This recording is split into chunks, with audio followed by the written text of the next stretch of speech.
90s alternative to stop before we started our panel. Hello, welcome to PAX. I was told that this is the first panel of this room, so we're like seasoning this room. Hopefully off to a good start, I hope. My name is Lindsay, and this is my husband, Zach, and we make up Lily the Bunny Cosplay, which is my cosplay kind of company. And 3D printing is one of the favorites of our household, so we've hopefully packaged up a bunch of knowledge, and we're ideally going to insert that knowledge into your brains. Real quick, how many of you have 3D printers already? Or access to one as well. Wow, that's pretty legit. Wow, that's actually awesome. More than most of the times that we've ever talked to groups like this. Okay, how many of you don't have one but are looking at getting one this year? Nice, also good. Or ever. Ever, yeah. Ever in your life. Good, cool. So the first thing we are going to talk about is selecting a printer, because when we first did this panel, there were like, I don't know, 30 different models. And then now there's like 30,000 different models. So selecting one can be a little bit daunting, but I will say, like, you do get what you pay for to an extent, but there are a lot of really amazing price performers out there that allow this to be, the threshold of entry has definitely been lowered since their incept several million years ago in the dawn of time. If you're totally new to 3D printing, the good news is you can actually get into it for a pretty minimal cost these days. You can find a really, really solid printer for doing cosplay stuff to the tune of, I think, as little as $300. Yeah, like $250, $300, yeah. I'd probably round it to around $300.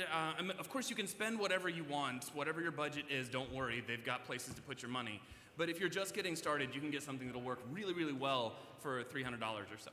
And I think the biggest things to look for are how big do you want your printer bed to be? That's one of the biggest price changers. And what filament do you want to use? And we're going to talk about things like that, things that make a printer expensive, the parts of a printer, and a couple of different filaments. But there are a lot of different printers out there, and knowing what you want is tough when you've never printed before or used one. So hopefully we'll be able to touch on some aspects that might allow you to direct yourself more specifically to what you want. Also, really quick disclaimer, we're going to be focusing our talk on FDM printers, standard printers that print from plastic spools of filament and extrude out onto a plate, not the resin type that have like a big bucket of resin that shoot lasers and things. Yeah, you can kind of see on here the Formlabs is listed, but we're not going to talk about those today just because there's so much to get into already. So we're going to stick to the FDM model, which is kind of like the cake icing style, and go from there. The other side of it too, just in case anyone has questions on that front, SLA printers are awesome and they can do really, really high resolution parts. The quality is amazing, but right now they're still a bit on the expensive side for hobbyists, and the parts that they make are generally pretty small. If you were gonna make something like this using an SLA printer, you'd be printing a lot of small parts and gluing a lot of things together. Extrusion printers are cheaper, the materials are cheaper, and right now they still have a larger form factor so you can print bigger parts. All right, so going along the lines of like selecting a printer, we're gonna talk about some of the basic parts, and in doing so, talk about what makes a printer expensive versus inexpensive, and quote unquote good versus maybe not so good. Or higher quality versus lower quality, because most printers are pretty good. Well, so some of the things that will drive up the cost of a printer, the first and foremost, easiest to kind of pick up the bed is size, the size of the print volume. You'll see a lot of printers will use this as their headline, be like, this prints the biggest parts. You can print a car. But along with that, you need to think a little bit about the resolution that it can print at. Now, most printers will give you their resolution in percentages of a millimeter, which is the thickness of each layer it puts down. Of a millimeter. Most of you already have 3D printers. It's probably safe to assume the larger portion of the room knows generally how 3D printers work. If you don't, I always use the cake icing example. If you've ever iced a cake where you're like writing people's names and misspelling them for a happy birthday, if you were to use cake icing and draw a circle on a table, and then you drew another circle on top of that, and another circle on top of that, and you rinse and repeat it for half an hour, you'd have a cylinder of icing. That's exactly how 3D printers work. The thickness of each layer of icing, or filament in this case, controls... No, it's all good. I like this. It's like, oh, all right. It's so loud for They're us. saying get close to the mic. I feel like I'm being loud because it's so loud for us. Okay. No, it's cool. Now I can hear myself a lot better. Jesus. Okay. Great. So the thickness of that layer is really what controls your resolution. You'll see common numbers like, oh, this can go down to 0.1, which is 1/10 of a millimeter, which is really, really small. I have a printer at home that'll do 0.01, which is really, really, really small. And what that leads to is how much sanding you'll have to do to your final print, because you'll end up seeing little tiny stair-step edges on the sides of your print. And how long Right. the print is going to take, because obviously like a higher resolution print is going to take that much longer depending on the order of magnitude you've decreased it by. So a 0.1 millimeter resolution print will take 10 times less than a 0.01 resolution print. So just kind of jumping back, things that will drive up the cost of your printer. How big that print bed is, how tiny the resolution gets, and then there are some quality of life features that you will probably want, but you will pay for. How smart the display is. Can you just upload files wirelessly, like over a network, to the printer? Do you have to put them on an SD card or USB key? If the filament runs out or gets jammed, will the printer pause the print, or will it just keep printing into the air? Because our first printers did that second thing, and oftentimes we'd be like, oh, what a beautiful morning, can't wait to check the damn it. We'll talk about the myriad printer errors you will run into doing this. This is still a very do-it-yourself thing. You will run into problems. It will be some of the most frustrating times of your life. But at the end of it, you'll get a cool prop if you persevere. One thing that a feature that you will look for on printers that you should have is a heated bed. So remember, these things work by melting plastic.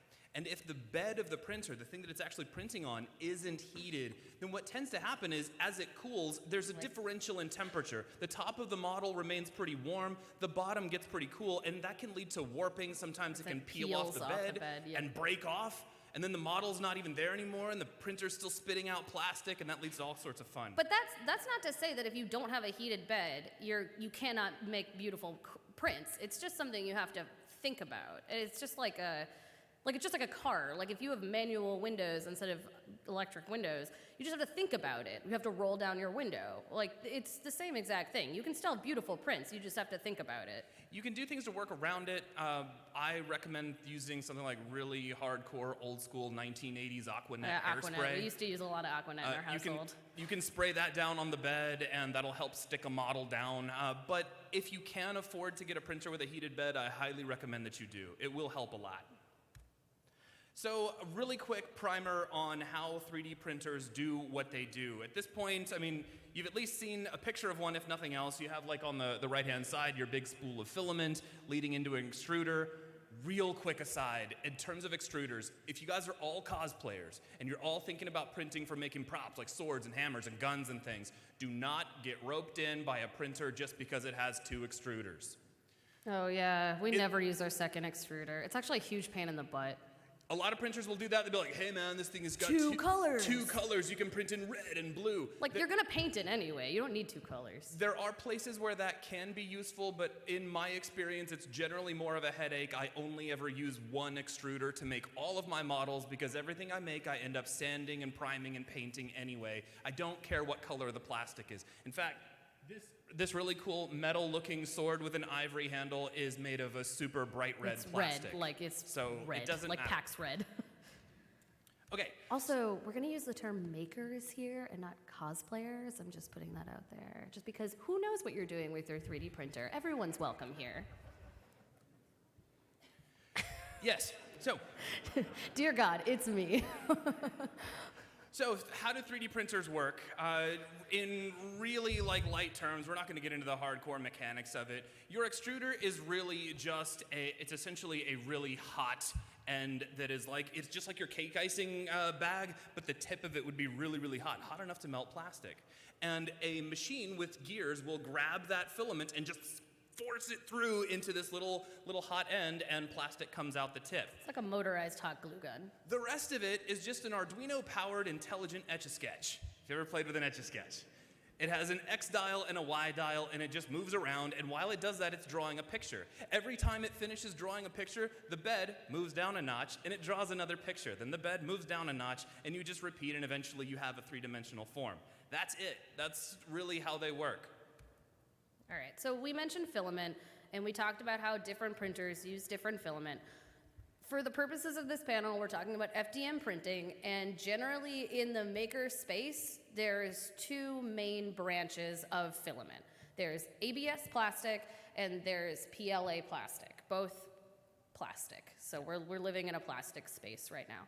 When we first started 3D printing, when we first got into 3D printing, we used a Flash Forge, which is kind of like a China knockoff MakerBot, and it was wonderful. I actually think Flash Forge is a great company. And we only printed in ABS plastic because when we did our research, the internet told us ABS plastic is so strong and it's so like sturdy, it's not gonna break, it's not gonna warp, and we were like, well, we don't want that to happen. But what they're really talking about is more for like machining parts. For the purposes of replica building, costume building, prop making, even like small household things, that level of sturdiness is not probably ever going to come into play. Right. So like we have some pros and cons listed, and obviously one of the big pros of ABS is that it's super very durable. Yeah. A lot of the like hand tools that you go buy at the hardware store have grips and handles made of ABS plastic. Right. Stuff is super, super sturdy, which is going to pull you in. You'll be like, but I want my props to be sturdy. It's fine. Unless you actually plan on using the great big Warhammer that you're building in combat, you don't really need ABS plastic. If you plan to actually go to war with a 3D printed hammer. I wouldn't get roped into it because one, it's very expensive. Two, it's actually a bit harder to work with. Yeah, and it's super, super freaking bad for the planet. Like, Yeah. do you need your cosplay props to live for 150,000 years? Like, no, you don't. ABS will basically never biodegrade, not in many, many lifetimes. So And there's a lot of waste that goes into 3D printing, like a ton of waste. And we'll talk about that when we talk about how building the models works and stuff. But one of the biggest cons for us, and one of the first things that switched us over to PLA, was what we were doing to the planet, truthfully. Yeah. Because cosplay art in and of itself is extremely wasteful. We all understand that, and I'm not saying like down with art, but I figure if we can do our little part to help the planet a little bit, we're going to want to. And then what Zach was saying, it's very finicky. ABS requires an entirely enclosed space, and if you've seen some of the less expensive, more affordable printers, they're kind of open, and it's just a moving extruder in open air. You can't print ABS with that because it requires uniform heat all around the bed and the extruder. So it needs to be completely enclosed. And even when we were using a completely enclosed Flash Forge, we needed to like cover it with moving blankets and towels and stuff to keep the prints from warping and failing. Right, so ABS is a lot more prone to warping and twisting because of heat differentials. So working with it as a maker is a real pain. It's also toxic. You can't breathe those fumes. You have to make sure that the room that the printer is in is well ventilated. Yeah. So I don't recommend you use ABS, but I will say that I keep a few spools of it on hand because sometimes I am printing parts, like just as a maker, where I know I want something that is one, super sturdy, and one is gonna be able to withstand heat. Real quick case in point, at one point for my Jeep, I printed an arm that would hold up an iPad so that I could have like the GPS on it and everything. If I had made that out of PLA, and we'll talk about this in a second. In the sun, like your car in the sun becomes like 300 degrees. If I leave my Jeep out in the sun in North Carolina, I would find my arm had like withered and melted down. So I made that out of ABS. Withered. So the point is, use the material that is right for you, but for most hobby applications, you probably don't need ABS, which brings us to PLA. So PLA is biodegradable, which makes it eco-friendly. It's not gonna last forever, but it's gonna last for plenty. It'll last for a good chunk of your lifetime. Yeah. And most of these props or things that you're building, for the most part, are gonna be fairly come and go anyway. It's made from corn. It's made from corn, it's not toxic, so you don't have to worry about the fumes building up. They will tell you, like, don't necessarily get down there and huff your printer. You don't need to anything. like stand next to the extruder and like suck it in, but I mean, having it ambiently in like a living room or a maker room or whatever, it's not going to be a problem. You don't even have to think about it. Like, it's like living with a microwave. You don't say like, oops, the microwave's on, I'm not gonna go in the kitchen. Like, it's that level of, yes, it's probably not safe to stick your head in a microwave, but it's totally okay to live with one in your household and not think about it. The other cool thing about PLA is that you don't need the enclosed space like we were just talking about, so you can just have one of those printers that is completely open in air, and PLA will be just fine. And in fact, it wants that. If you completely enclosed PLA print, you might run into like jams or things because it might get too hot and then it gets too runny and it clogs up the extruder. Yeah, all of your printers will tell you if you're printing in PLA, open it up, leave the doors of it open, take the lid off it, let air get in there and do its thing.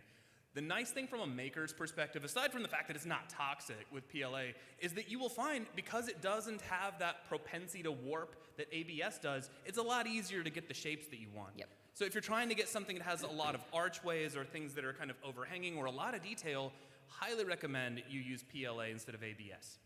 You will read, if you do the review thing and do your homework like you should, a lot of folks will tell you, oh yeah, but PLA is so much more brittle.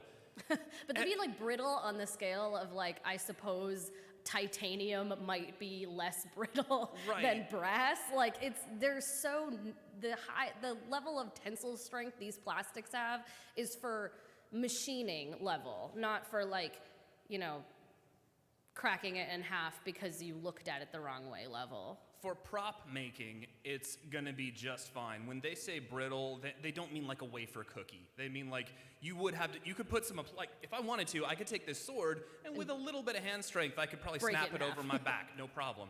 You just don't want to do that. It's a prop anyway. This is something you're probably setting up on a shelf to admire, or you're walking around a con with, or you're posing with it and taking photos. Again, not something you're taking into combat. If I accidentally dropped it, it would not shatter into a million pieces. It's fine. I was like, you don't have to show that. I won't. It's good. Chip the paintwork. Okay, so we're gonna kind of start walking more into the printing process and move a little bit away from printers as a concept. So now that hopefully we had a foundation of how printers work and what goes into the printer actually making the print, we're gonna walk it back one step and talk about the process of getting that file ready for the printer to consume. Yep. So the first steps I always mention over and over again are please measure the heck out of whatever it is you think you want to build. Whatever you think how many is of right. Real quick, how many of you in here actually 3D model your own stuff for print? Okay, cool. Okay. Oh, nice. That's awesome. Relative to the number of folks who have access to printers and maybe printing things, that's actually quite small. Which is cool. If you're planning on growing into 3D modeling, it's great. We'll talk about some of the software you can use. It's actually my favorite thing. We're going to keep the 3D modeling aspect minimal because, I mean, people go to college for things like this, so we can't package that up in this time. But right. After the talk, we'll be lingering out here. If you have questions about any of that stuff, please. Oh yeah, and I'm gonna leave us. our card here afterwards too, so you can come grab it. If you have any questions, I always say like our door is open. Like we are nobody. It's not like we're like, oh, we're just so famous. It's so hard to answer all my DMs. Like that's not what's happening. So literally, if you hit me up on Facebook message, I will probably answer within 5 minutes. And I love cosplay, so I will talk about it. And oh, excuse me, I love making, so I will probably talk about it all the time, all day long. Damn it. All right, I'll just move on. I'll be the bigger man. Before we move on, one of the biggest boons for us measurement-wise, and this is true even if you don't do your own 3D modeling, oftentimes you need to provide like a scale in your slicer or whatever you're using. We'll talk about slicers. Calipers have made a huge difference in our life. We just have a pair of calipers. We bought like digital calipers we bought from like Home Depot or something, and they are the greatest thing that we have ever purchased. They're just your standard digital slide rule style caliper you can get on Amazon for like $10. It will save your life. And because we're dirty Americans, so all of our software uses the metric system, and I'm like, I know I want it to be 4.5 inches. Okay, Google. Oh, no. What's 4.5 inches in millimeters? No, it's true. So all manufacturing software as a standard uses the metric system, which means I never have any idea how big anything is anymore. So I have to have a caliper that will convert over so that when she's like, oh yeah, I need this thing to be like 7.5 inches, I have used Alexa more to tell me what the conversion from inches to centimeters is than anything else. I spend my whole evening, I'm sitting there like in front of Fusion, I'm like, Alexa, what is 8.5 inches in millimeters? It saves your life. So anyway, so measure, measure, measure. Make sure you know exactly how big a thing is before you go into the next step of manufacture. Next, create or acquire your model. And when I say create model, I mean 3D modeling, and that's the most amount of mention you're gonna get in this panel. We're not really talking about 3D modeling. I used to teach that, and I could talk to you about that for a week straight and not stop. A week? Next. Try 3 straight years. I had a 1-week class. Never mind. So after you've got your model, however you get that, and we'll talk about ways to get it if you're not into modeling yourself, then you need to slice it. When we say slicing, we don't mean get a knife and chop it up. This is a process your computer goes through to convert this 3D model into a series of instructions for the big intelligent Etch-a-Sketch that is your printer. That is what a slicer does. It's basically an export process. So like if you make something in Photoshop and it's in Photoshop format, when you put it on the website, you want it to be a PNG, so you export it. The slicer essentially takes all of the math that makes up the pixels on the screen that is your 3D model, and it exports it into a format that the 3D printer knows how to consume. So we're going to talk about software that does that further on in the process, but whether you acquire or create your own 3D models, slicing is kind of a mandatory process for 3D printing, and it can be the process that absolutely causes 100% of your issues. And usually, I would say it makes up a good 85% of our issues. There are a lot of places where slicing can go wrong. These days, it's getting much better than it used to be like 5-6 years ago. Evolving rapidly. We'll talk about some software options that you have that can make it pretty easy. Next, you're going to print, and then you're going to wait. You're going to wait forever. You're going to wait a really long time. I think this sword that I printed, that was like 3 or 4 days of printing straight, nonstop. We're going to show... And we have enormous printers. Like, our printers are ridiculous. Even still, it took forever. Yeah, so I have a couple of Raise 3D printers at home that have 12-inch by 12-inch by... 24. One is 12 inches tall, the other's 24 inches tall. And those will take, I think the record right now is the helmet that she did for her Monster Hunter World bone armor took 2 weeks straight of printing. Straight. It was a 200-something hour print. And we have photos of it because it's pretty cool what printers can do. So you will wait for your printer to do what it's going to do, and it's going to be a slow process. Please don't think these are like HP inkjets where you hit button, get thing. We're not there yet, but we're getting there. Next, here's the good news. After this part, you have a print, you have a thing, and guess what? Now you have only 90% of the work left to do. So it's the old adage of like 90% of the work comes in the last 10% of the process has never been more true than for baking props with a 3D printer. Because now you're going to have to sand and prime and paint, and in some cases go back and sand and prime and paint and fill something in with Bondo, then sand and prime and paint and all these other things. And usually there's pieces involved, and it's not just one like printed component, so you have to like glue the pieces together and... Anyway, there's a lot going on with 3D printing that is still very, very, very manual. Nearly every impressive prop you will make, and what's the first thing that makes something impressive is like how big and amazing it is. You're gonna print like Sylvanas' bow from World of Warcraft. We did. It was 170 something parts because we had a printer at the time. It was 6 inches by 9 inches by 6 inches. It's like a postcard. Yeah, it's about the size of a little Nerf football. So we printed 170 parts, one at a time, finished each one up to get all the remnants off, glued them all together, sanded over that, primed that, sanded that, painted that. It took forever. So don't think that by buying a 3D printer and investing in this tech that it's like, boom, I'm just going to get a bunch of props. It's going to be awesome. You've got a lot of work to do.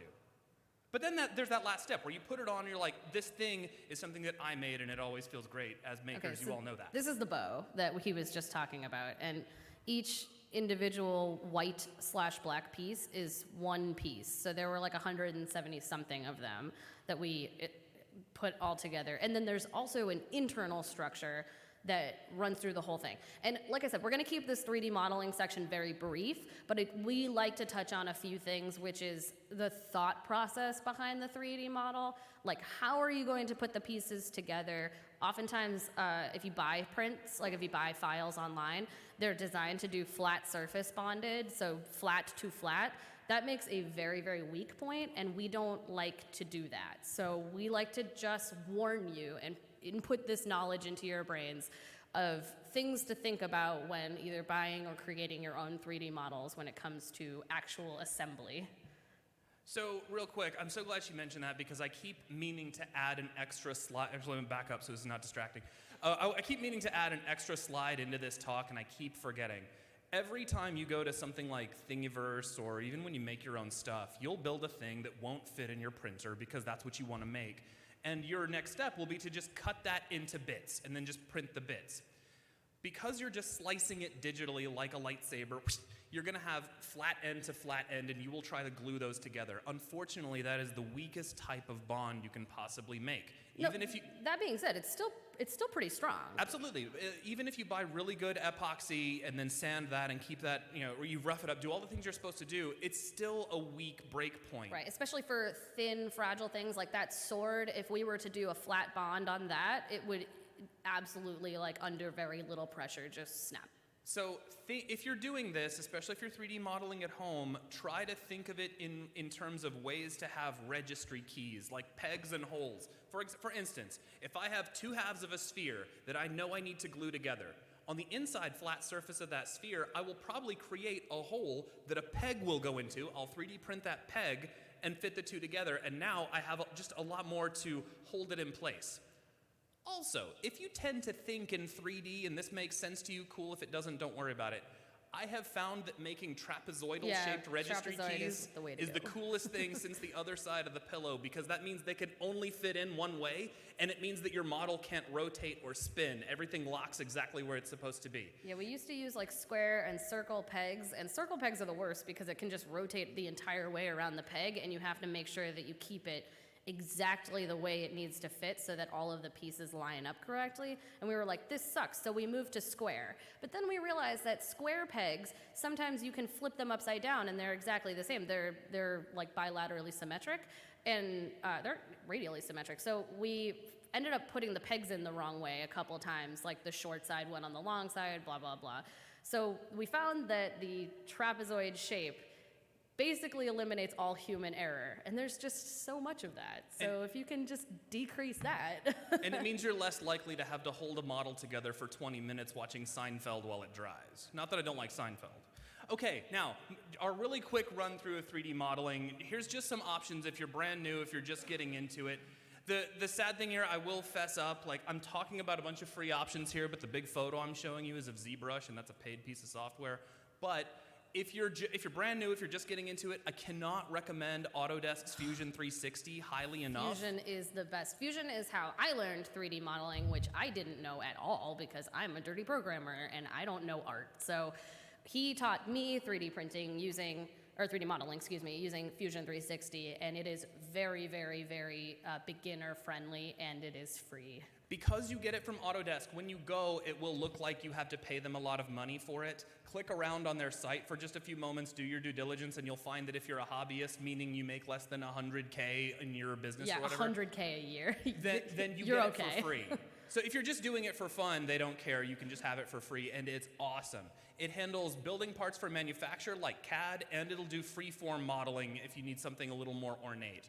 Can't recommend that highly enough. You can grab Blender if you want to. Blender is pretty cool. It's free. It's very easy to get your hands on. It is not necessarily built for manufacture, though it has some plugins these days to make that a little better. It's mostly made as a 3D animation package, and so in some cases, unless you're very diligent about it, precision can be a thing. So I highly recommend you stick with Fusion, but if you already know or have dabbled in Blender, go there, it's fine. There are other softwares out there, especially by Autodesk, who kind of rules the world for 3D modeling. 3ds Max, Maya, these exist. These are not tools necessarily that are ever designed to be used for printing. They're for displaying three-dimensional objects on your screen or a screen. So oftentimes what comes out of them, or if somebody's like, I'll just rip the game model, that's like a swear word in our household. Don't ever think you can do that, please. Look, I know there's ways to like download the content from World of Warcraft and then open it up. Someone's like, I'll just rip the model. Can you print it for us? I'm like, no. No, because I mean, it's the same thing like I mentioned before with Photoshop files and PNGs and blah, blah, blah. If somebody sends you a file in the wrong format, you then are faced with a situation where not only can you not open it, you probably can't edit it, and then you can't print it. So when someone hands me a 3D model that they quote unquote ripped from the game, usually I can't do anything with it. It's just a way for me to look at it and then see what I have to remodel entirely myself. Yeah. Okay, also just real quick, because it is on the screen, so the sculpture you see there is done with ZBrush. So ZBrush is a high-resolution sculpting application. It allows you to sculpt something like clay, which is how I got all the fine detail on this skull. It does have a plugin that comes with it that allows it to dump out to STL files, which is what your 3D printing software will accept. It costs money, but they have a version of it called ZBrush Core, which is just the sculpting tools and not all the high-res texturing like tools they use for game modeling. $170 It's about $150, $175. You can get it for even cheaper as a student discount. I'm gonna back up 1 second. I'm gonna back up 1 second because even I was like, you know what? I should describe this further. A lot of times people ask me about game models and blah blah blah, and I just said file types, and then we moved on. I want to talk about for a minute why game models are not printable, because 3D printers and 3D modeling software designed for printers that does export in this format called STL are looking for something called a solid watertight body. And body is a term that Fusion 360 uses, but I'm going to use it here. What game models usually are is an infinitely thin layer of geometry over a hollow space, and it's called a mesh. And you cannot actually print a mesh because mathematically it is a plane which is infinitely thin. And that math doesn't translate to printing something in solid space that needs to be, you know, X number of millimeters wide in its shell, in what is wrapped around the hollow space. So when we get things like meshes or textures from games, especially textures since that's just color, we can't do anything with it because the model itself is not designed to exist in reality. It's designed to be displayed on a screen the most efficient way possible. So we actually have a slide where we're going to touch on that lightly to give you kind of an idea. But oh, yeah. Real quick, so here's that skull done in ZBrush. Again, you can get a cheaper version of ZBrush. If you're a student, you can get it for free. So there's the finished printed model, both in my hand and then her wearing it at a con. So that is the model that actually took about 2 weeks to print. It was printed in 3 parts, just each horn and then the central skull itself. Okay, so it's now time to move on to common 3D modeling errors, where you can make problems for yourself at the 3D design process. The first one is improper scale. You just built the thing at the wrong damn size, which is why we emphasize so early on, measure the hell out of whatever it is you want to build. Oh, and that's worth mentioning the software too, because ZBrush has no scale, and neither does 3ds Max or Maya. The only software that has a tangible scale built into it is Fusion 360, and I think Blender does as well. Yeah, so Max and Maya have scale, but it can feel a little arbitrary.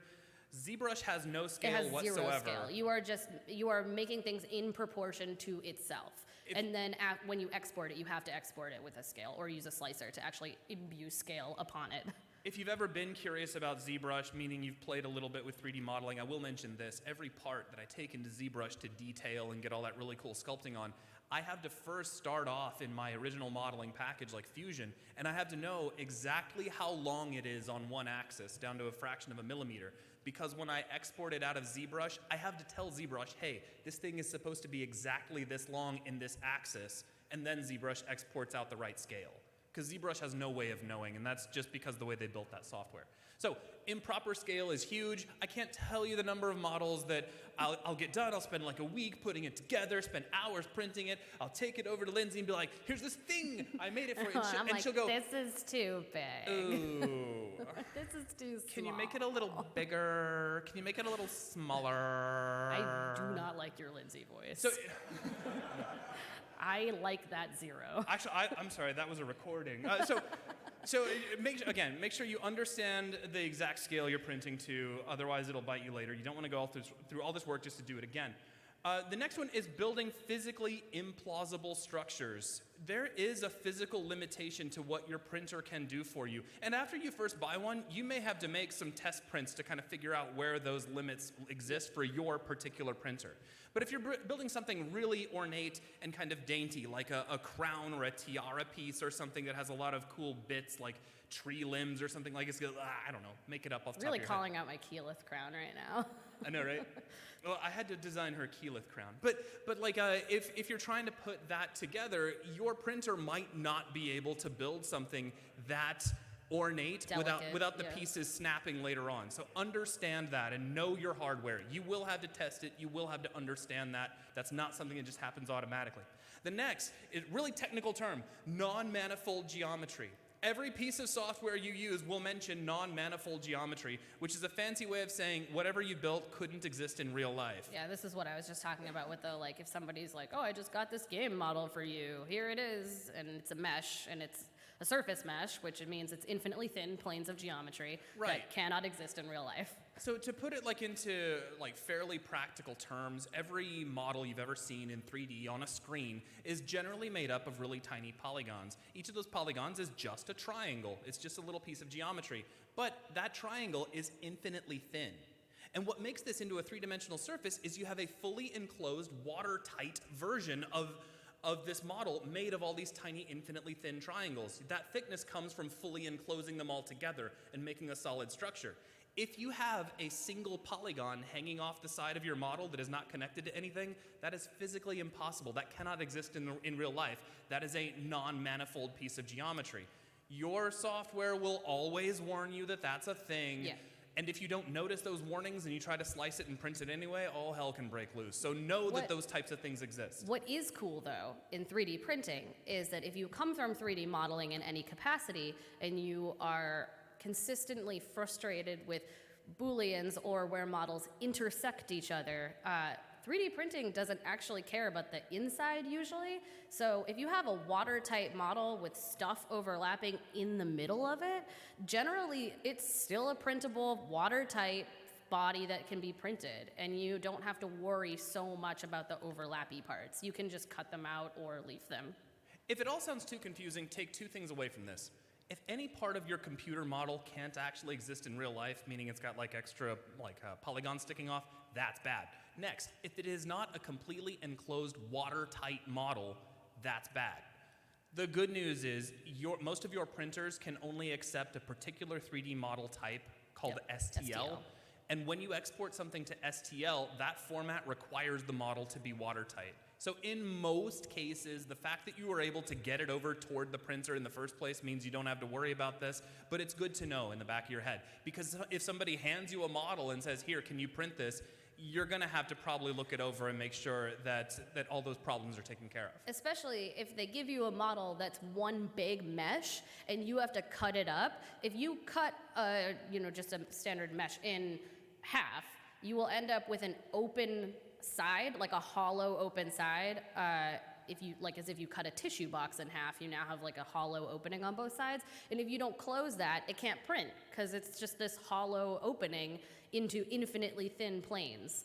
So you'd have to, chop it in half and then close those hollow spaces so that it could be once again watertight. Okay, so after all that technical yammering about how 3D modeling can really be the bane of your existence, the good news is you often don't have to do it. These days, you can find a lot of print-ready 3D models available on the internet. If you're unfamiliar with Thingiverse, it's awesome. So it is a free community website where you can go and download models. In many cases, folks that are into the makerspace in games have already made the model you're looking for. So if you're looking for, oh, here's the brooch that this character was wearing in this game, or here's the weapon that this character uses in Destiny, it's probably already there in many cases, or something very much like it that you as a maker could doctor up and turn into whatever you need. There's also STL Finder now, which is a great website, because if somebody made a model and they're selling it on Etsy, or if they have it available on their own website or something, STL Finder will find that just using keyword searching, and give you all the options for how to find the model you're looking for. So definitely don't get roped into thinking you have to be able to model all your own stuff. Of course, that's cool when you can do it, but if you don't have the time, don't have the skills, don't want to deal with the software, you don't have to. There's a lot of options out there. So let's talk about slicing, which, as we mentioned earlier, is that process of taking a 3D model and converting it into a series of instructions that your printer can understand and actually do something with.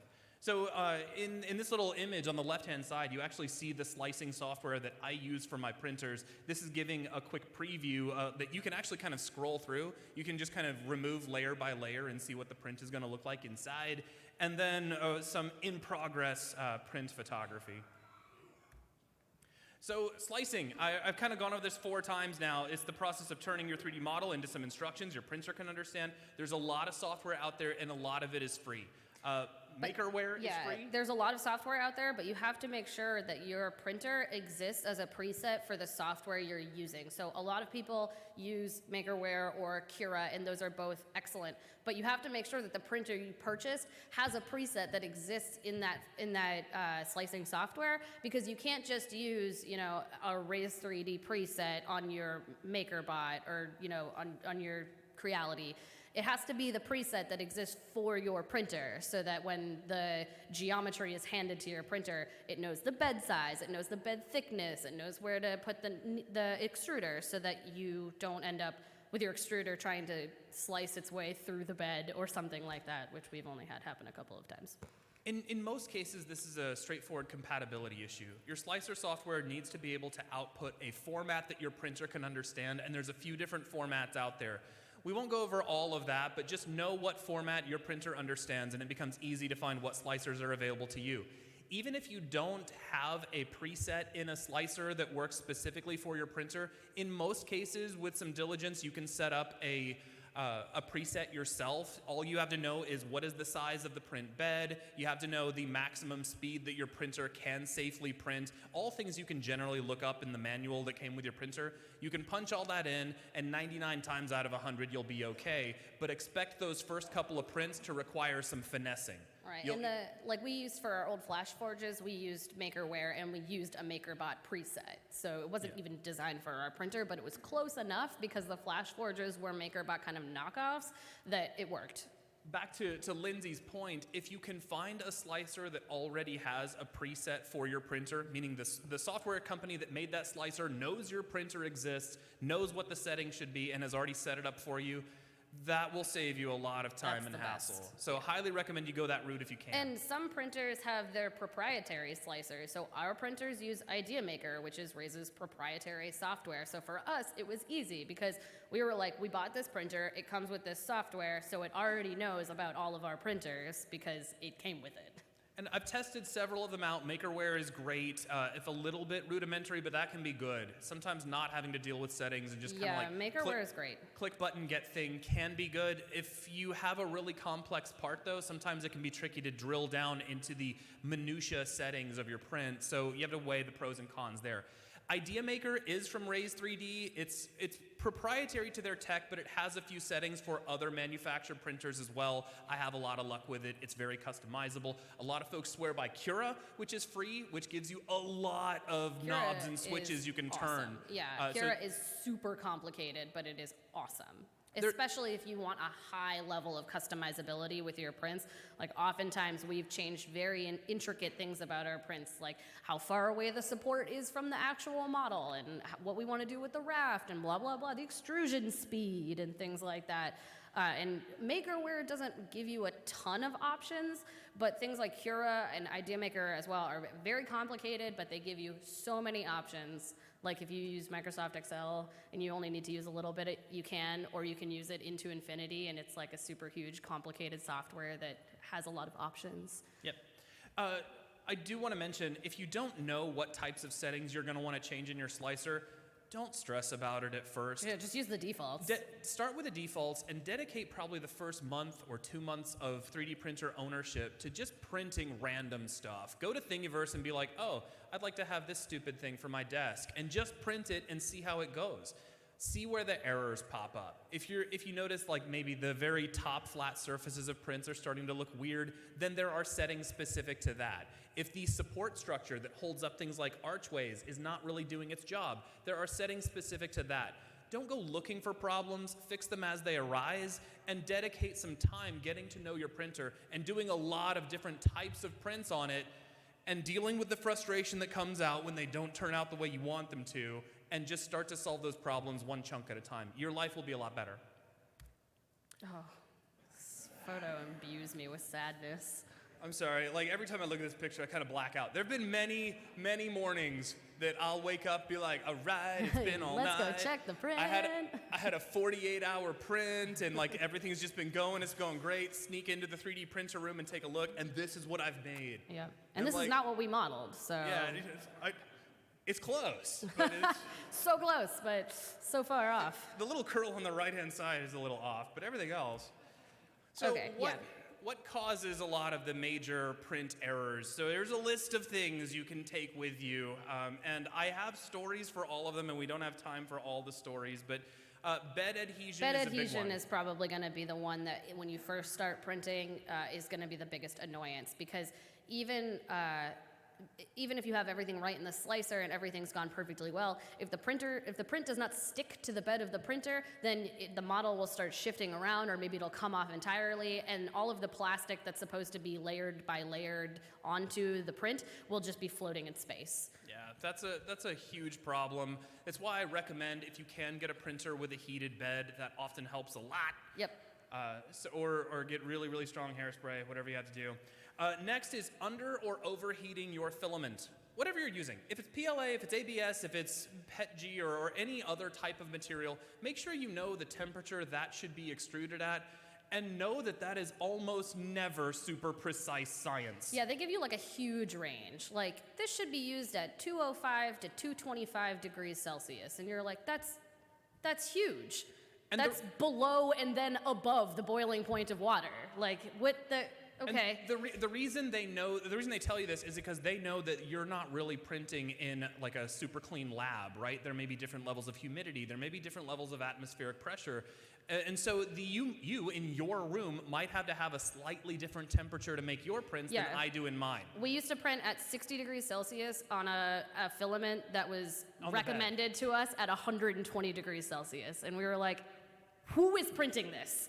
Who is like trying to make this into plasma to print it? Because if we tried to do that, it came out like goo, and we were like, "What? This is like a huge range of temperature." So oftentimes they'll give you this like massive range, and you're like, "Okay, you know, if my body was at that temperature and then at the high end of the temperature, I would go from being alive to dead." So what she's talking about is if you look on the internet, a lot of folks will tell you heat your bed to 110 degrees Celsius, which is hot enough to boil water. That is great, I suppose. I've never had good luck with that. In fact, usually that cooks the underside of my print, but I was finding it all over the internet. So go into some of these things that you read on forums and whatnot with a little bit of skepticism, and as always, test, don't guess. Okay, just kind of scooting through because we're running a little tight on time. Over underheating the filament itself, we got that. Jams are going to be a problem. And over and underheating the filament can cause jams. Right, like one can lead to the other. As I mentioned, you have in your extrusion printers, you have a series of gears that are going to force that filament down into a heated tube. Those gears can sometimes jam. They'll get extra crumbs of plastic on them. Yep. Eventually, you will have to take this scary-looking machine apart and clean the inside of it. Don't be afraid. Don't freak out. It's not that bad. We had jams happening on our Raise 3D printers for the dumbest reason in the known world, which was we decided to be super crafty and buy the 5 kilogram spools of plastic because that's more plastic than the 2 kilogram ones. And it turns out that they're heavy enough that our extruder, our stepper motor, could not pull off that gigantic spool through the extruder, and it was causing jams in our prints. And we were like, what's going on? We're using all the right settings, the slicer's right, this is ridiculous. And then when the print filament got low enough that it was under 2 kilograms, the problem went away, and we were like, oh no, we're stupid. Yeah, me in particular. So next is bed shifting. This isn't always a problem, but I actually have a removable sheet of glass that I use in some of my older printers, and I print directly on the glass. That way when the print is done, I can remove that piece of glass out of the printer and break my print off of that, as opposed to trying to use chiseling techniques on the bed of an actual piece of machinery. So if you can get something with a removable bed, that's really nice. But you gotta make sure you clamp it down, because if it moves, then you'll end up with these like inconsistencies in the print, and it will have these shifted pieces, like a layer just moved over. I have more than once gone, it's like 2 in the morning, I'm firing up a print because we're leaving for a con tomorrow, and I will walk away and I didn't clip that bed down, and so it's just sliding around the whole time, and my print turns into a ball of goo. It's fantastic. The other one is make sure if you're doing things like that, like removing your bed, that you clean both surfaces really well. Most recently on my Raise 3Ds, I had a crumb of plastic get underneath the bed, and it lifted the bed up by like a fraction of a millimeter. And then the extruder was like which caused the extruder to grind a groove in the metal. We were like, great, this is and great, I had to love replace this. the extruder, so Anyway. So we'll put that in both bed shifting and part failure. Yeah, so part failure, these things wear out. They're doing a lot of high temperature work. They're forcing plastic through gears. The whole thing is just a series of stepper motors powered by rubber bands. And there's no feedback from the printer, like from the bed back to the printer, if that makes any sense. Like once these coordinates get read by the printer, they're just gonna go and do it. And it's not gonna be like, hey, I didn't get as far across the x-axis as I thought I was gonna. Do you wanna check that out? It's just gonna keep printing. So if there's gunk on any of the like axes or the gears and it can't move in the way that it expects, it doesn't have any feedback to be like, this isn't right. Maybe you should check it out. It just goes. Yeah, they have no self-diagnostic. They're just big, dumb Arduino robots generally. So you'll have to keep an eye on that. You'll have to understand printer maintenance. And eventually, you'll either have to understand how to replace parts on it or how to hire somebody to do that for you. Next big one is power failure. This is like if your power goes out, not all printers are designed to say, whoa, there's no power. I gotta stop this print or resume it later on. I have to remember where I was and be able to resume it once I'm turned back on. Luckily, our printers do that now, but they certainly didn't do that before. So I looked into this. Generally speaking, most printers that are under $1,000 to $2,000, if you pull the plug on them or if the power goes out, your print is done. And you have to start it over. So no matter how far through the print was, it doesn't know how to resume a print or pause it in any capacity. Once it reads those coordinates, it's read them and it's done. Right. So if you can spend more money on a printer that is aware of that. Like my Raise 3D printers, if the power goes out, they'll just hold, and as soon as the power comes back on, they'll just resume. But you pay a premium for that type of functionality. And this is the same kind of problem that runs into it when you run out of filament. So our old printers, they would just continue, even with no filament, like sewing. If you ran out of bobbin thread and you keep sewing, and nothing tells you that you're out of bobbin thread, and then you're like, oh, great. Our printers would just print for hours and hours with nothing in them, and we'd come back, and the print would be like a flat surface with like air above it, and then the extruder just like keeping on. No, it's so exciting to come in and see half of a print and see the extruder way up here just cranking away. I'm doing such a good job, right? And you're like, it's like air guitar solo. It's accomplishing nothing. But some printers have a sensor where if they're out of filament, they just stop and they're like, I'll wait for you to figure this out, dumbass. Right. So again, like going back to the more expensive printers that we have, they have a sensor where as soon as it detects it's out of filament, it pauses and holds, and we'll wait sometimes for days because I'm not in town, and it'll just be like, whenever you're ready, put more filament in, and it continues. These are all very useful features to have. You can decide whether or not you need them. If you don't have them, you just have to babysit your printer a little bit more. But they all come at a premium. They all take the cost of that printer and jack it up. Just know that.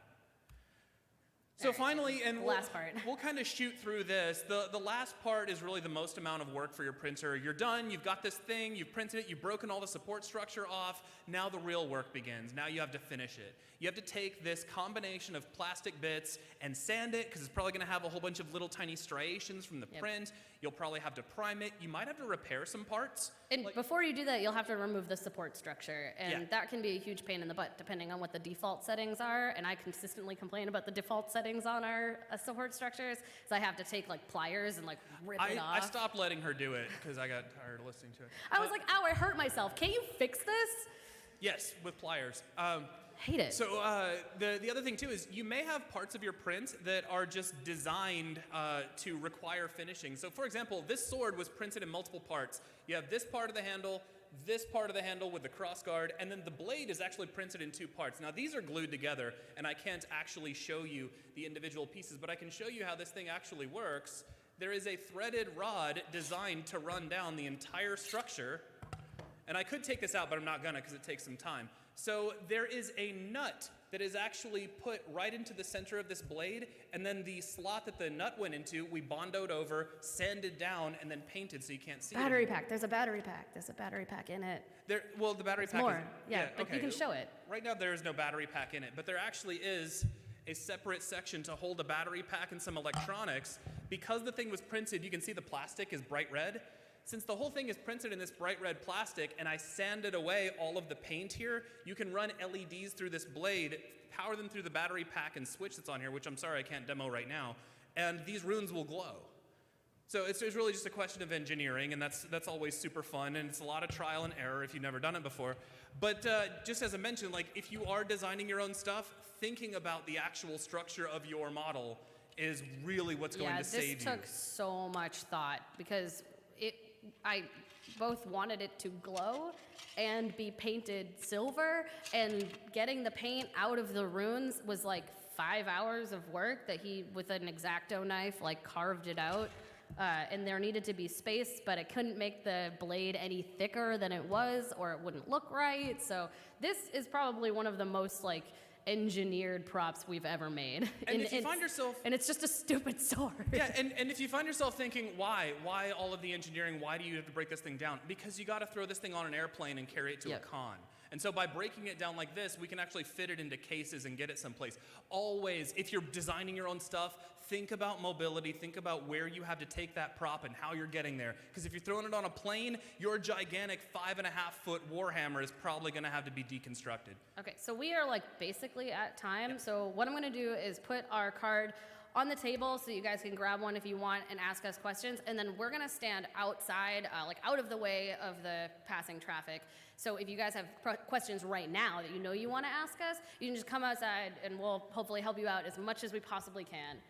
So I hope that this was informative and helpful, and I really appreciate you guys coming out on Thursday and coming to see this panel. Thank you so much. Thanks, have a great PAX.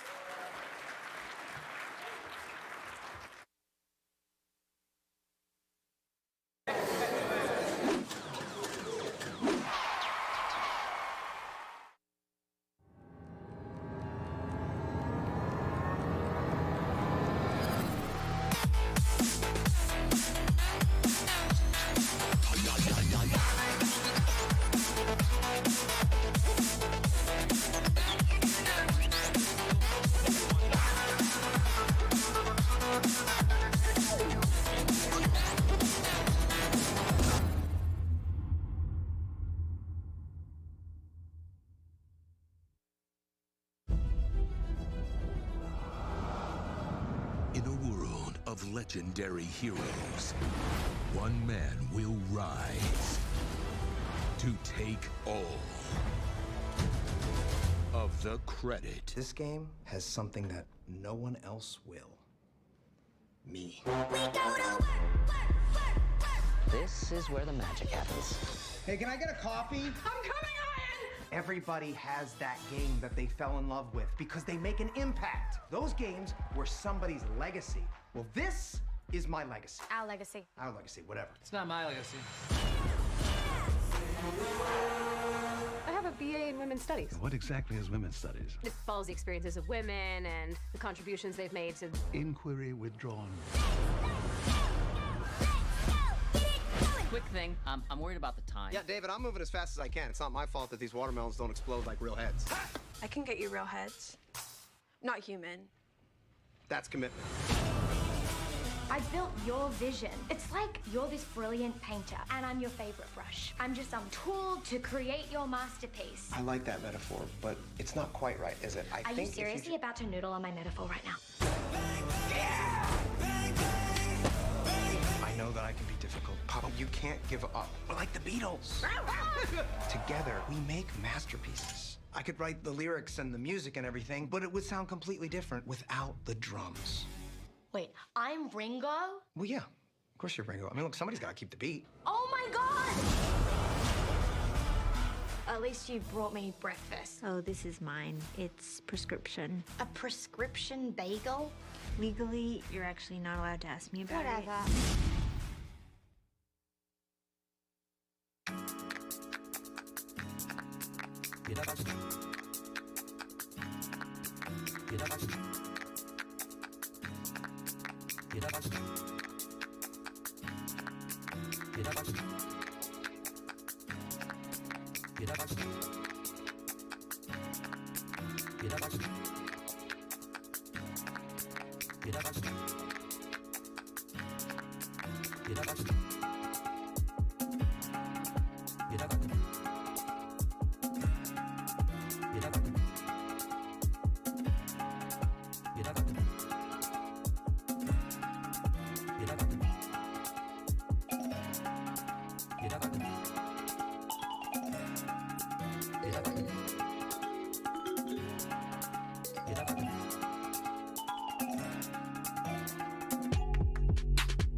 of legendary heroes.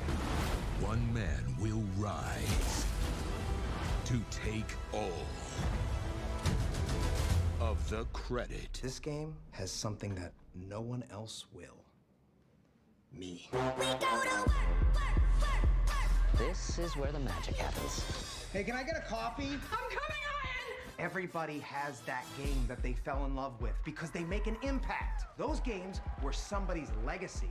Well, this is my legacy. Our legacy. Our legacy, whatever. It's not my legacy. I have a BA in Women's Studies. What exactly is women's studies? It follows the experiences of women and the contributions they've made to... Inquiry withdrawn. Quick thing, I'm worried about the time. Yeah, David, I'm moving as fast as I can. It's not my fault that these watermelons don't explode like real heads. I can get you real heads. Not human. That's commitment. I built your vision. It's like you're this brilliant painter, and I'm your favorite brush. I'm just some tool to create your masterpiece. I like that metaphor, but it's not quite right, is it? Are you seriously about to noodle on my metaphor right now?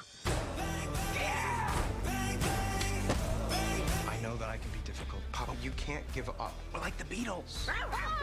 Together, we make masterpieces. I could write the lyrics and the music and everything, but it would sound completely different without the drums.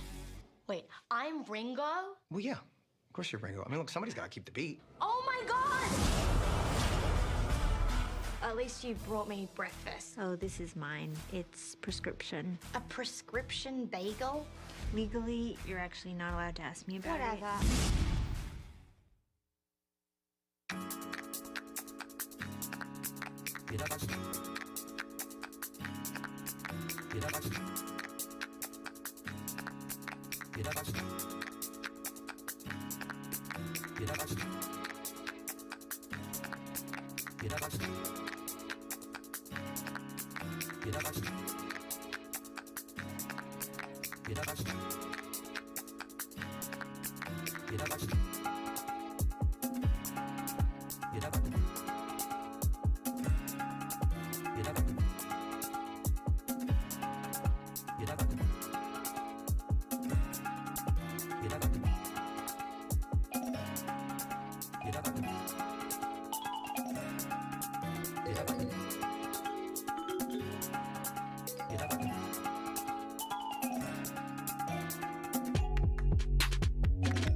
PAX East 2020 panel. This is the fine line between acting and role play. And I feel like I'm going to learn a little something because I am bad at both of those things. Sames. I have one voice in D&D. It's Mr. Hanky, the Christmas Pooh. Everybody loves the voice, and I'm like, it's Mr. Hanky, and they're like, oh, that's where I heard that before. Right. So we can start introducing ourselves. My name is Morgan Webb. I am at a game studio called Bonfire Studios, and I was a journalist for a long time. Yeah, Morgan. It's like the only time journalism gets applause, and I appreciate that. So we will start with Felicia. Hi, I'm Felicia Day. You may know me from... Oh, thank you. Thanks, guys. I should come out of my house more often. You might know me from my on-screen work in things like The Guild or Supernatural. But I do a lot of voiceover work as well, especially lately since I haven't been coming out of my house. I decided to breed, and so that child keeps me pretty pinned down. Doesn't allow me to play games as much, which I'm totally fine with. Anyway, I've done voices in things called like Dragon Age, Fallout New Vegas, Guild Wars 2, and I'm doing a big voice in this new game, Dungeons of Nahelbeck. So I'm very excited about that and talk about that. Yeah, very excited. You go. Yeah. Hi, I'm not famous. Sorry. So I'm Guillaume from France. Uh-oh, it's not working. Push to talk. Yeah. Am I right? There you go. Thank you. So yeah, I'm Guillaume. I'm the publisher for Dungeon of Nahelbeck. So mostly I will leave my guest here talk about. That's what you are expecting, and maybe I will have the chance to introduce you to our game. Woo! It's my turn. Hey everyone, I'm Andrea Renee. I'm one of the founders of What's Good Games, a video game podcast. It publishes tomorrow morning if you want to subscribe on podcast services. I'm honored to be here to to talk about RPGs and voice acting. I have never voice acted before. Never? I've done lots of voice-over, but never playing a character. I've actually, like Morgan, only have one D&D character, and I don't have a voice for it yet, other than my own, because I tried a voice once, and I was so super inconsistent. I was going in and out of my regular voice, and I was like, maybe I should just not. Yeah, you gotta be committed. Yeah, you could say your character's going through puberty. Oh. Girls are confusing. Thanks for the pro tip, Mike. Yeah. Oh, yeah. No, it's free. This has been your lukewarm take of the day. Is it my turn? It's your turn. Hi, everyone. My name is Micah. Hi, Micah. Oh, I didn't even have to force you to do that. That's amazing. If you've heard any of my work, I'm in the world of animu. It's a very trashed type of genre. I voice Soul in Soul Eater, Yuno in Black Clover, Kaido in The Disastrous Life of Psyche K, Best Jeanist in My Hero Academia. That's a popular thing, right? And other things. You can look it up on Google. Happy to be here. All right, so we can start by, let me ask our voice actors, and maybe we can get a lesson from this. How do you start conceiving of a voice for a character? How do you start? Yeah. It begins with a director telling you exactly what to do.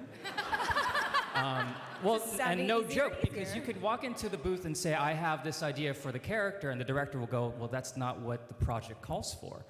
You know what I mean? For example, if I think, I'm going to use a southern accent, I'm going to come in, and he's going to be like, no, the character's French. The thing you're doing with your mouth, don't do that. Don't do that thing. But usually just coming up with a brief backstory of where the character began. Are there certain tics about him that makes him speak a certain way? Is he uptight? Do you put the placement in the front of the mouth? Is he lazy? Does he slur and things like that? You know, basic things, I guess. Basic things. I like those tips. So when you're conceiving of your character and you're trying to figure out where in the mouth that character is going to speak, how does that work? Please tell me. Please give me the information. In my experience, if a character is more intellectual, they'll speak from the front of the mouth and enunciate and pronounce things very properly. Whereas if you're playing a punk, it's kind of laid back and you don't really pronounce all the letters and the words because you don't care. You know, things like that. Just subtle things that make the character just a little different, even though you're using the same voice. And let me ask you your experience with voice acting. Yeah, I mean, I think that for me, I have a couple. I auditioned for quite a bit of, and I'll get the description of the character, and just from a small paragraph, you have to create a real person. And so I think we all, use ourselves as touchstones. We want to find what's inside ourselves because, if they want a mature woman who has gravitas, they probably won't ask me to do anything.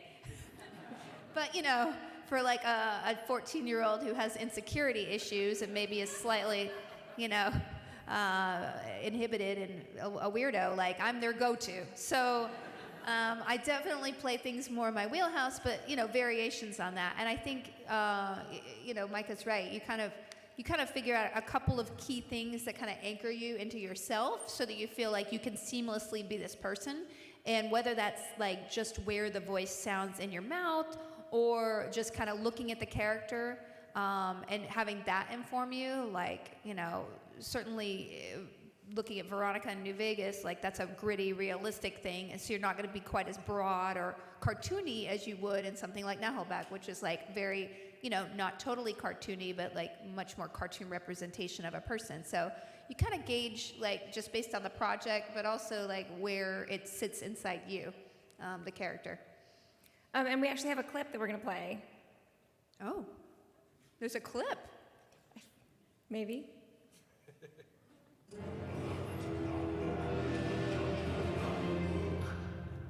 I am Zagdon, master of this place. I reign supreme over this prestigious establishment, guarded by hordes of mercenaries, bloodthirsty assassins, and by the most terrible monsters. I venture to seek your best confinement. I shall fend off the pathetic parties. With spiders, cursed rats, skeletons, lots of skeletons.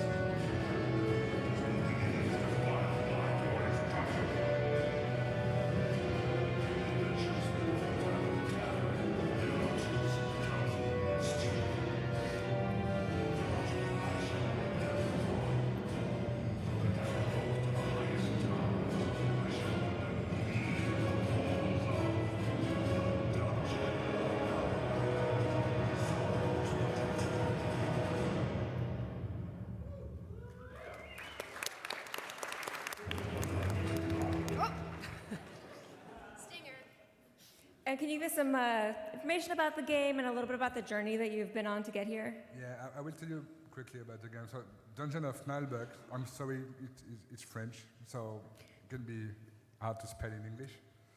I know now it's hard to spell in English. So it's a very famous IP in France. It was created by a character named John Lang. It actually started as an audio show. So it started like almost 20 years ago now as an audio show telling the story of a bunch of very crappy adventurers going into a dungeon. And it got like 5 or 6 seasons in France. And the audio is very, very important to us because the first story was told as an audio story. And when we started the game, it was obvious for everyone that we need to have very great actors to play the characters. So in France, we have a very nice cast made of popular actors and YouTubers and casters. We have many guests. And we were looking for someone who could have the same spirit as we had in the game, in the series before. And it was obvious to us that Felicia would be our best choice because of the guild, because of what she likes. Yeah, I actually heard about this when I went to France to release the Guild DVD, and so when I was there, there's this amazing bar, if you ever go to Paris, called the End of the World, right? Yeah. And so it's this nerd bar that has like a Game of Thrones area, and it has like a TARDIS, and it has like it's like the best nerd bar in the world, you guys. So if you go to Paris, go there. And so when I was there, somebody mentioned, "Did you ever heard of Noahbuck?" And I was like, "This is weird. No."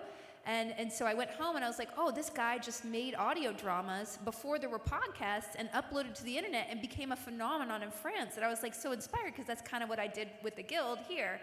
And so when they approached me for the game, I was so excited because like not only is the humor, like my sense of humor, because it's very funny, but also just like the origins of it feel very special to me, you know, just DIY, like just make what you want to do and make it awesome. And that's what he did. Yeah. And she did a great job recording the voices. Oh, thank you. So she will be the magician in the game, so there is several characters. They're all like kind of typical RPG characters. You know, you have a rogue magician, you have an archer, elf archer, that kind of thing. So really fun. And what was tricky about the game is we still wanted to tell this funny story, but at the same time to have a very deep tactical RPG. And one of the developers is here, he will show you a bit of the game later, and I think they really did a good job to that. So you will have this funny story, you will have this hardcore tactical RPG. If you're not too hardcore, you can switch to easy mode, when basically we'll have the story and going through listening to the voices of Felicia and other actors. And I'm very glad we made that with you. I play a know-it-all who's very snarky, so it's very far from my usual wheelhouse. So you're going to want to look at that, me stretch as an artist, being a total snarky know-it-all. Yeah, exactly. And what drew you to the game? Sorry? What made you interested in the game? In the game? Yeah. I work on another game that is published by Dear Villagers as well, called Edge of Eternity. It's a love letter to the RPG genre, JRPG genre, and I voiced Darian in it. But what drew me to that kind of stuff is just the idea that you can be any character you want. You know, you're not limited by what you look like, what you sound like, or anything like that. It's just the creative imagination of the entire genre. So we actually have some live play of the game that we can show everybody.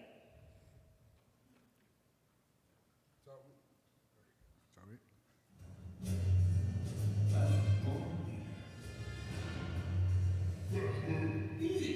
It's not very detail-oriented, are you? Really? Who does the password, smartass? Maracas. Maracas. It's maracas. Yes. No, it's maracas. So basically the game, you'll be exploring this city dungeon, and most of the part of the game is voiced.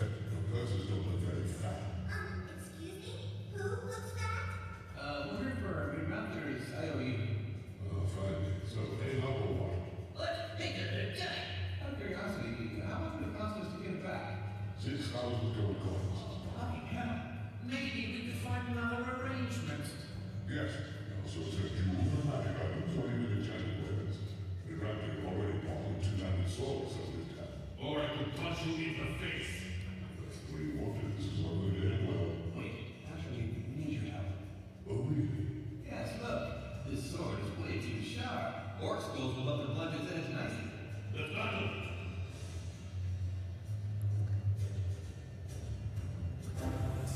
So now they will fight. So you will find some kind of XCOM-like kind of games, tactical RPG. The combat are very tactical because you have many characters to manage, and you will have many opponents. So it's a large part of the game.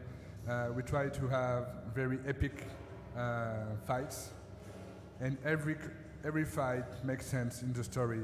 You have no grinding or this kind of thing.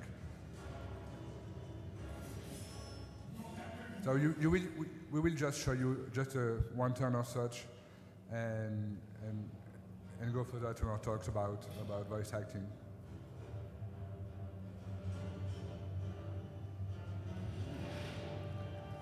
So you can destroy the setting and use that to your advantage or against you.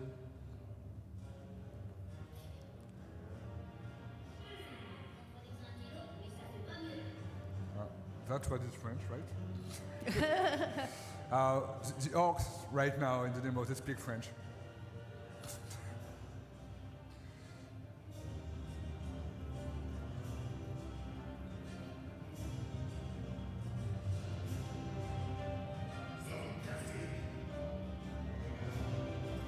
So you see, we broke the beer barrel, so now they are sleeping on the floor. They are kind of stupid, so most of them will go straight to that.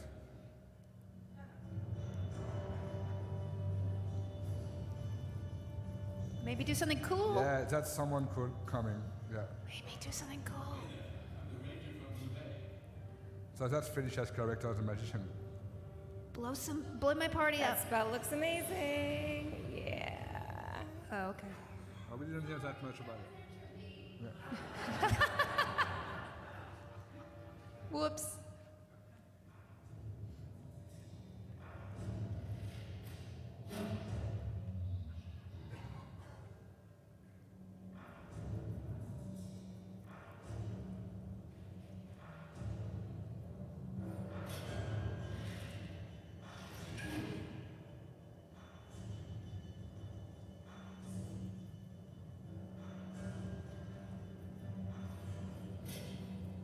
So that's the rogue. Yeah. Ooh. So yeah, critical hit from the rogue. So you have this kind of scene every time you Do it again. Yeah. So while we're I think the footage is still going to play, but I do want to talk to you a little bit about the impact that voice acting has on games, and the difference between a game without the VO and with the VO, and sort of how that's had an impact on the industry over the years. Why, Morgan, that's a big question. I know. you just I kept making the question bigger and bigger and bigger. Well, I think what's really interesting about looking at voice acting with RPGs specifically is that the character you play is rarely voiced, right? Like, because that's part of the role-playing aspect of the game, is that you get to really embody this character and kind of envision them to be, the character you want them to be. And so, the characters that people like Felicia and Micah play, I think, really have way more of an impact, all the NPCs in these worlds, and how you develop relationships with them, whether you love or hate them, or whether they are useful to you or not. And I think that when you look at the impact of those roles, it really depends on what the game is and really what the publisher and the developer want to do with those. So I think it's interesting looking at some of the stuff that Dear Villager has done and how they have really put an emphasis on making sure that their NPCs have personality and feel like they color the world in a way that other RPGs maybe feel a little bit more generic.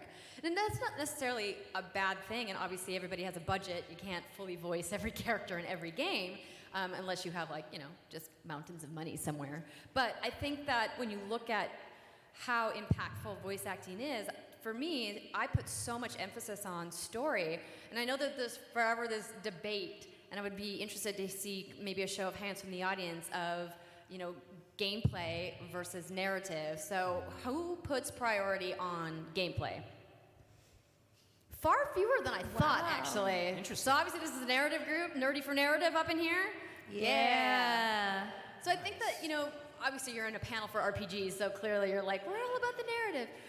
So I think that when you look at, RPGs, because like trying to extrapolate it to all genres is just, we would be here all day, everybody. We could do a whole panel just about that.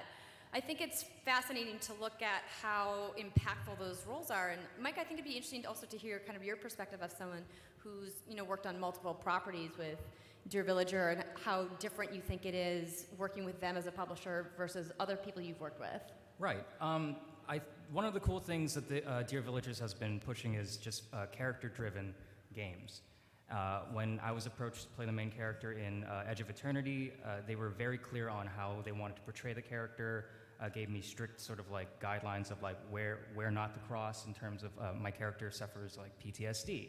But he doesn't understand it. It's something that is only seen from people on the outside. He's struggling, he doesn't understand fully what it is. And I think it's interesting because you have these different choices of having your main character not voiced, so you can be the one immersed in the story. You're the main character. Whereas you have these characters who are voiced, and you get to experience the story and kind of be a part of that big theatrical experience. And I love how they play with that. And are you a narrative or a gameplay person? Am I what? A narrative? Oh, for sure. I play everything on easy mode. I'm sorry. Whatever. Yeah, I don't have time to be killed in a game. I don't have time to be hunted in a game. I don't have time to be poor in a game, okay? So I'm gonna cheat, I'm gonna play on easy mode, and I'm gonna get the story into my eyeballs, because that's really what I care about. Preach. Exactly. I downloaded Stardew Valley like the second day it was out, and I downloaded a hack, and I got a lot of money, okay? I'm so sorry. I'm not gonna be poor. I'm not gonna be a poor farmer in a game, all right? I'm gonna buy all the turnips I want, and I'm gonna do it, okay? And that's how Felicia got a virus. But I think that gameplay, I think, as story is underappreciated. That's why I tend to gravitate toward those either big, like huge, Dragon Ages and Fallouts that have like a bigger, sprawling narrative, or like the very text-based ones like Baldur's Gate or Disco Elysium is one that I'm just like obsessed with because the writing is so good. Like to me, that writing is as good as any, screenplay out there. And I think that it's games are undervalued in that respect. But I think that they're getting more and more popular, especially since I think pen and paper RPGs are becoming more popular. Maybe that narrative is kind of bleeding over into video games. Is there a time when VO in video games fails or falls flat? Ruins the experience? I mean, as far as like, it ruins the experience in a game? Yeah. I mean, I think that sometimes when your character does something that you really don't want them to do, like when Star-Lord did that thing in Avenger, I don't want to spoil anything, but you're just like, what are you doing? Like, that's not what anybody would do. Just control your temper like a real person. And then, I think we all get mad when people act out of character. Like Game of Thrones, certain things happen where you're just like, what in the world? And I think that we all get really triggered because we have gotten to know a character, and that character needs to be consistent, or we need to understand why that character is changing and what's making them change, right? And so I think that's the particular when we all get upset at a TV show or a game, it's when a character's being violated. So really, character is the most important thing. Mm-hmm. It's probably really hard because you can't help, as the player, that putting yourself into that character's shoes, even if they're totally not like you. And then, so you just can't help but sit there and be like, no, don't do that. Why are you doing that? And people are like, oh, that's what that character would do. And I'm like, I don't think so. I don't think so. Yeah, and I think, somebody told me that good writing, you could cover up the name of the character in a script and you could just read the line and you'd know what character said that line, right? Mm-hmm. That's what good writing is, because the voice is so clear. And that was what I noticed when I was recording this game. Like, there's always, when another character would read a line, I always knew, oh, that's the rogue that I'm responding to, or that's the elf. Because each character is really well drawn, and so you know their voice, even if there's not an actual voice behind the line. And I think that's where it all comes from. Micah is nodding. I agree. No, Oh, good, yeah. I fully agree, yeah. No? Oh, no. She just pointed out that I was nodding, yeah. Totally nodding. Mine was at the end of The Last of Us. I did not like, it's, if you haven't played it by now, it's kind of, yeah. I did not It's like fine. that Just particular- spoil it. It's fine. Just do it. It's fine. It's 2020. Well, They don't get to play part 2 here. We're all mad about it. I would have sacrificed the girl to save humanity, but that's just me. That's just me. I know. Wow. I just learned something about you, Morgan. No? And he kills all the doctors? Why? No reason. Those are like the last 3 people who know how to cure the zombie I plague. felt a little guilty about it, but I wow. was so mad. I was like, you can't make me. And then I'm like, oh, the game's going to make me. And then I found out later that you didn't actually have to. Anyway, these are things that I'm working through. No, but I'm with you that, a single performance could potentially make or break a game for you. Yes. I mean, we've all seen games that had, maybe some lackluster or out of character performances that really kind of tainted the whole experience. And I think it really just emphasizes how crucial voice acting, writing, and directing to something that I think people don't talk a lot about is how important voice directors are. Yes. And we don't really get to hear from them a lot in the video game community because they're usually locked away working somewhere. But if you do ever get to see a panel here at PAX that includes a voice director, you should definitely go because they're super fascinating to learn from. Absolutely. I think one of the biggest issues when it comes to bad voice acting in video games is just crunch. It's a thing that I'm glad the gaming industry is trying to fizzle out because it's just bad for everyone involved. But not having enough budget or not enough care to tell a good story through these voices is probably one of the biggest issues. Not enough time, not enough money. See, that's interesting because I'd always kind of thought that just as the viewer, when you'd get these sort of weird disjointed lines, I'm like, are they just not giving the actor any context at all? It could be, yeah. So it they're could be that you have these sessions where they tell you just go into the booth, they give you a little background of what you're doing without details or anything, and they say, and go. Right. And you have 2 hours to finish your work, and that's it. And you're like, who am I responding to? What are we talking about? Yeah. I don't know. There was a project I did where I came in and I didn't know what I was doing. I thought I was playing some sort of background character. Turns out he was a boss in the video game. So my really bad generic, take this, was the boss for some strange reason. And I'm like, because people started coming up and saying, hey, I really liked your character in this project. And I'm like, thanks? What am I? So I looked up a Let's Play and I'm like, oh no, I suck. That's not your fault, though. I did a movie called Red Werewolf Hunter for Sci-Fi, and listen. Hey, fans. I've done some stuff, y'all. And I was like, where are the werewolves? And they're like, they're your height, so just look at because it's green screen, right? So I'm just acting with nothing. So I'm like, and bam, bam, bam, bam, bam. And it turns out later they CGI'd the werewolves to be wolf size. So I'm looking at nothing. But that's not my fault. That's because somebody didn't plan out what the werewolves look like in person. I didn't know. I look like an idiot. But I'm looking above the werewolves. So that's not our fault. But then we come across as, not so great. And that puts us in a bad position. So it's always nice when people care enough to be like, okay, this is the attitude you need to have. And that's what we did in the booth for this game. Where it's like, okay, how is she approaching this? Why is she saying this way? Okay, go with that. Mm-hmm. Did somebody just die? What happened?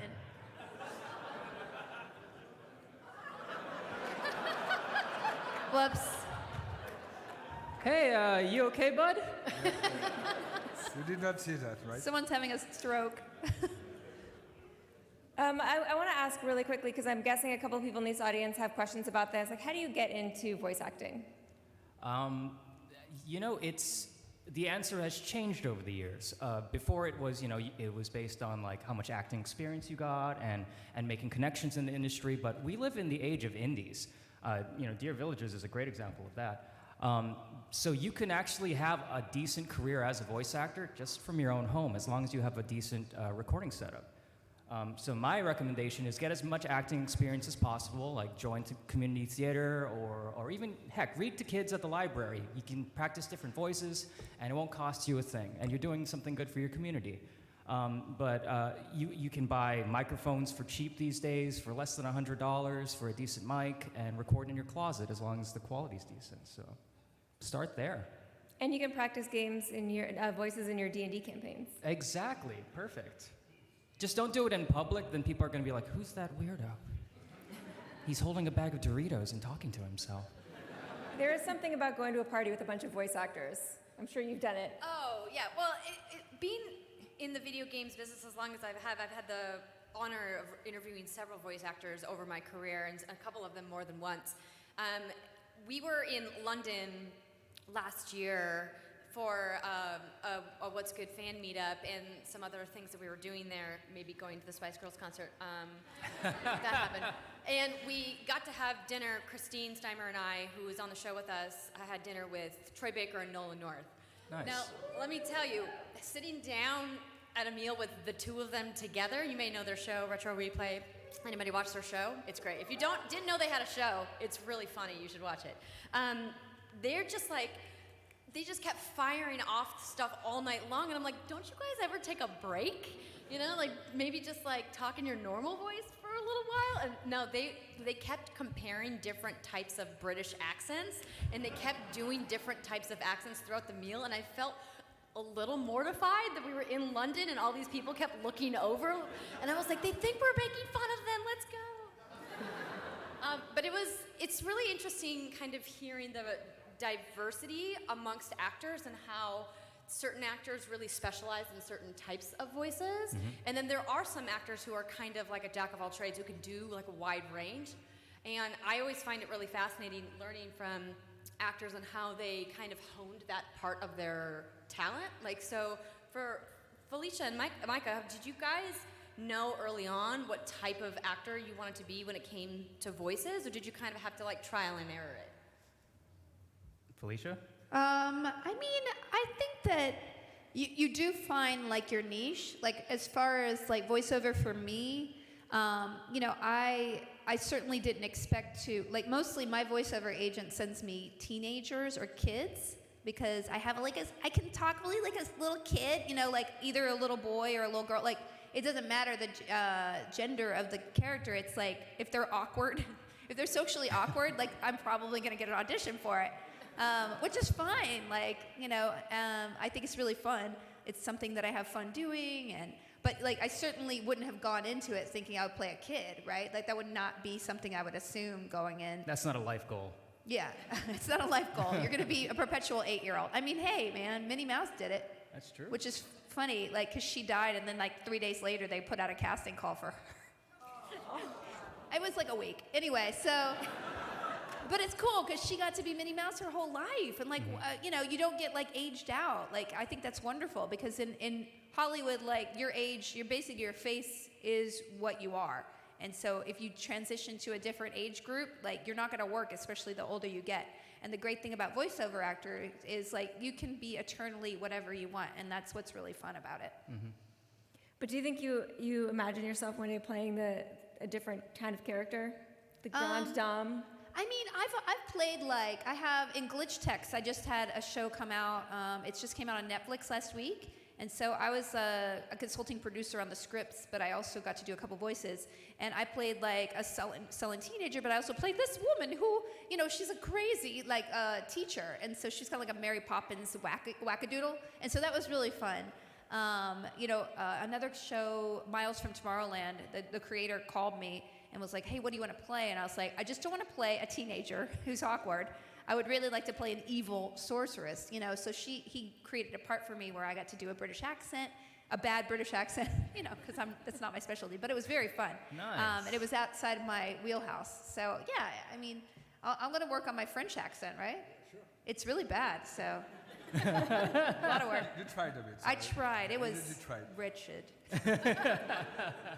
I'm polite. Yeah. Yeah. No, you're not. Oh, thanks. But not polite enough not to lie. So I do want to ask one more question. We are going to open the floor up to questions in a little bit, and I want people to think about this question too.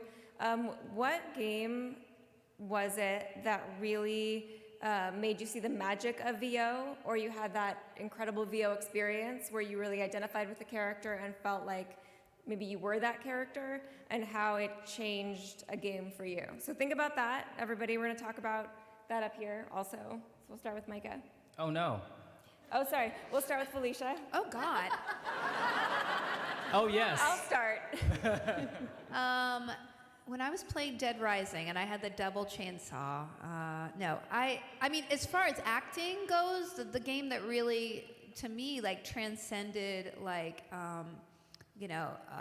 voice was Last of Us. I mean, just the acting in that, like the motion, like everything about it was really cinema, and it was really heartfelt and it had emotion to it. I think, sometimes in video games, emotion is not really considered like an asset. But like, if you really, really love the characters, then you're going to be so invested. I literally cried when they killed Thane off in Mass Effect 3 to the point where I've never finished that game and I will never pick it up again. Like, I was sobbing. I was like, this was my man. How could you take him from me? He was a fish man, and yet he was so sexy and tormented. It really upset me, y'all. I will never finish that game, ever. Is there an ending where he doesn't die?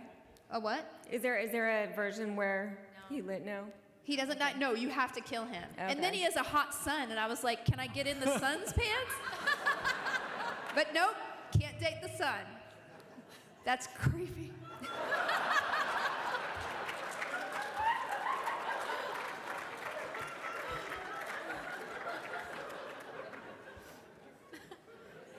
I mean, how do you follow that? I think that we're done here. We should probably just go. Well, thank you guys for coming. I only dated the ladies in Mass Effect, so... Liara, Team Liara. And then she dated somebody else at the end, and that was fine. I'm not sore about that at all. Micah. I really enjoyed the voice acting in the Arkham games. Oh, yes, very good. It was just really cool to see Batman done in such a really gritty style with all the familiar voices that you've grown to love. It's nice when something kind of grows up with you, a franchise grows up with you. Well, I have two examples.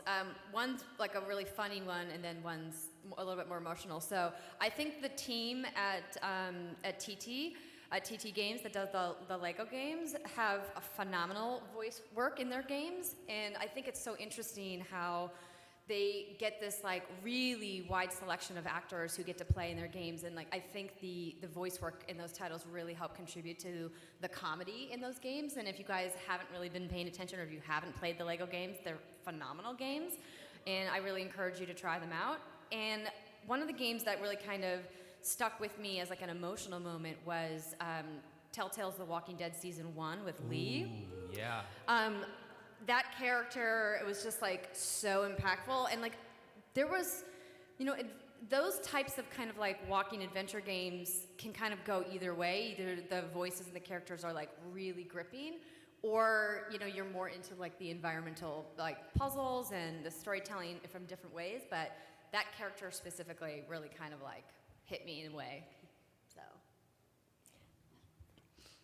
your turn. Oh, go. Sorry. You gonna go? On my side, I remember, it's not so much about deep character, but I remember for years I've been listening to the Earth Joe files from Baldur's Gate 2, and actually I had it in my car engraved on a disc with music, and sometimes I had the characters, the one talking to his hamster. Oh. Yeah. And when I have friends Boo. coming in my car, Boo. And when I have friends coming in my car, so you have one music and lines from Baldur's Gate, so I kept that disc for years, and it was a personal file, but that's something that is very inspiring for me. I love that game, so I just love to listen to those short tracks from right to right, and I still have them, actually. I would say that my answer is probably FemShep from Mass Effect. It's obviously been a really long time since I played those games, since everything's sort of fuzzy about them. But I just remember Jennifer Hale, right? I think did FemShep. She did, yeah. Oh, she's so I just good. remember so good.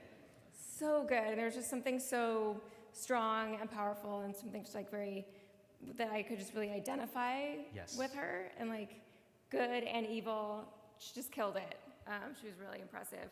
And I like your comment about The Last of Us, the emotionality of it. And I think that we don't see a lot of that in video games. Because, like, part of me is like, I kind of want to shout out the Gears franchise because their voice acting is so ridiculous, but it, like, so fits with the stupidity, over the top, chainsaw, like, super bro-y. Like, it fits with it. Yeah. So it's definitely part of the experience, but not emotional. Yep. I don't think I ever cried during a Gears game. No, definitely Not even Gears 2? Yeah, like well, that's a different moment. I know, thinking with of, the like, with the wave. Yeah. No, I know. StarCraft. I mean, I only watched. I don't really play StarCraft, but I watched all the cutscenes, like a movie, and it's really You're the great. best Like when ever. Kerrigan was like, "No," I mean, that's like really good movie. Like that's a movie they're writing, right? I mean, they're beautiful. Those cutscenes are beautiful. Yeah. You can see all like the shine on the armor and like the damage It's and amazing. everything. It's so good. Obviously, I was focusing on the armor. Oh, sorry. I think one of the cool things about voice acting is that if it's very good, the actors disappear, and you only see the character. It's not really something that you can experience in like live action television, where you see the actor's face and whatever. And sometimes if the makeup's really good, you forget it's the actor. But if a performance in voice acting in video games or animation is stellar, then you completely forget that it's a performance and you get invested in that character. Yeah, and Troy's one of those people I think that I only will find out after the fact. I'm like, oh, that was Troy who did that? Mm-hmm. I didn't realize that. And that's the best feeling, right? That's the best feeling. Yeah, where you're like, oh, I didn't even recognize you. Yeah, I think Ashley Birch is the same way. I was going to like that. Aloy was like my third runner-up. I was like, do I talk about another game? Do it. But I think that she's another one of those actors that I feel like when you listen to her work, that she really kind of changes the quality of her vocal tone in a way that you almost have to like look it up and be like, was that Ashley? Mm-hmm. Yep. So also when you guys come up for questions, let us know who your favorite voice actors are too, because that would be cool to hear and learn about more actors and learn about their work. So we're gonna take questions. I don't know where the microphones are. There's one there I see in the aisle, and I don't think the other aisle has one. Sorry. But there's a little opening in the middle, so you can cut over to that.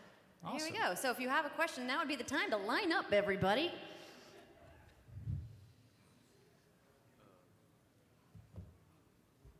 Oh, also when the voice acting in Animal Crossing, when Tom Nook takes away all your money. I was gonna say Animal Crossing actually, because there's something so visceral about their little like, and then when you type, it goes like. I may have played a lot of Animal Crossing. The new Animal Crossing comes out, I think, on the 30th. Not that it's in my calendar or anything, but it's in my calendar. It's like that and the Sims voice actor. Yes. Yes. I mean, how do they do that? That is a skill. That is somebody's It is job. definitely a skill. It's like scat singing, except without the music. Yeah. It's good stuff. Hi. Hi.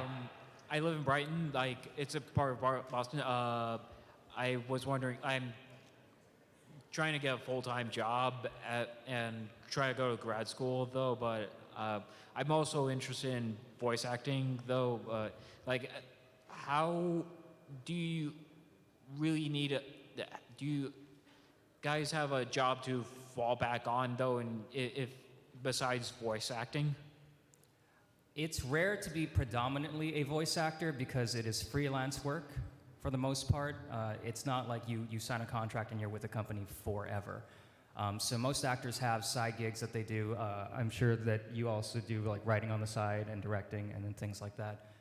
But yeah, it's good to have something, a fallback in the seasons of work that are leaner, for sure. Yeah, I do lots of. I mean, voice acting is not my primary source of income. I mean, it's not what I do for a living. I mean, I do it for fun, and I do it a lot. But I would say that my writing mostly, producing, live action acting. Actually, I think I'm more of a voice. I've done more voiceover the last couple of years than live action acting. Nice. But I do a little bit of everything because I think you're right. You have to diversify. Like all of the. If you're an artist, you're basically freelance all the time, unless you happen to have a job that kind of lasts a couple years. So you constantly have to be looking for your next job. And so I like that. It's a lot of insecurity, but that's what I thrive on. But I'm insecure, so I need more insecurity in my life. So Same. exactly. So, but if if you want to do one of these things as a profession, you have to know that it has to be a hobby until you get to the point where you kind of tip over into it being a profession, and it can definitely go back and forth. Yeah. Also, health insurance. Health insurance, yeah. Thank goodness for I know. unions. Yeah, unions do help out a little bit on that. And doing your own taxes. Doing your own taxes, yeah. Good times. Ooh, adult things. Bleck. Yeah. Next question. Definitely have a fallback. Hi there. My name is Kyle. If we're talking about favorite voice actors, Big B Wolf from Wolf Among Us. I think that was Adam Harrington. Nice. Amazing. Good choice. My question is, as voice actors and people in the industry, where do you think the industry is moving right now when it comes to voice acting, particularly in games that will be queer-led with queer characters, queer protagonists, or non-binary characters? Interesting. I mean, I think voice acting is heading to a place. There's so much more content now. I mean, I audition for 2 or 3 shows a week just to be on cartoons and things like that. Video games are a little different, but I think it's wonderful that there's more diversity in this world. I personally will not audition for a role that is not my sexual orientation or if it's not my race. Like I got an audition for Jasmine. I was like, absolutely not. But there are instances of people playing cross ethnicity. I think Laura Bailey, I think, is a good example of her character in Uncharted. Yeah, she played an African American woman, right? Correct. I mean, that's just not a choice I would personally make. But I mean, she's wonderful, incredible. But I think, and that was years ago too. I think we've gotten to the point where it's a tipping point where people need to sort of be in our lane, let's be in our lane and give more opportunities for people. Yeah. So I'm just happy that more voices are out there and we can experience that and then give more jobs to people who maybe have been in marginalized groups before. Mm-hmm. I think games in particular. Oh, go ahead. Yes, please. That's Yeah. fantastic. Yeah. Thank you. I think a lot of game developers are pushing for more diversity in voice acting in particular. I'm involved with a project right now that in years previous did not handle certain things delicately, but they brought on someone this year for this certain project, and they changed a lot of the terminology to be a lot more inclusive. If there was something in the writing that wasn't good, they'd be like, yeah, no, how about no? So it's really nice to see, instead of people putting their foot down and being like, no, this is how it's always been and it's always gonna be, because who wants that, really? Come on. But yeah. Thank you. Thank you. Hello. Hi. My name is James. I have a statement and a question. Oh no. The statement is, I would think that the best voice acting was in a game called Lunar: The Silver Story Complete. Ooh. Which that guy who played Galleon was great. Nice. It was not Galleon, Magic Emperor Galleon. I thought it was cool. But my question is, can any of you do a really good Titus laugh? Do a what? Oh, I'm sorry, Titus? Do you prefer Titus? Final Fantasy X, big anime? No? Micah's looking up something on his phone. My Stand by. favorite thing apologize was if hearing that they're in the old. Joker movie, when you're replacing the Joker laugh with different laughs from other things.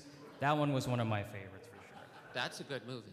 Oh, are you playing Yeah, it? I can totally do a really good, really good. Don't look. Don't look. Don't look. You know. Where are you? This is the problem with searching for something on YouTube. Hey guys, what's up? Welcome to my channel. YouTube.com/what'sgoodgames. Then there's gonna be an ad for Grammarly.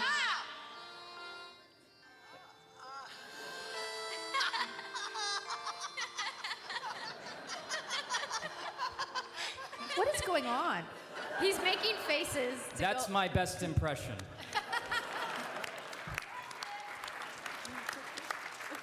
Thank you Why very do you much. ask that?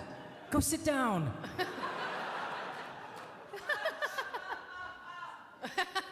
Okay, you need to leave now. Hi. Hi, my name is Abby. And I don't really have a favorite voice actor because I love everyone. My question is for Felicia.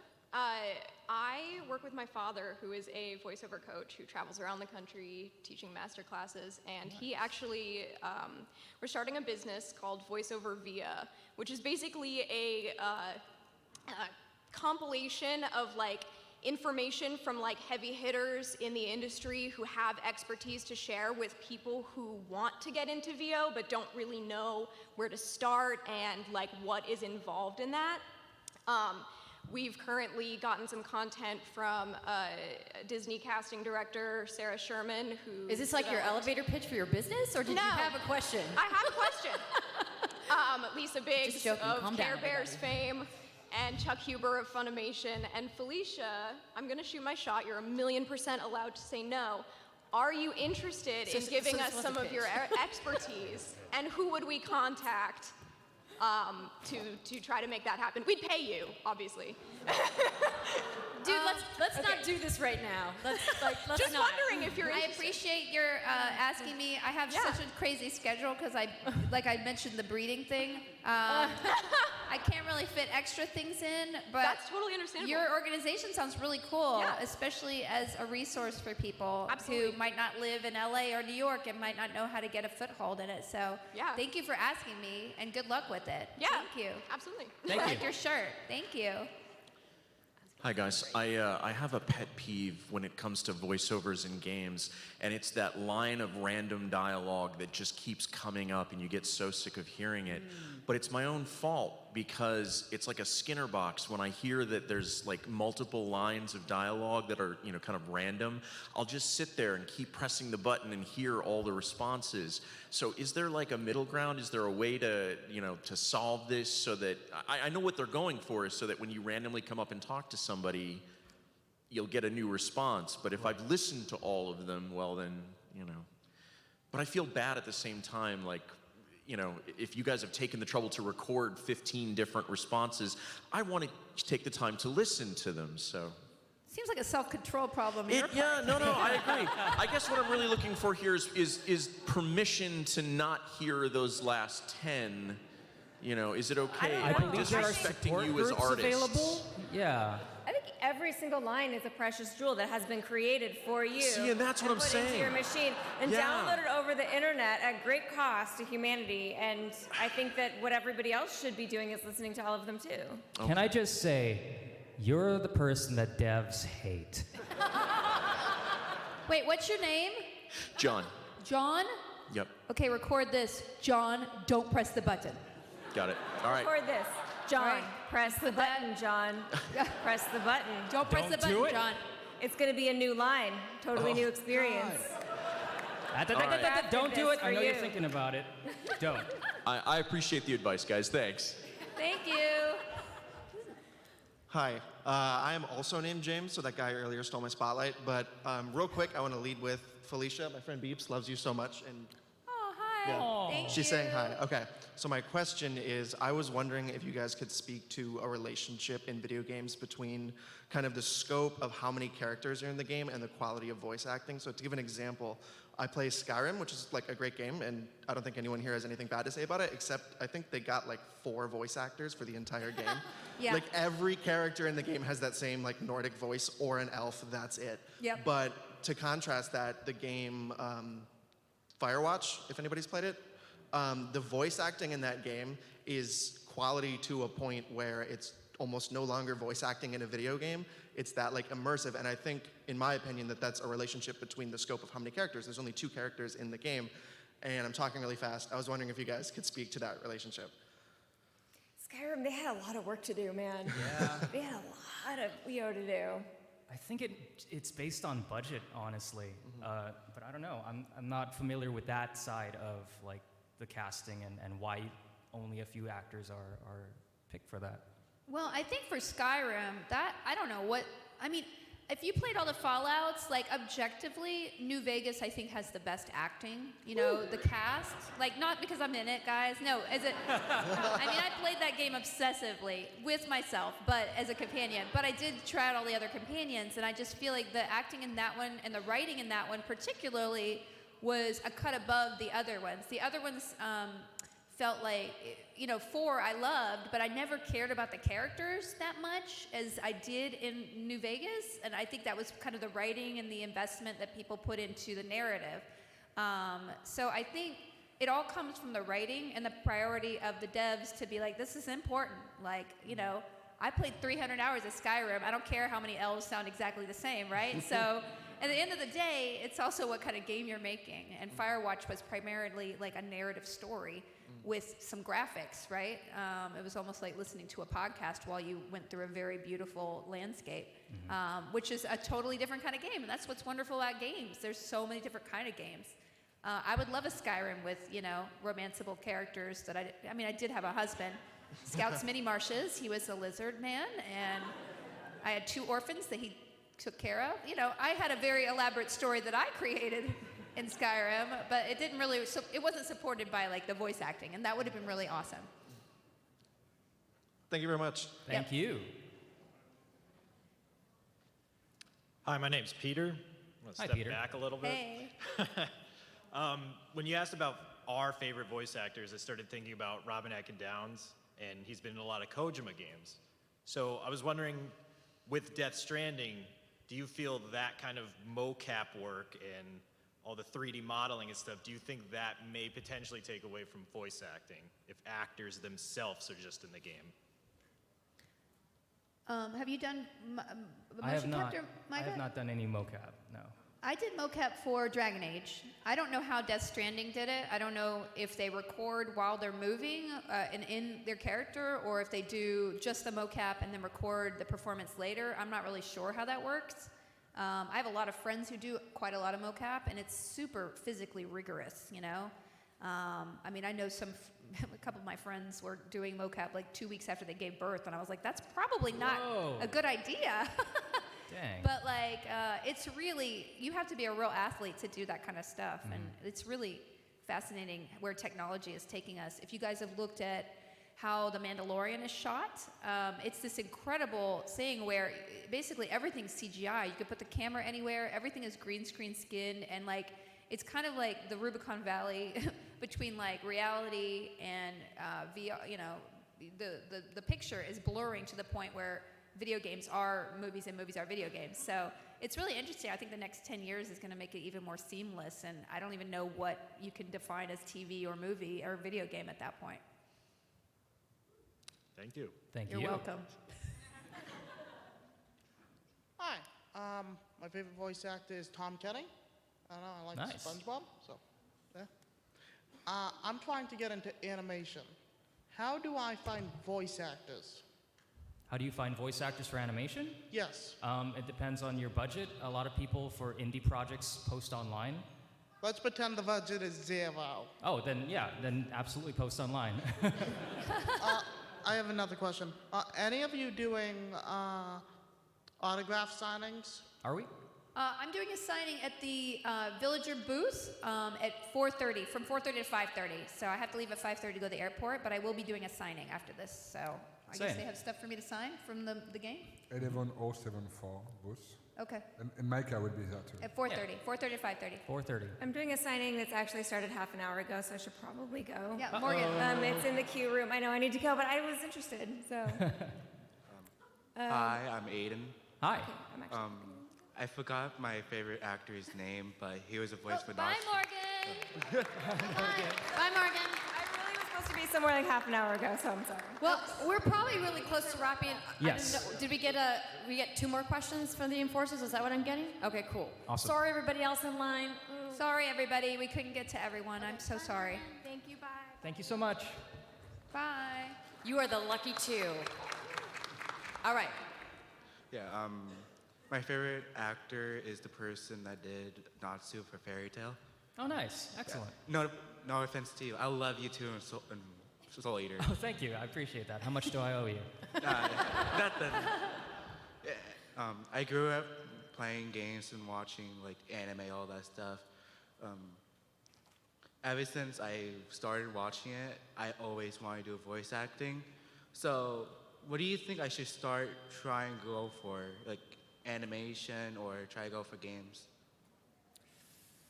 I think you should probably go for as many things as you can. I mean, like Micah was talking about earlier in the panel, the work is really inconsistent when you're in the arts, whether you're a voiceover person or whether you're a writer or an artist and you draw things. Like, I think you really just need to go for out as many projects as you can, because I think it will really help you diversify your experience, and maybe through practicing other types of work, you'll discover, actually, maybe I really love doing commercial work, and maybe video games isn't the thing that I thought that I wanted, or maybe vice versa, you know? So I think you should really keep your eyes open to all the different kinds of gigs. Yeah, I think as far as, you know, whenever anybody's like, how do I get into the industry? How do I do this? And I'm like, don't think about the job, think about you as an artist. So make yourself the best artist you can, because if you try to go out and get a job and you're not ready for it, then people will think that you're not ready for it, and then they won't call you back. So like, I would advise you to work on any kind of acting that you can, like take an acting class, get involved in community theater, take a voiceover class, study the voiceover classes online. You know, there are a lot of people who have great resources online to sort of like define yourself. Like, listen to yourself and be like, hey, what's special about what I do that sets me apart from other people? And then, you know, I mean, even like my brother took Toastmasters, and he said it changed his life because he was so shy. And he took, you know, classes there, and he participated in that organization, and it made him so much more confident to speak. And so you have to really know that your voice is your talent, right? And you need to like show people the best side of you before you try to ask them to pay you for work. So that's what I would advise you to do. And wherever you live, there's going to be resources to get better at any of those things. Become an expert. Just like how a doctor has to study medicine and go through years of training and schooling, as an actor, you're going to be competing against, possibly, me and Felicia for you got to work. beat us, okay? Yeah. Good luck. Not physically. Don't like baseball bat us in the knees or anything. Have a good night. You too. All right, last Last question. one. I work with a local radio theater group. Cool. We do live theater, but it's all voice acting. Nice. Oh, neat. And one of the challenges that our actors regularly experience when they come in from regular theater to voice acting is the lack of physicality on the microphones. Our Foley people can, of course, make expansive gestures, but our actors really struggle with being tied to the mic. So I'm wondering if you guys can talk a little bit about your experience kind of pulling in and being in front of a microphone, trying to voice a character who in a game is very expansive, very active, but you yourself are very restricted to that recording booth. Do you move a lot in the booth? I mean, you go. I'm just curious, do you? Do I what? Do you move a lot when you record I a had to teach voiceover? myself not to. Yeah, when I first started, they're like, oh, you're moving back and forth from the mic, or you're turning when you're talking to somebody, or it's just natural instinct. And so you really have to train yourself to like only be here and only paint the picture with your voice versus like your body. And so I do move, like I'll go like this if it's something, but I know that I'm not doing anything. I don't have any like jangly jewelry on, and you know, I know that I'm not adding noise. I'll wear the appropriate clothes. So like, these are all things I had to learn, you know, in order to do voiceover acting. Because you're right, you know, you should be able to close your eyes, and that's all you have. So yeah, it's something you have to learn. I'm a Muppet. Whenever I'm recording, I'm moving constantly, but I guess I've learned to not move my head so much, but sometimes, you know, I'll be like, especially when I see my character on screen go like this, like just one, so, I'll frequently go, so, no, don't do that. Yeah. Or like fighting reactions, I've accidentally punched the mic before. But there are some people who just don't move at all. I work with a director. Has anyone seen Space Dandy by any chance? There's a character in there named Meow. He flails a lot. His actor stands stock still with his hands behind his back going, yeah, and that's it. Like he does all this weird screaming, but he just stands still. It's the weirdest thing in the world. He might be a serial killer. That's really hard. I mean, to me, like the one thing that gave me when I took a class, they were like, okay, it's okay for you to add a couple words in between before your line in order to get into the line. And Yes. just saying that, just giving me the permission to be like, okay, and here's what I have to say, being able to do that, because on-camera acting, you can't improvise. You know, you're just Right. like, you work with what's there. They can't cut around you generally. I mean, they do, because a lot of people don't know their lines, but it's it's fine. But mostly, you just want to say what's on the page. And having that permission to sort of like loosen, the grease the wheels a little bit is so, it really frees you up to do the best work that you can. Because if you're afraid, you're not going to do good work. Mm-hmm. Yeah, I'd say like there's a quote that one of my senpai says all the time, which is, dignity has no place behind a microphone. So whatever you need to do to get the sounds that you need to, do it. As long as you're on mic, that's all that matters. That's a great piece of advice. It is. Great. I'm gonna steal, it's mine. I said it, you learned it from me. I am going to steal that just to take it back to my group. I don't have to take it very far. We're in Somerville. but- Excellent, good. It's not even Great. mine. Have at it, you can have it for free. Thanks. Thank you. And thank you, everybody, for coming out. Since Morgan can't be here to finish the panel, she had to run. I just want to give a big thank you to Micah, to Guillaume, to Felicia for being on the panel today. Thank you to Dear Villagers for having us. As Felicia mentioned, she's doing a signing at 4:30 in the Dear Villagers booth on the show floor.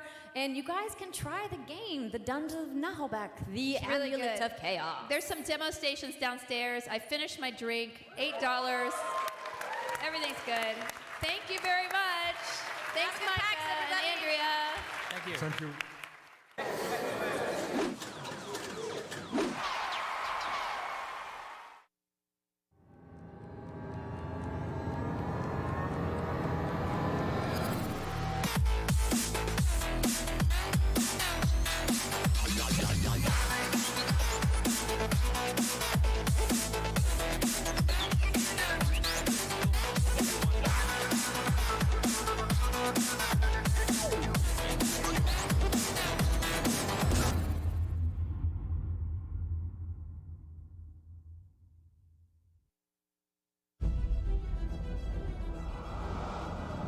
In a world of legendary heroes, one man will rise to take all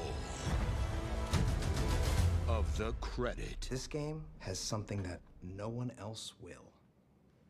Me. This is where the magic happens. Hey, can I get a coffee? I'm coming, Ian! Everybody has that game that they fell in love with because they make an impact. Those games were somebody's legacy. Well, this is my legacy. Our legacy. Our legacy, whatever. It's not my legacy. I have a BA in Women's Studies. What exactly is women's studies? It follows the experiences of women and the contributions they've made to... Inquiry withdrawn. Quick thing, I'm worried about the time. Yeah, David, I'm moving as fast as I can. It's not my fault that these watermelons don't explode like real heads. I can get you real heads. Not human. That's commitment. I built your vision. It's like you're this brilliant painter, and I'm your favorite brush. I'm just some tool to create your masterpiece. I like that metaphor, but it's not quite right, is it? Are you seriously about to noodle on my metaphor right now? I know that I can be difficult. Papa, you can't give up. We're like the Beatles. Together, we make masterpieces. I could write the lyrics and the music and everything, but it would sound completely different without the drums. Wait, I'm Ringo? Well, yeah, of course you're Ringo. I mean, look, somebody's got to keep the beat. Oh my god! At least you brought me breakfast. Oh, this is mine. It's prescription. A prescription bagel? Legally, you're actually not allowed to ask me about it. Whatever.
of legendary heroes, one man will rise to take all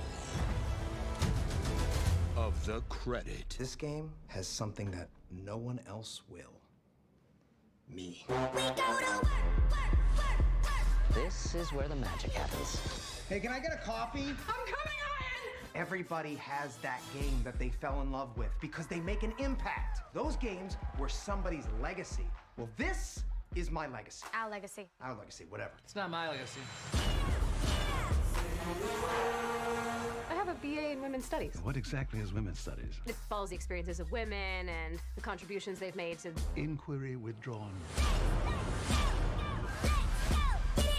Quick thing, I'm worried about the time. Yeah, David, I'm moving as fast as I can. It's not my fault that these watermelons don't explode like real heads. I can get you real heads. Not human. That's commitment. I built your vision. It's like you're this brilliant painter, and I'm your favorite brush. I'm just some tool to create your masterpiece. I like that metaphor, but it's not quite right, is it? Are you seriously about to noodle on my metaphor right now? I know that I can be difficult, Papa. You can't give up. We're like the Beatles. Together, we make masterpieces. I could write the lyrics and the music and everything, but it would sound completely different without the drums. Wait, I'm Ringo? Well, yeah. Of course you're Ringo. I mean, look, somebody's got to keep the beat. Oh my God! At least you brought me breakfast. Oh, this is mine. It's prescription. A prescription bagel? Legally, you're actually not allowed to ask me about Whatever. it.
round one, but you probably know, because you made it to round one, that there's actually a secret round. I don't know what to call this, because like round 0 is picking up the phone. Let's see. So we got to you got to buy tickets and check the yes box. You got to then answer the email.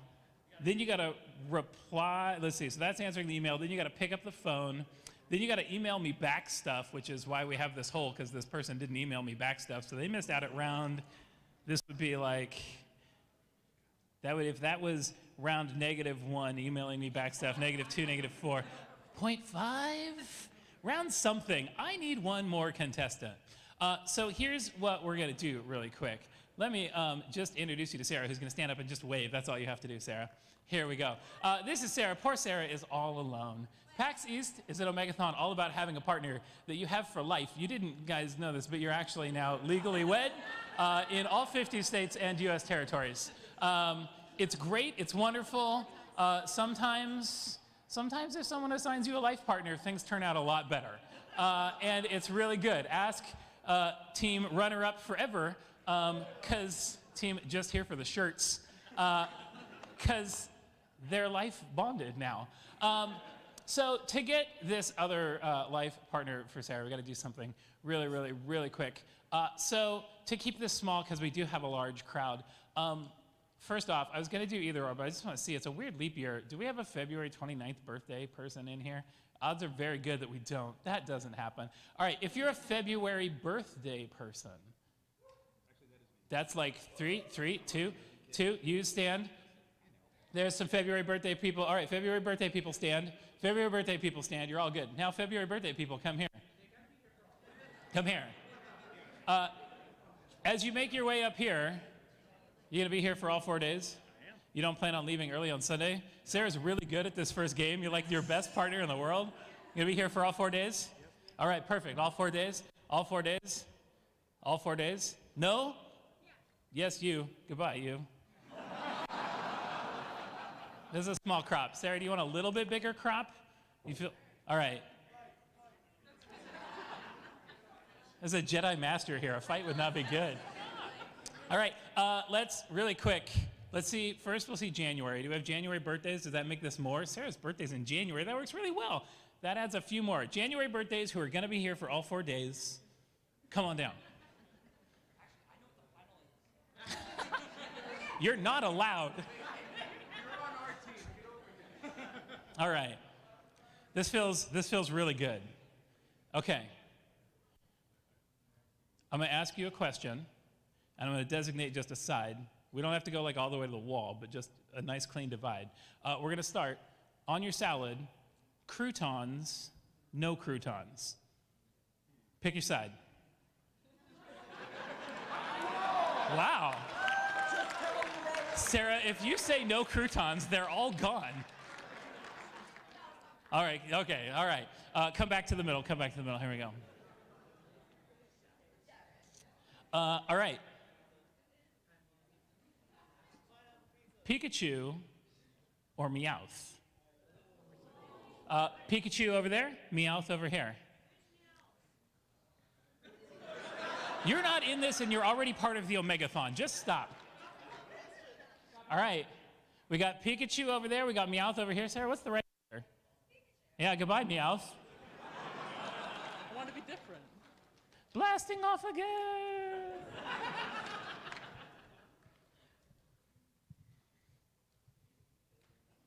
All right. It's time to get harder. No, I was going to do Baby Groot, Baby Yoda, but that was like not even going to get hard at all. Oh, that's interesting. This is really hard for Sarah. Ha ha, Baby Groot, Baby Yoda. Sarah has to pick now. Baby Groot on that side, Baby Yoda over here. I'm putting Sarah on the spot. You all could just go wherever you need to go. Baby Groot, Baby Yoda. Sarah, you have to pick one now. Baby Groot, not that it matters. It's just like, are you picking one? You're like, I know, I'm trying to weasel this into who I want. I want that Jedi Master on my team. What's the right answer, Sarah? Baby Groot. All right, goodbye, Baby Yoda. Wow. Okay, we're down to 4. You guys all the 4 February birthdays? Did we just get rid of January and like, oh, okay, we got half and half. That feels pretty good. All right. So, no vanilla or chocolate? No. Pineapple pizza, I'm going to do this one just for you. Just for you, and then we'll do it again next year when you guys come back. Pineapple on your pizza. Yes over there, no over here. Oh, man. A hard yes. All right. Sorry, guy with the wrong pineapple pizza. It's him. All right. Is that what you expected? All right, team pineapple. All right, we're down to 3. This is not doing too bad. Let's see. I need now Baby Groot, Baby Yoda made me think that I need to make these not hard on you guys, just real hard on Sarah. Designated hitter? Let's see. No, let's just make it real easy. Real easy. Are you Team Link or Team Zelda?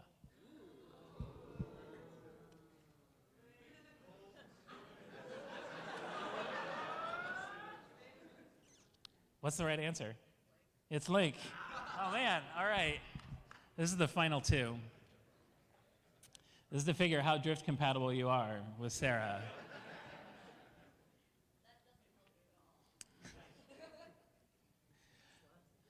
Let's see. You've played Slapsy before. Yes, over there. No, over here. Wow, you're totally drift compatible with Sarah. Sarah's never played this game either. God, how great would it have been if one of them had gone over to yes, feeling really good, like, yeah, I know what this game is. And then Sarah'd want to pick yes, and we'd all know you were lying. Windjammers move to the next round. Let's see. Cats or dogs? Cats or dogs is pretty straightforward, but this is like, I don't see as much stress in Sarah's eyes, but a little bit right there. Cats or dogs? So cats, dogs. Well, that doesn't do any good, because now if Sarah picks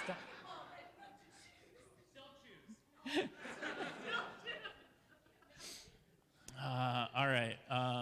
Man, I need a good one that can just put a lot of work. Oh, no, this feels really good. Sarah, I need you to pick a number. Okay, Sarah's got a number.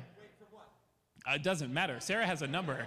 It's a number. If they're drift compatible, their numbers will be close. All right.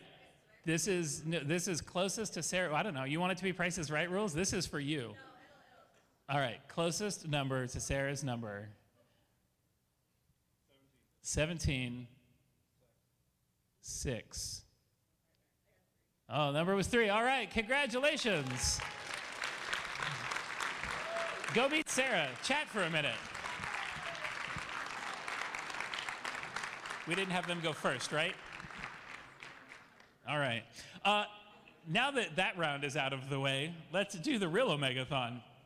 We're going to play Slapsies. If you haven't ever seen Slapsies like Sarah and her partner, Slapsies works like this. They're going to have cards in their hand that have pictures and words in case they can't tell what the pictures are. Like Gingerbread House, sometimes you need words. There are pictures on both sides, and then there's also a clue card that has words. Look, that word that says runs on gas or electricity. So the first group, we're going to make it very straightforward. We're going to play nice, normal Slapsy for the first group. They're going to have 5 cards. We're going to flip over the clue card, the first one, to find a clue that matches, slaps it on top. They are getting rid of their cards. The first team to be entirely out of cards, not the first one team member, but both team members have to be entirely out of their cards, is safe. They've eliminated the other team, sent them off to the slaughterhouse where dead Omeganauts go, and they move on to tomorrow. So what we need really, really quickly up here is we need Team Seeking Sweet Revenge.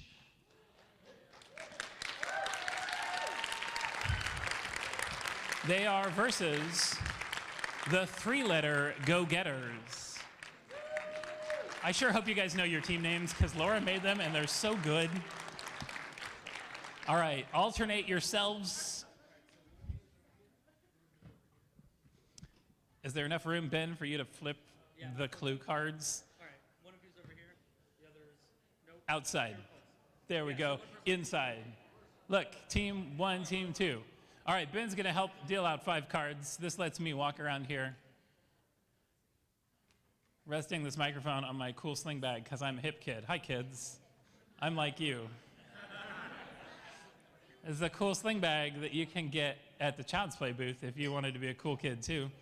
It's really good for doing things like holding a microphone or handing out death sentences to Omeganauts. Getting 2 out was so fortuitous. I didn't even know that was going to happen. You could possibly have this one because I'm going to return it to the booth when I'm done because I'm really too old to wear one like this. All right. Sure, if you can flip from the ground. All right, they have their 5 cards. We can sort of see cards. Hey, just so we can see, if your team's seeking sweet revenge, wave your hands over your cards. No, over your cards. There we go, that's sweet revenge, can't you tell? And then the 3-letter go-getters, those are the other hands that you see there. Those hands looked like feet. That got real weird. That creeped me out a lot. I don't know what happened.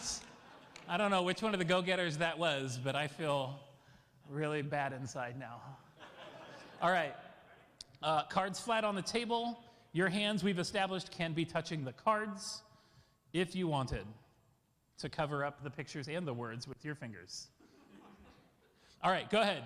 Let's make this happen because we do have an end time that we're supposed to have. Ooh, I can't see what that says at all. Has hair. What if I got close to the big screen instead of trying to read it on the small screen? Has hair, had a leopard, yay, we're done. Cool, get that card out of the way, that's a mess. Flipped, I still can't read that. That was a thing. It's a tiger is what the card says. Hey Ben, let's put a mic in your face and make you know the mics are gone. That's okay, I'm gonna stand here then because I can read this close. I'm an old man. All right, cool. Lighter than a tennis ball. A cookie is lighter than a tennis ball. So far, we haven't had to disagree with any of these. All right. Runs on gas or electricity. What is that? A light bulb. That does run on electricity. It looked like a salt and pepper shaker. Too heavy to lift. I'm a really strong person. I don't know if I agree with that. It's a dump truck. I guess I agree. All right, fine. Fine. Oh, all right. More syllables than something. Your last name. Paper clips. Well, he's a 3-letter go-getter. All right. Has spots or stripes. Ooh.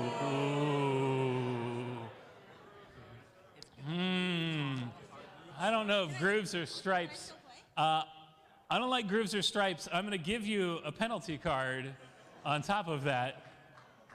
Here's a picture. Travis, can we still play on this? You can still play on that one, yes. Stripes, yes, those are 2 white stripes on the end of that football. All right. Fits inside your fist. Ooh, that card is underneath. It's a pear. Ooh, I don't think a pear fits in your fist. You're a small person. That's not inside your fists. That pair. It's Pulp Fiction. Oh, no. All right, it still fits inside your fist. An 8-ball fits. It's small. It fits in my fist. I'm feeling like as a judge. That would be like palm of her. All right, I'm going to give you this, but here's how I'm going to give it to you. I'm giving you your 8-ball back. I'm taking back the rubber band ball. I'm getting your pair. Fine, you could. It doesn't say could hold in your hand, but we're on a time crunch.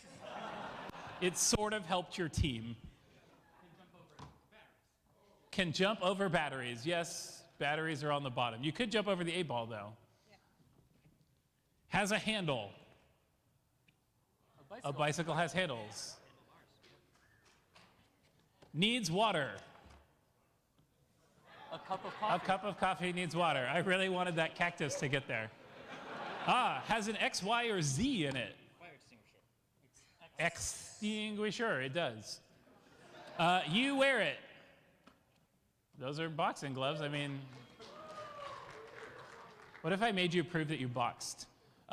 Meant to fly. Ooh. This is like the most philosophical question ever. Was an ostrich meant to fly or meant to run? All right, audience, really quick. Does it live or it dies? Oh my God, I knew you'd all say it lives. It lives. All right. Out for that sweet, sweet revenge. Mostly plastic. Mostly plastic. Plastic water can. Doesn't say metal. But that image is a metal watering can. It has to match the picture on the card, which means it's a no. That's vinyl. That's vinyl, not plastic. That's vinyl, not plastic. Take that one. Now, if we don't have anything mostly plastic, we can just move on, because sometimes ends with a vowel. All right, piano. Taller than you are. A gorilla is taller than you. All right, that is it. All the cards gone for half of team. Often found in water. Wishing well, I'll give that.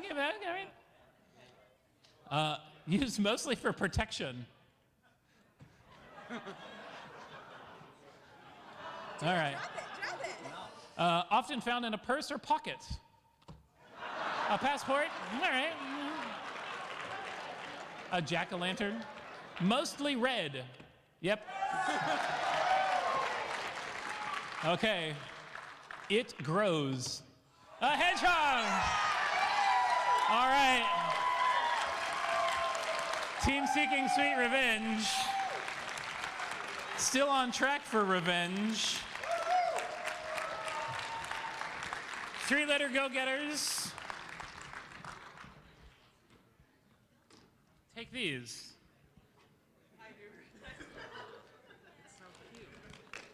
All right, well done. I'm worried how long that took. Can I do other forms of this game? I'm gonna try a different version of this game. Do I want to tell you who's playing first, or do I want to do the game? All right, here's what we're gonna do. I'm gonna get the right name since I told you guys the right name. We're gonna do, is it inverse, is it opposites? It's opposites, it's opposites. Opposites, you have to slap down a picture that does not fit the clue card. So, relatively straightforward. We're keeping it easy to follow. Coastal elites. Can the coastal elites please come up to the stage? They are facing Team Ice Ice Baby.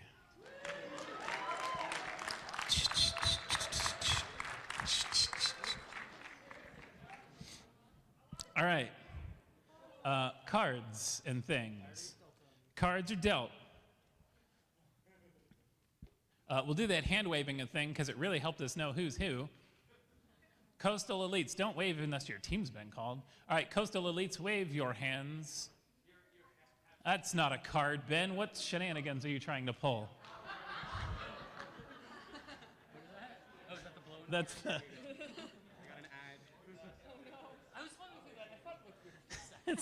Why would they put an ad for their other game in there? What are the odds that the Slapsies and Tensies card is going to come? All right. Team Coastal Elites, wave your hands over your cards like a magician. Don't join their team, Ice Ice Baby. What is going on? All right. Team Ice Ice Baby, wave your hands so they know. All right. You're going for opposites, so your card cannot match the thing. This thing being meant to sit on or in. You're not supposed to sit on a bunny. That's true.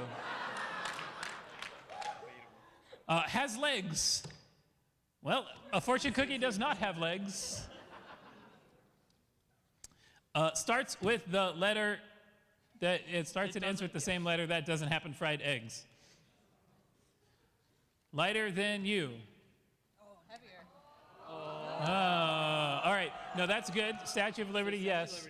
But you get that card. Okay, we can play through this. Found in a tree. Camel? Camels aren't found in trees either, neither are hats. Hold on, that's so fast. There are so many words. Green and found mostly outdoors. Let's see. Binoculars are not green or found outdoors? It's found outdoors. Yeah. I don't know. I mean, it's an and. All right, used in a sport. You're the same teams. Globe is not used in a sport. That globe ball. Used for transportation. A tire. All right. Pretzels are not used for transport. Neither was a suitcase, which was the first one, but you kind of pulled it back. But we did have... Oh, I took pretzel. We had 2 bonuses. I know, but we had pretzel, because you put down tires. No, you were good. Oh, then. Somebody else? I threw a chair down and I was first. Take the suitcase too, whatever, that happened. All right, has wheels or wings? All right, the lowest one is the cake, which does not have wheels or wings. That is the cake, yes. Can't fit in a chimney. Oh, no. Yeah, owls can fit in a chimney. A hot dog can. Wait, hot dogs can fit. Everything. Hold on. Oh, wait, no. You all get a card. You get a card. You get a card. That can fit in a chimney. Yeah, it's opposite. Oh, hold on. So. All right. Does anyone remember who was first? Give me your weird cards back. Who's first? I don't know. You got to go a little bit slower. It's one of the bonus ones. Should we just? There's 4 bonus cards. They're gone. Let's just skip to the next one. It's too confusing. Okay, hold on. Let me see it so I know the thing. All right. Often found in a garage. Piggy bank. Piggy banks aren't often found in a garage. Here, have an My ambulance. strat isn't working. Breakfast or dessert? No one eats bird's nest for breakfast or dessert. Can fit in your pocket. No, camels cannot fit in your pocket, which is an opposite. That is good. Yeah, opposite. Okay, cool. Thinner than a pizza box. Ooh. Depends on the pizza box. Who has a guitar? Let's settle. All right, I'm going to say a guitar. Even that electric guitar is probably thicker than a pizza box. Acoustic is definitely I like thicker. the way you think. That is. Yeah, I'm going with yes on that. All right, yes. It's got a hollow opening on it. All right, 1 syllable. So something with more than 1 syllable. Leather chair. That's one. Tires is one. Here, have a plastic cup. Oh boy. Oh boy. Wait, Oh, there. my wife is a kindergarten teacher. Yeah, no, it's got 2. That was her move. Tires. All right. Leather chair comes back up. And the cup. 2 of the same together. Letter together. No, it's. Well, they're both match. Ambulance. Yeah, they work. 5 or 6 letter food. Stethoscopes are not 5 or 6 letter foods. They don't fit the clue. I'm gonna play this chair. It's gonna happen. You own more than 5. I can guarantee you I don't. All right. Okay, we're not out yet. We still have only 1 member from each team removed here. Okay, musical. No, life vests are not musical. All right. Has a head. I think chair was first. That leather chair finally going. All right. Can roll down a hill. Oh, both. They can both roll down a hill. I think they can both roll down a hill. I mean, you can argue the hot dog falls apart, so it's not actually rolling down a hill as a hot dog. Still be carrying it down the hill though. And if it's grass, the bottle cup just got. Should we just? I think they both get one. No, so here's what we're going to do. This was pretty much a tie. I don't know who slapped first. They both would fit. All right, worn on hands or head? All right, firewood you don't wear on your hands or head. All right, mostly metal. All right, the strip wins. That is Team Ice Ice Baby. Moving forward. Team Coastal Elite, so let me get this from my cool kids bag and give you a medal. Thank you. All right. How are we doing on time? I better check that. Oh, 4:31, and that's only been 2 games. Which was faster, opposite or? Regular was probably faster. All right.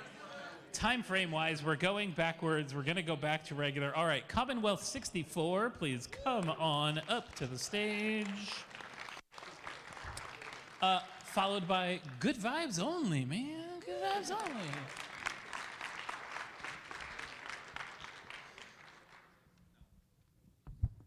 Okay, so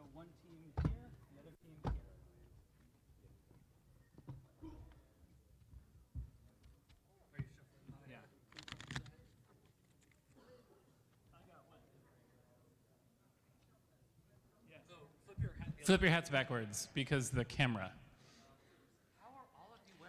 I don't know. This is the hat round. All right, Commonwealth 64, wave your hands so people know if they're cheering for you, which hands to cheer for. All right, and good vibes only. Yay. Why was I going away? Because I need to stand here to read these cards.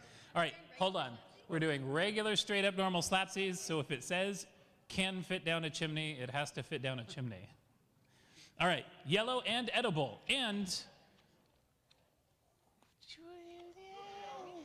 Come on.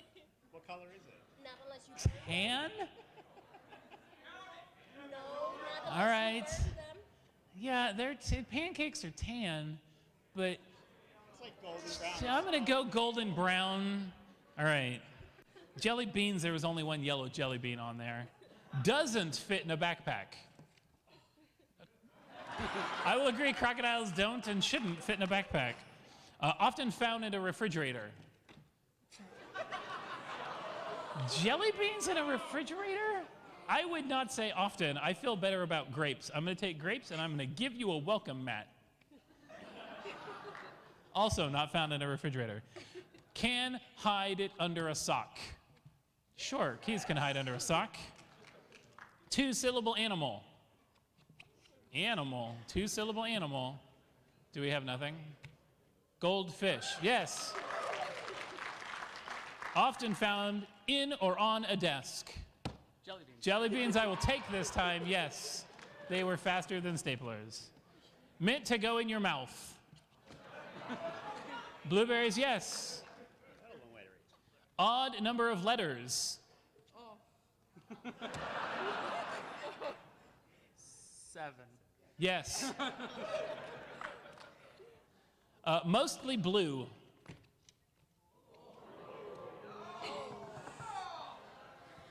That trampoline is mostly black with a fine trim of blue. These flippers, though, I would say yes, are mostly blue. Here, have a barrel. Tastes sweet. A donut, yes. You put things in it. A muffin? Blueberries. Put toppings in it. Okay. All right. All right, I accept. You're very ready with that blueberry answer. All right, starts with a P. Popcorn. Partially wood.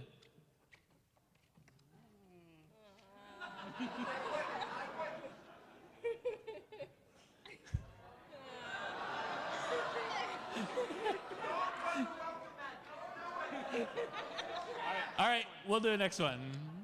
I would have totally taken leaf. Found in or near a garden. I'll take leaf now. It has teeth. Zipper's teeth, very nice. Brown and fits in a drawer.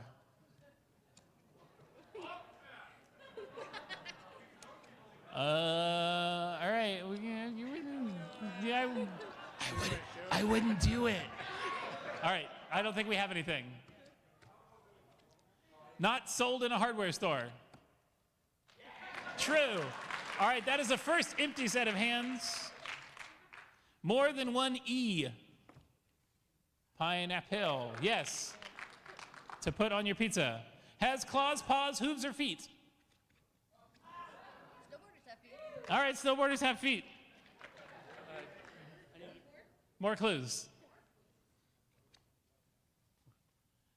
Often found in water.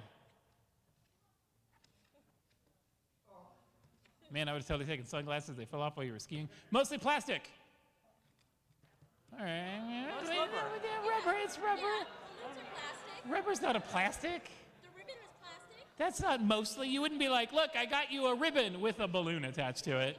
I got you a balloon. Here, have an astronaut. Oh.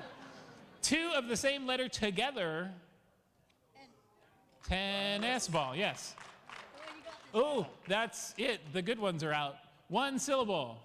Lock. Okay. Team Commonwealth. Team Commonwealth, you get to move on. Team Good Vibes only. You just get to go chill now. Good vibes. On the list, you guys are supposed to go next, but I'm really going to try and make you go last so that it's like the worst version of this game. Let's see. We need the Super Bowl MMXX champs versus They Might Be Giants. They might. They're the shortest giants. Oh, you all right? All right. Let's see. Sort these out. Super Bowl champs. Spread yourself out. One of you there, one of you here. Got to be in between. They might be giants. All right. Let's see. Lay your cards out. We want to make sure we can sort of see them on the table because it's really handy for the audience. Let's see. Can you scoot yours kind of this way, just a hair more? There we go. Now they're all cards together. All right, let's see how we do the Super Bowl champs. Wave your hands over your cards. Magically change them to something new, and I'll send you to the next one. No. They might be giants. Wave your hands over your cards. All right. Ooh, that was a fancy wave. You can fit 5 in your pocket. 5 bandages, yes. Yes, this is regular. We're going regular. Thinner than a pizza box. Buttons are thinner than a pizza box. We'll accept that. Breakfast or dessert? A croissant. Lighter than a tennis ball. Ooh, Rubber Ducky got there first, so Rubber Ducky wins. Too heavy to lift. What was that? An elephant, yes. That was a fast elephant. Musical. We accept. Has legs. The polar bear does. Starts and ends with the same letter. Tent. You wear it.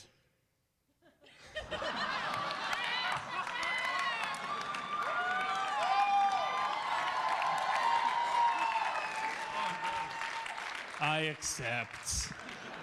Begrudgingly and all. Has an X, Y, or Z in it. Magnifying glass. Let's see. You own more than 5 and can prove it with pictures. Oh, t-shirt. All right, we'll take it.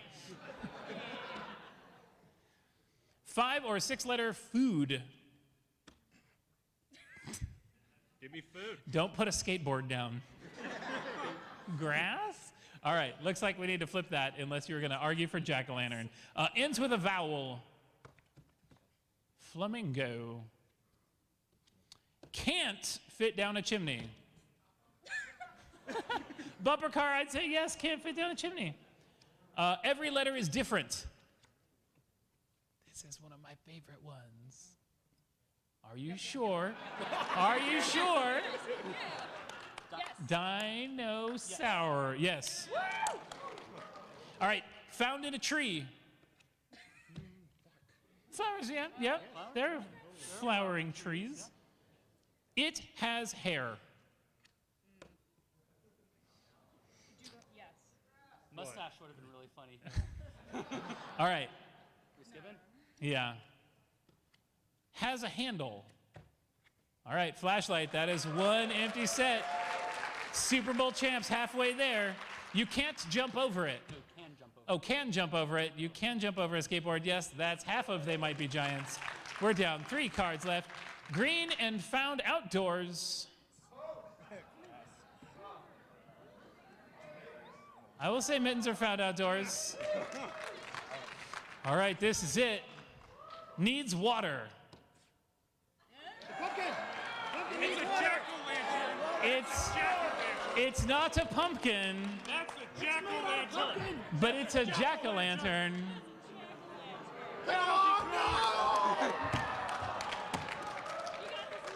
All right. Are you not entertained? No. Meant to sit in or on it.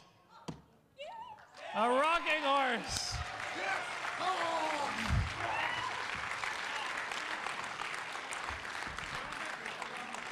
Listen. They might be giants. Well done. And you two will always have the Super Bowl. Thank you, my friend. All right.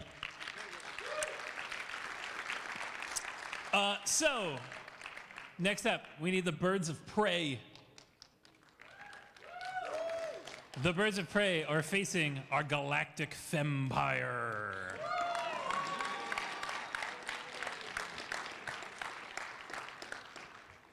We're going to stick with normal slapsies. It's going much better time-wise.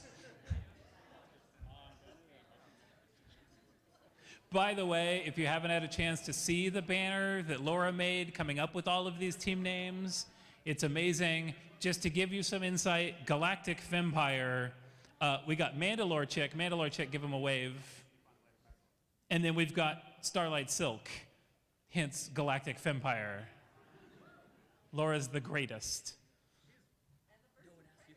And the birds of prey, both birds. That's true, because we have Talonzy and we've got Black Hawk. And she also has a panel called Nobody Asked You, Travis. Listen, you all should come to my panel Sunday, 10:30, Dream Theater. Nobody asked you, Travis. All right, let's see those talons, birds of prey. There we go. And Galactic Fempire. There we are. We see them with sparkles and all. Here we go. Starts with a P. Pine cone. Partially wood. What was the last time you saw one? Let's see. I think that wood handle, I think that handles wood. I'm gonna give that to you. Partially wood. It's, you know, some read some wood.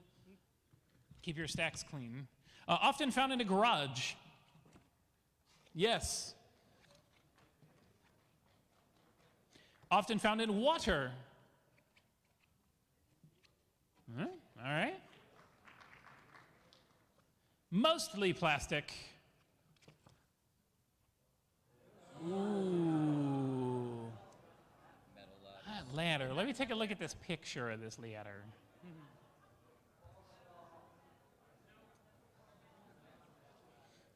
That's a metal ladder. Here's what I'm going to do, though. There's some plastic on this ladder, but not mostly plastic. Have some chocolate. Or a record. Two of the same letter together. Mushrooms. Doesn't fit in a backpack. Ooh, the big oscillating fan beat it. But I would have taken ladder that time. Often found in the refrigerator. Strawberries, yes. Brown and fits in a drawer. Chocolate, yes. Not sold in a hardware store. God, what a great hardware store, though, if they sold treasure maps. More than one E. Ooh.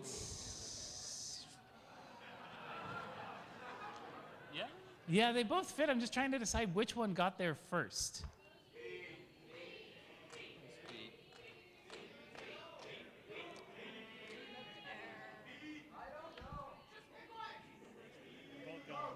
I need enough time to torture you two, so I'm going to take both the cards. All right, often found in or on a desk.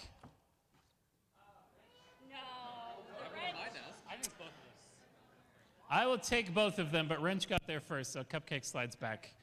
That is one member of the birds of prey out. One syllable, kite. Used for transport.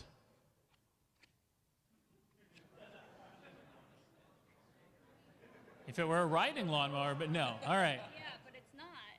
And It has teeth. Really? Oh, would you make that argument? I don't even know what it is. A ladybug. Yellow and edible. Yep.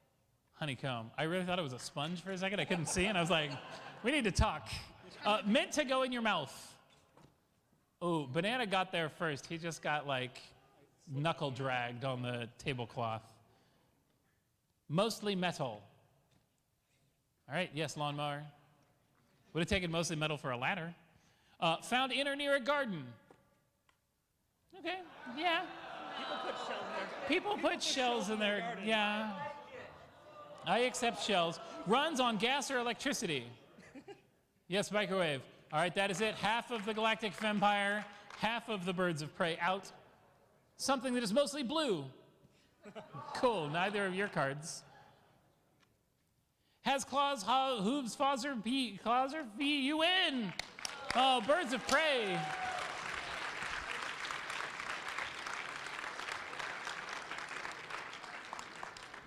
Galactic Vampire, thank you for competing.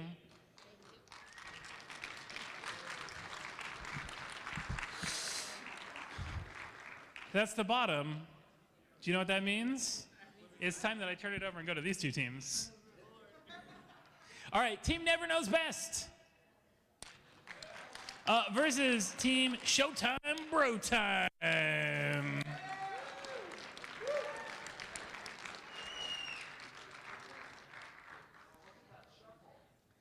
How are we doing on time? 12 minutes. I gotta get through two. And then I just need to I could make Sarah go last to give more bonding time. Maybe you two are against each other. You know what I forgot to do? The next episode, really quick, we gotta find you a shirt. Oh, you did? Oh, cool. You're so great.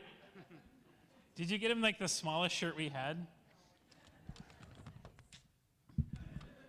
All right, let's see. Team Never Knows Best. Wave your hands so we can see who doesn't know best.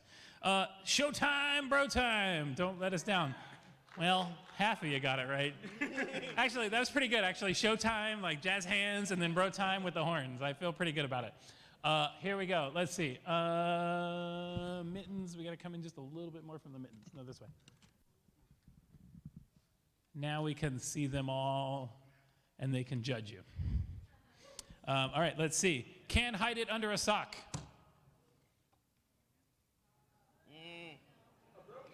I mean, that zipper in and of itself in the picture, yes, you can hide under a sock, we'll take it. That's weird trying to think of where zippers are being hidden under a sock.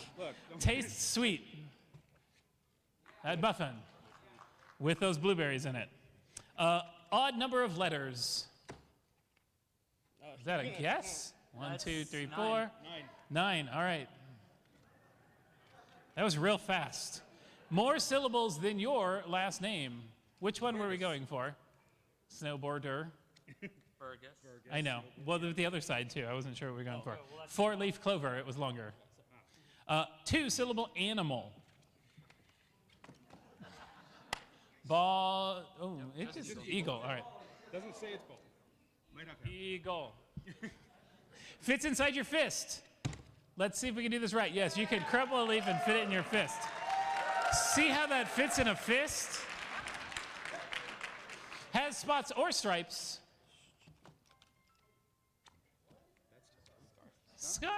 That scarf is plaid stripes. It's stripes. I'll take stripes all directions. Things you put things in it. A barrel. Meant to fly. That's the one. Hummingbird. What was the other side? That would have been real fun. Not a hummingbird. Mittens. Has a head. Yeah. That's right. Half the time. Can roll down a hill. I'm going to say if you threw a pineapple down a hill, it'd keep rolling.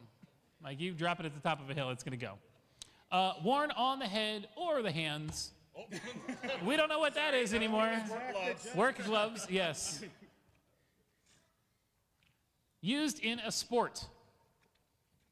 Oh. Yeah. A skateboard, all right? The sport being skateboard. Taller than you. Okay, I got this. Used mostly for protection. Cowboy boots. Cowboy boots. Ooh. Oh, this is very interesting. I like it very much. You're mostly protecting your stuff with that lock when you lock it up. That or you hit people with it. Often found in a pocket or a purse. I mean, where else would you keep? Where else I would mean, you I keep guess your if you were compass? gonna find a compass, it was be found in a pocket. If I were to ask, someone asked me to pull a compass out right now, it would be on my phone, which is in my pocket. Anyway, I mean, I'll take it. All right. Can jump over it. A hose. All right. Let's see. Showtime, bro time. You get to continue on. I've just thrown all of the medals on the floor. That's it. Hey, team never knows best.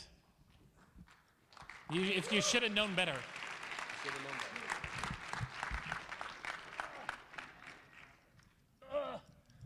You can really tell I'm too old to wear this because I can't get up from picking the things up. I'm going to call the game from the floor. All right, let's see. Team Gentlemen Thieves, it's your turn. And it's time to face the next episode.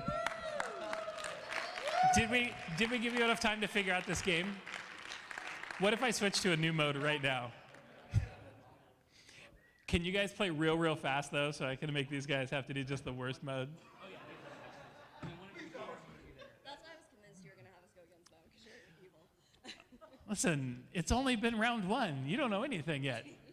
All right, let's see. Gentlemen Thieves, please wave your thieving hands. Hat. Yes, we want to make sure. We got the secret sheets. Let's see. And next episode. Wonderful, lovely. Here we go. Mostly red. You guys are on the same teams. I'll take that red brick.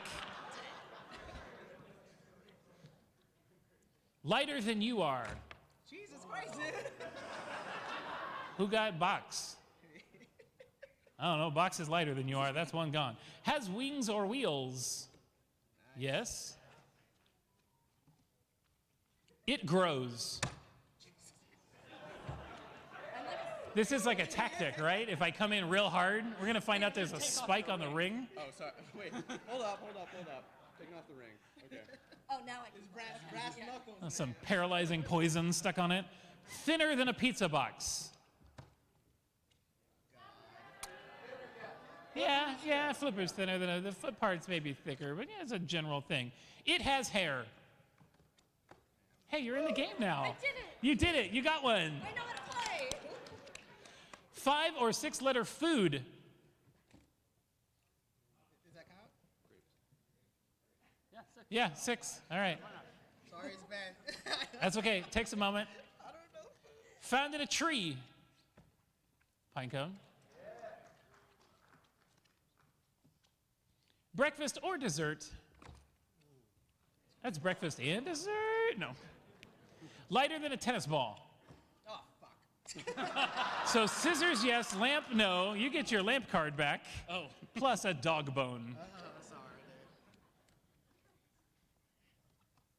Sorry. Let's see. Meant to sit on or in it? The chair. Green and found mostly outdoors. Well, that didn't hit the table, so... I was like, wait, it's green. No one? All right. Starts and ends with the same letter. Ticket. Musical. Yep. Ends in a vowel.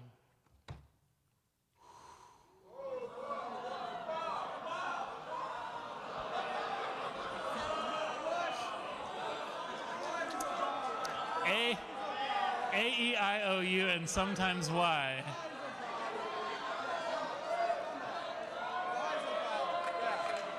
Hold up.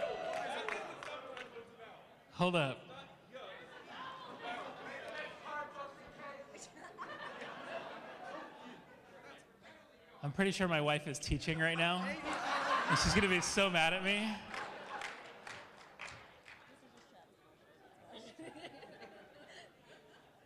She's a kindergarten teacher, and I know nothing about letters or sounds that they make. Oh, she totally just said, sorry, I can't talk right now. If I double called her, do you think she'd think it's really important? I don't come home till Monday. I'm going to double call her really quick. Maybe I live in Boston now. This is when you get divorced, by the way. Oh my God. Sarah, you're supposed to be on my team. Okay, I'm nervous. She's not going to do it. I got no way to adjudicate this. No, she's just thrown the phone away now. All right. Oh, man. She's going to watch this stream later. Let's find out what happened. Let's see. Right. All right, I'm going to take this Y as a vowel because I don't know any better. Okay, hold on. Let's give him a moment. Are you guys ready? Back in this? All right. Has an X, Y, or Z in it. Trophy. You are on my team. X, Y, or Z. I feel like nothing because we flipped all those cards so many times. Shrimpy. They might change. Can fit 5 in your pocket. 5 chalk, yeah. You can fit those 5 chalk in that picture in your pocket. Needs water. Shrimp, yes. All right. You did it. I did it. You didn't let your team down. All right. Every letter is different. Lamp, yes. Has legs. Yes. They are officially legs on a starfish. Has a handle. Ooh. Oh, man. Gentlemen Thieves, next episode, it comes down to this. Can't fit down a chimney. No. Oh, can't. All right. Now, you both sort of slapped a card down, so I would give you... Oh, but it hit the thing. Like, here's what I'm going to do. I'm going to just not give either of you a card. I had an extra card already. All right, let's see. You own more than 5. Balloons. Birthday party? But do you really, on your life, at your house? You only owns 1 balloon. But at your house you own more than 5 balloons? I believe yes, but you are saying there are balloons in your house right now.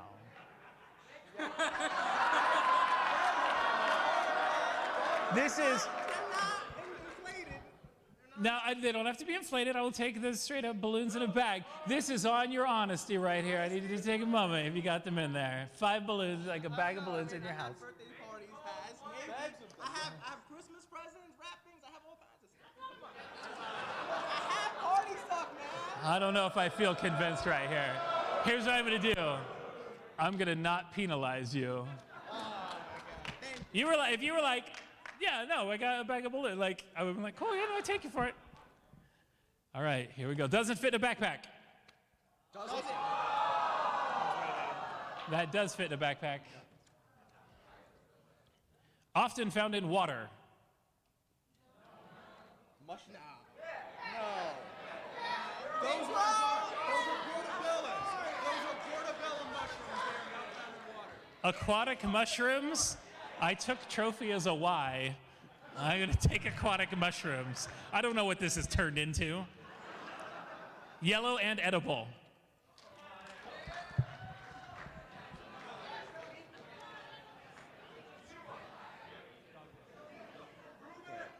Prove it.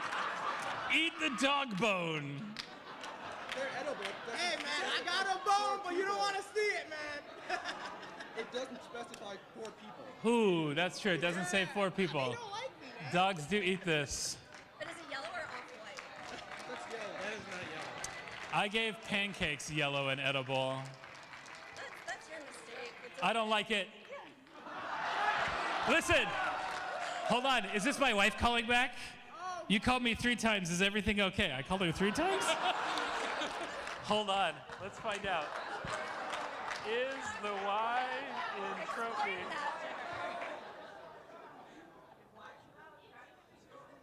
Tell her I said hi. I just asked her if the Y in trophy is a vowel. She's so mad at me right now.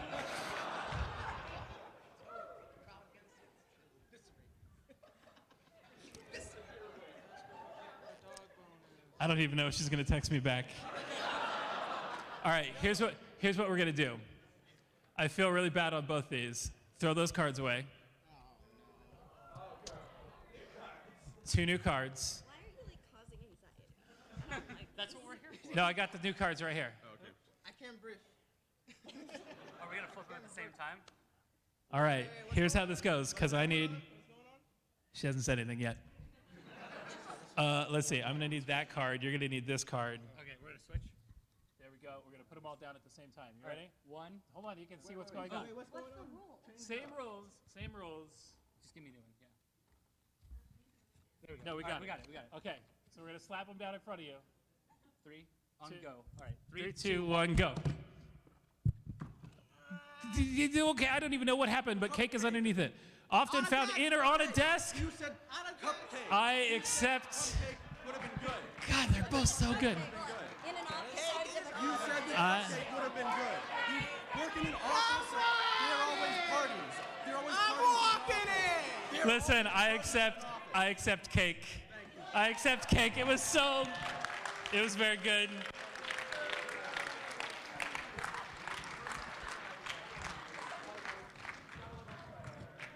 You live there now, Metal. All right. Here you go. Okay, I know how to play though. You know how to play. Hey, thanks for joining us for like the fastest Omegathon. Okay.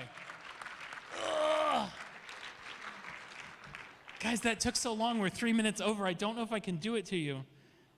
What if she said that no trophy wasn't a vowel and you guys won? I mean, she's probably never talking to me again. What is this? Did it? What is that? I don't know. You can take one of those. All right. Yeah, guys, I don't know if I can do it to you. What if we just go opposites? Super Slaps used to be great, but we're already 3 minutes over. And all right, let's get them up on the stage. Let's see. God Save the Queens.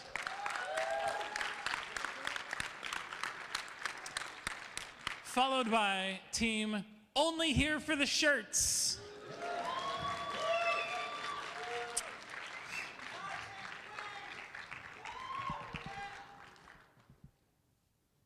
Hey, what panel's after this? Mike Selinker's C1 Survivor. You too. You too.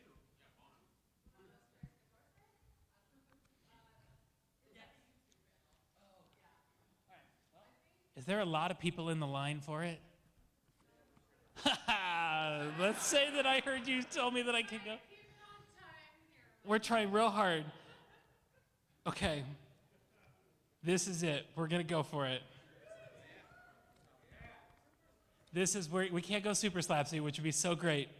But we're going to go for twisted slapsy. Here's how twisted slapsy works. Ben's going to flip 2 cards.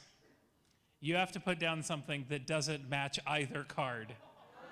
It's like double opposite slapsy. P.S. I love you guys a lot. It can't match others. Yes, we'll do the identification here. Let's see. God Save the Queens. Yes. Team Only Here for the Shirts. All right. So, this first one, you have to not match either. It's such a good combo. It's a good combo. Has an XYZ in it, ends in a vowel. Okay, Boomerang made it first. Let's see. Does not have an XYZ, does not end in a vowel. That's true, but you threw down something that didn't match those or did match those or something to that effect. There we go. We get an extra card.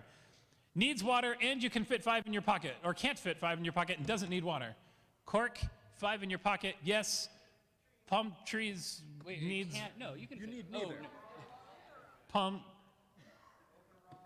You don't need Corks... But you can put 5 in your You can pocket. fit 5 in your pocket. You can't match either. All right. Yes. Cool. Let's say that we made this game go really fast, huh? You get one of those and you get one of those. Okay, hold on. Let me wrap my brain around what has to happen. So it doesn't have to match. It has to match. It can't match either one. Can't match. Can't match either one. Let's say that it was the worst mode. Someone goes first and then you check it. All right, here we go. Slap them down. Can not hide it under a sock and has a head. Ooh, is it a vowel? No, it's not a vowel.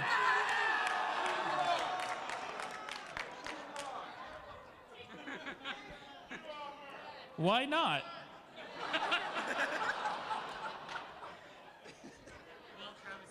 What happened here? Bowling ball was first. You can't hide a bowling ball under a sock, and the bowling ball does not have a head. It matches. It's gone. Let's see if she says why. I mean, it is, but it's not. Why? The Omegathon.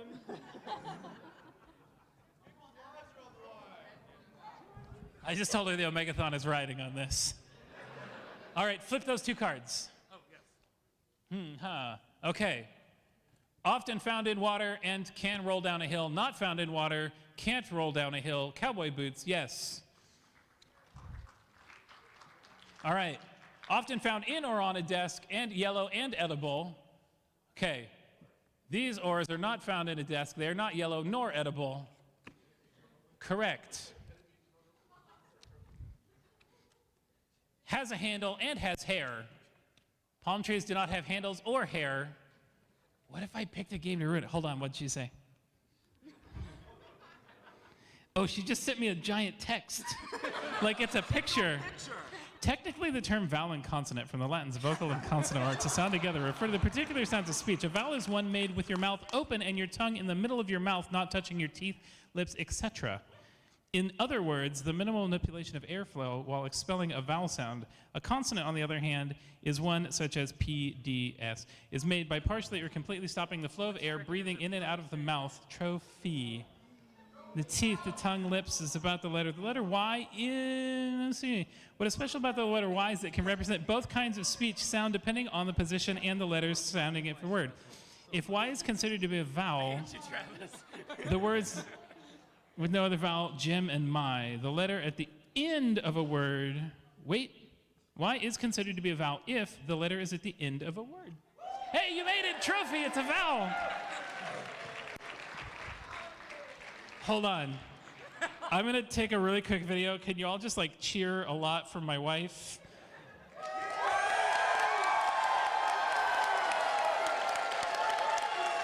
All right, I'm gonna text that and also play this game at the same time. Ben, flip it over, make things happen. What do we know? Used mostly for protection and taller than you. Hamburger was the first one down. It definitely is not taller than you or used for protection.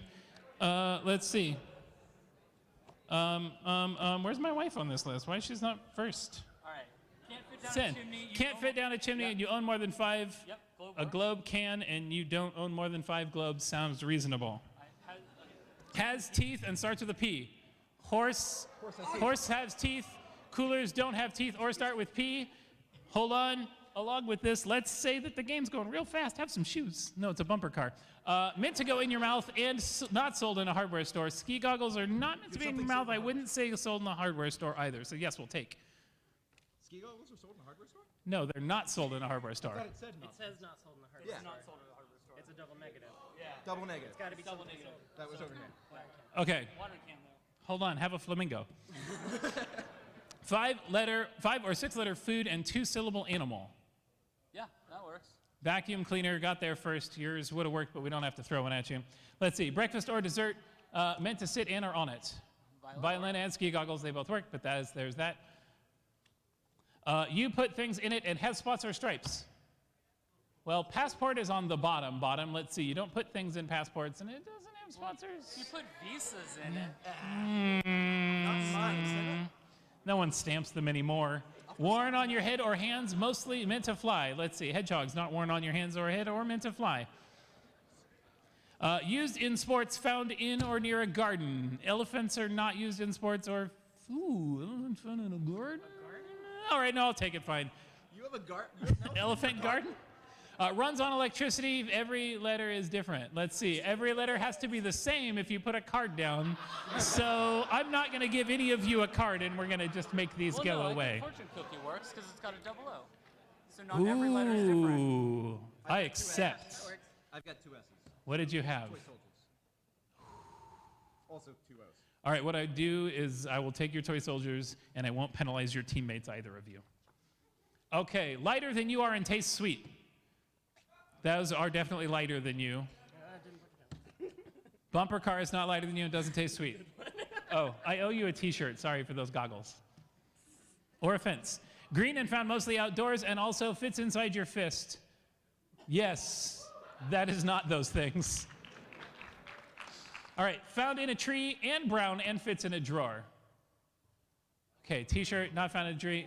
Ooh, brown and fits in it. Wait, and I'll be honest, I'm on there the you other go. team and that's orange. Yeah. No. I just meant the fits in a drawer. I know.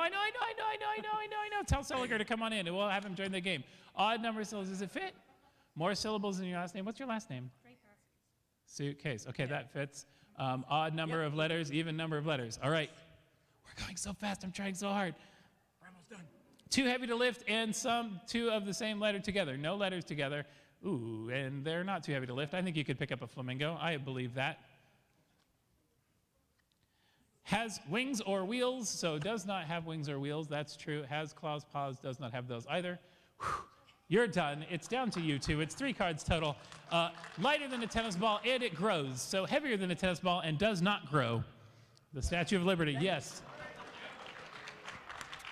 Often found in a purse or pocket and doesn't fit in a backpack.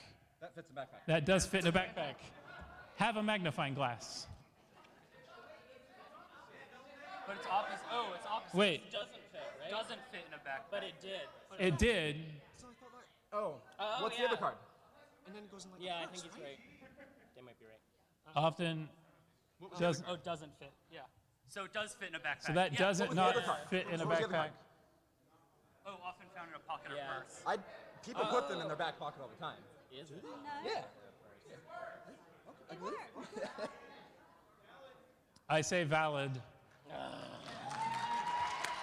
Well, team just here for the shirts.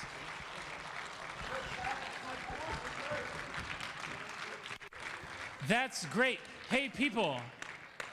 Get out of this theater fast. What are you doing here? We're so late. Thanks for coming. We'll be back tonight. I don't know what the time is. Oh, my.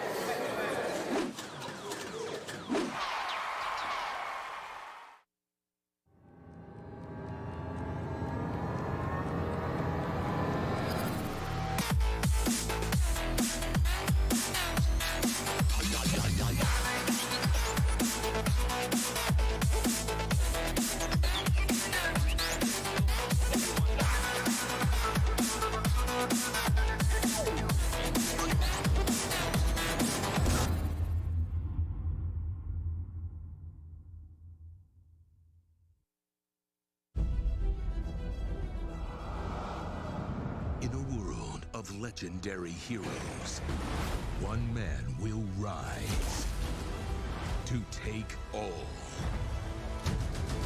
of the credit. This game has something that no one else will. Me. This is where the magic happens. Hey, can I get a coffee? I'm coming on! Everybody has that game that they fell in love with because they make an impact. Those games were somebody's legacy. Well, this is my legacy. Our legacy. Our legacy, whatever. It's not my legacy. I have a BA in Women's Studies. What exactly is women's studies? It follows the experiences of women and the contributions they've made to... Inquiry withdrawn. Quick thing, I'm worried about the time. Yeah, David, I'm moving as fast as I can. It's not my fault that these watermelons don't explode like real heads. I can get you real heads. Not human. That's commitment. I built your vision. It's like you're this brilliant painter, and I'm your favorite brush. I'm just some tool to create your masterpiece. I like that metaphor, but it's not quite right, is it? Are you seriously about to noodle on my metaphor right now? I know that I can be difficult. Papa, you can't give up. We're like the Beatles. Together, we make masterpieces. I could write the lyrics and the music and everything, but it would sound completely different without the drums. Wait, I'm Ringo? Well, yeah. Of course you're Ringo. I mean, look, somebody's got to keep the beat. Oh my God! At least you brought me breakfast. Oh, this is mine. It's prescription. A prescription bagel? Legally, you're actually not allowed to ask me about it. Whatever.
to regroup.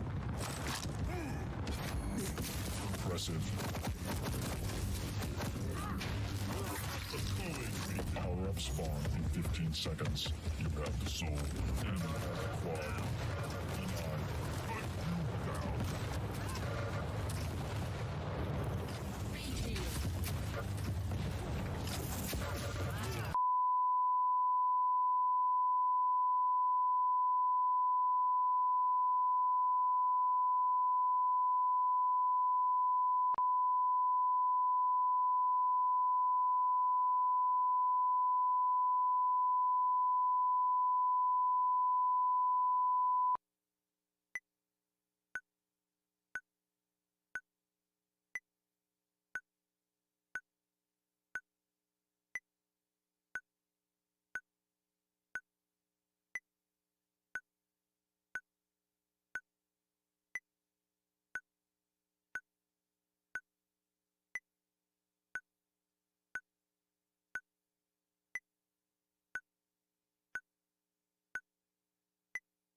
And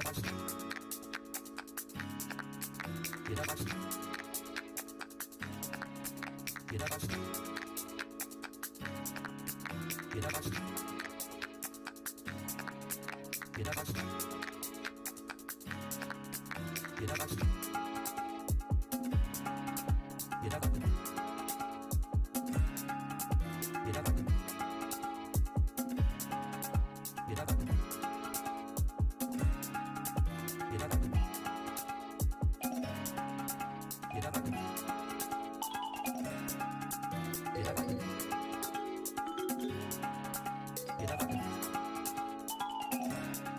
down.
In a world of legendary heroes, one man will rise to take all of the credit. This game has something that no one else will. Me. This is where the magic happens. Hey, can I get a coffee? I'm coming, Ian! Everybody has that game that they fell in love with because they make an impact. Those games were somebody's legacy. Well, this is my legacy. Our legacy. Our legacy, whatever. It's not my legacy. I have a BA in Women's Studies. What exactly is women's studies? It follows the experiences of women and the contributions they've made to... Inquiry withdrawn. Quick thing, I'm worried about the time. Yeah, David, I'm moving as fast as I can. It's not my fault that these watermelons don't explode like real heads. I can get you real heads. Not human. That's commitment. I built your vision. It's like you're this brilliant painter, and I'm your favorite brush. I'm just some tool to create your masterpiece. I like that metaphor, but it's not quite right, is it? Are you seriously about to noodle on my metaphor right now? I know that I can be difficult, Papa. You can't give up. We're like the Beatles. Together, we make masterpieces. I could write the lyrics and the music and everything, but it would sound completely different without the drums. Wait, I'm Ringo? Well, yeah. Of course you're Ringo. I mean, look, somebody's got to keep the beat. Oh my God! At least you brought me breakfast. Oh, this is mine. It's prescription. A prescription bagel? Legally, you're actually not allowed to ask me about Whatever. it.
beautiful faces. Can we get a round of applause for how attractive you all are? Woo!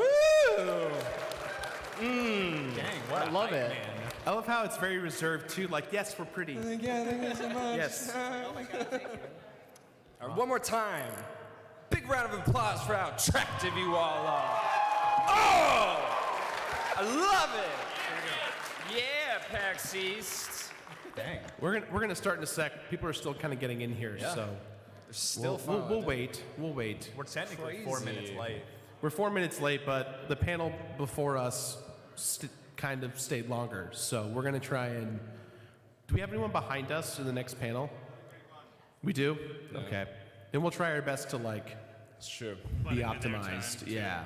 We don't want to ruin their good time because someone else ruined our good time, and we don't want to ruin your guys' good time. So. Yeah. We'll be the virtuous ones. Yeah. You heard it here first. The good guys of YouTube, right up here, lined up. Wow, that's a lot of people. It's gonna get. Oh no, it's. We're almost there. We're almost there. How's everyone's PAX going so far? Good. Nice. Whose PAX is going bad? Yeah, who's having a bad PAX? Just kidding. It's very funny seeing the puppet just. See, I can't in see its the form. puppet. What are you talking about? You're right. I can't. I need to like sit back here. I know it's crazy. All right, I think we're all kind of in here. We're good. And anyone who straggles in. I see empty seats. We can't start. There's a whole side of the room. Yeah, I mean we're not over there, so it's okay. Thank you. The one person's like, yeah, I'll fill it out. Thank you. Thank you. That guy. Appreciate it. Thank you. That guy. That guy. All right. All right, let's get started. Hey, everyone, welcome to the good, the bad, and the ugly YouTube panel. Thank you all for being here tonight. Thank you for the little clap. Appreciate it. Yeah. Why don't we go down the line and introduce ourselves, and we'll go from there. Hello, my name is Arlo. And my name is Jack. It's not Arlo. And I'm not going to be holding him up the whole time because I'm lazy, just so you know. Getting that out there right now. I will sometimes talk for him. Great. I'm She Says from the show Boundary Break. Thank you. Oh, thank you so much. Appreciate it. It's a good show. My name is Gerard Khalil. I'm known as the Completionist online. Thank you. Thank you. And I am Andrew from the show Beta 64. Hi, my name's Mike. I am a member of Treesicle. I'm also here from Bonsai Pop, which is my anime channel, and I edit for Boundary Break as well. Yeah. Nice. So, I'm sure you guys follow a lot of YouTubers and streamers online constantly complaining about the platforms that they're on, whether it be Twitch or YouTube, Mixer, TikTok, Instagram, whatever. So our goal today is to not just be like, this is why this sucks, but more to be like, these are the things that you don't often hear about, the things that we struggle with, the things that we don't always talk about just because of how limited the space allows us to talk, just because there's so many different moving components happening at any given moment. So I think just to start things out, we're gonna start with the good, then go to the bad, then go to the ugly. We'll go from there, and at the end, we have a little microphone here that you all can come up and ask us questions. Couple of things about the questions. Try not to ask any questions about our individual channels or content we've created, but try to ask about YouTube and just content creation in general. If you want to talk to us afterwards, we'll be outside. You can come say hello, all that fun stuff. Cool? Great. Thank you. So let's start with the good. Who wants to go first? No pressure. Nothing good. I have none. I'll start it off. I mean, obviously the most important one is you guys. I mean, hopefully some of you guys know who we are, what we do, and what we create, and I think the best part about being a YouTuber is the direct interaction between the people who watch our stuff and us, the guys who create it. It's something that often gets overlooked and kind of gets belittled because of algorithms and people kind of trying to capitalize and make money off of everything, but there's nothing better in the world than being able to say, hey, I made this, and then people around you go, wow, I loved this, and it made my day, and it really helped me, and I was going through a dark time, and your content really, changed and helped me get through something tough. You have no idea how, even just like this, there's a room full of people listening to us. Mhm. That's Yeah, I know. Yeah. It's crazy. It's just like, I make a video, and I put it out there, and I don't know what's going to happen, especially nowadays with, I'm getting into the battle a little bit, but nowadays it's like you put a video out, and you don't know if it's going to be successful, if it's going to fail, you don't know what's going to happen. But when I put something out there, and it just does well, and I get these comments of people who are talking about it and being interested in it, it just, it warms my heart. It makes me feel like I did something. Constant encouragement is one of the best things about the job.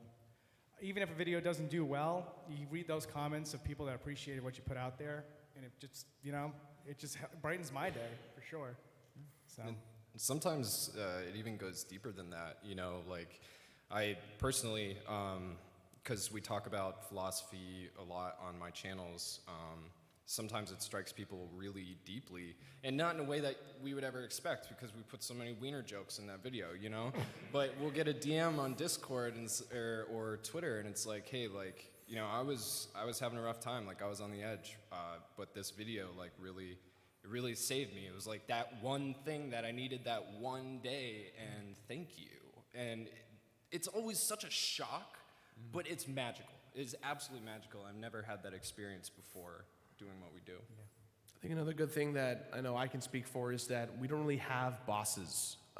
We are self-employed, we are entrepreneurs, so that's the nice thing, right, is that all of you guys probably have daytime jobs that you're not happy with and you're struggling because of a coworker or a boss pushing you around, and I think that's one of the best things about it too, is that we get to go, hey, you know what, this is me, this is my creative genius, this is what I want to do, and I get to do this and make some money while doing it. And it's very empowering to create something and feel like, wow, I now can just continue to keep doing what I want and really follow my dreams and passions. And not everyone gets to do that in this industry, and we're lucky in that we get to really enjoy doing that. Yeah. And we get to wake up at 1 in the afternoon if we want to. Some of us do. Now you have Some of us do. 100%. Some of us don't sleep. And we can work drunk and in our underwear if we want to, which is great. Lot of We've never done that. It's a legend. I've never been happy working someone else's work. You know what I mean? Even jobs that are like fine, like even kind of fun, I never feel satisfied if it's just like, like I'm an employee or something. Like I've only ever been happy doing my own creative thing. And so that's what's so good about it, is it's just like, I'm my own boss. I'm like, and especially with this, I love talking, and I'm talking, video games, videos, puppets, everything. Yeah. Puppets. I mean, whoa. No. He's a real person. Come on. Let's be real. I'll say puppets. No. Yeah. It's just like it's every facet of everything that I like, writing and everything. And so it's a dream come true. Yeah. Absolutely. It's very true.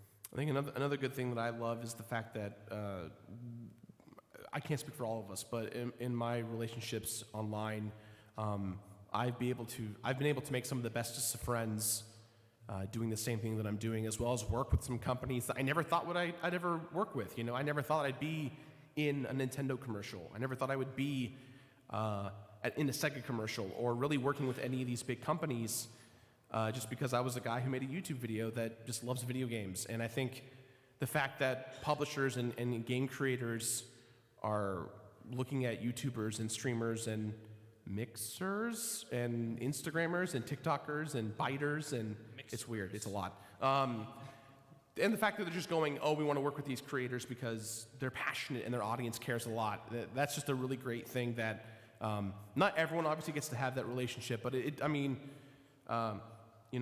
sure you feel that way whenever you get to interview a developer on Boundary Break. It's the best thing in the world, honestly. The guys from, Gearbox, I got to work with them. Yeah. Found out that one of the developers was a fan of the show, and so he kind of pulled some strings to get the developers on the episode of Boundary Break. That was wild. Yeah. Donkey Kong one too, man. In Pokemon, in Pokemon Let's Go Eevee Pikachu, one of the master trainers is named after me, and that freaked me out when I got to that point, because I had no idea that was me. And the internet was like, that's not you, that can't be you. And I was like, no one in the world spells their name the way that I do. So I've never met anyone who spells their name like my name. And sure enough, I got an email last month actually from the translator who was like, hey, that was me. Yes, it was a reference to you.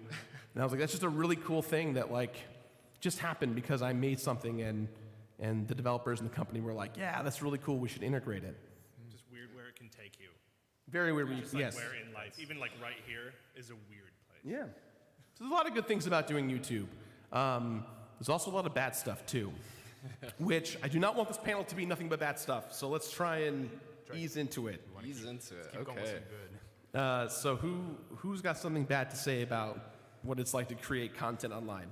If you want, I can kind of go off of what you just said, where it's like, it's nice to be recognized by companies, but to get to that point is very difficult. Because like, I send out an email to a company, sometimes they write back, sometimes they don't, sometimes they're like, who? Who are you? I had to actually make like a physical business in my home state to be just recognized by people as like, I'm a legitimate company. I have an LLC that I set up.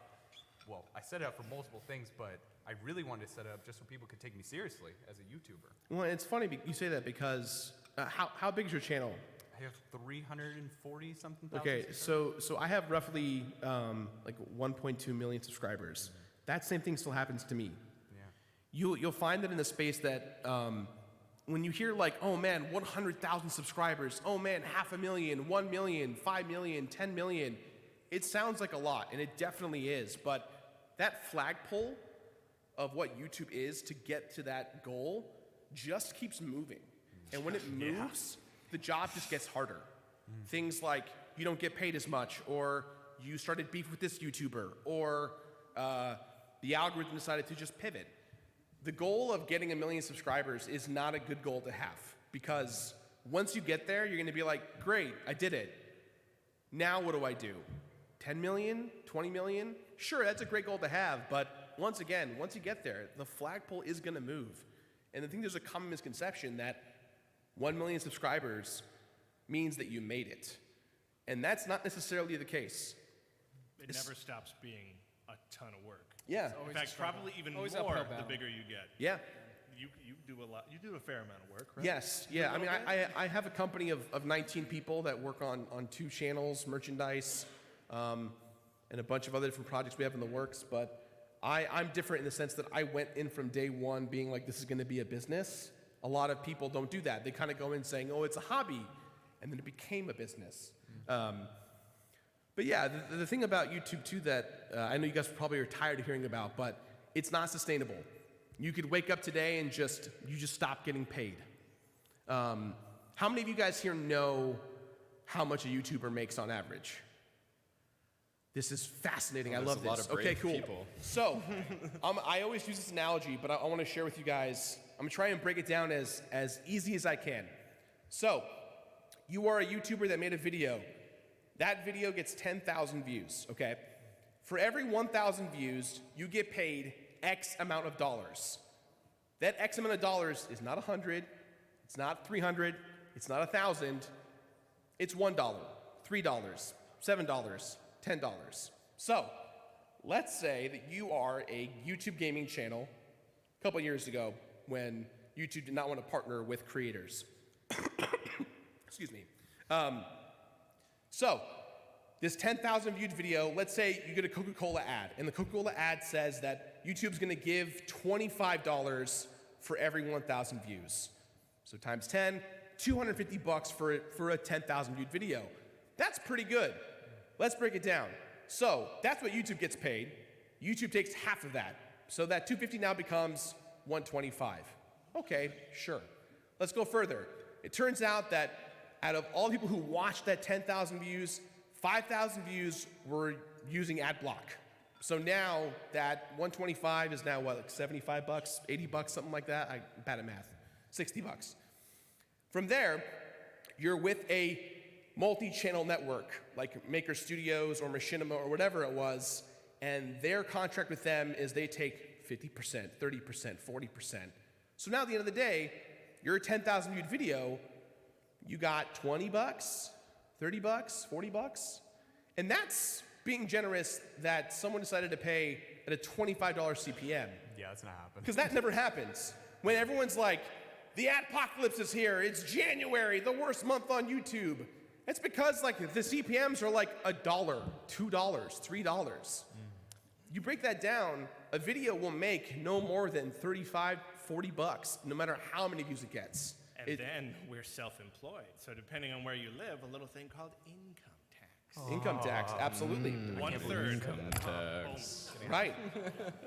So a lot of that stuff people are afraid to talk about because as the bigger creators go, they're like, I don't want to talk about my thing because it's doing really well, and if I share my information, it's bad. Whereas everyone else is like, Patreon, merch, Twitch, more Patreon, merch, Twitch, Patreon, merch, Twitch, Patreon, merch, Twitch, and you go crazy because you just feel like you're talking about the same 3 things over and over and over again. And half you guys are like, we get it, you vape, you're on Twitch, we know. We know. Jesus, we'll buy a shirt someday, we get it. To attest to what you're talking about, so me and Arlo did a panel at PAX West about 2 years ago now? Yeah. And I told people what I make on YouTube, and about 8 people got up and walked out.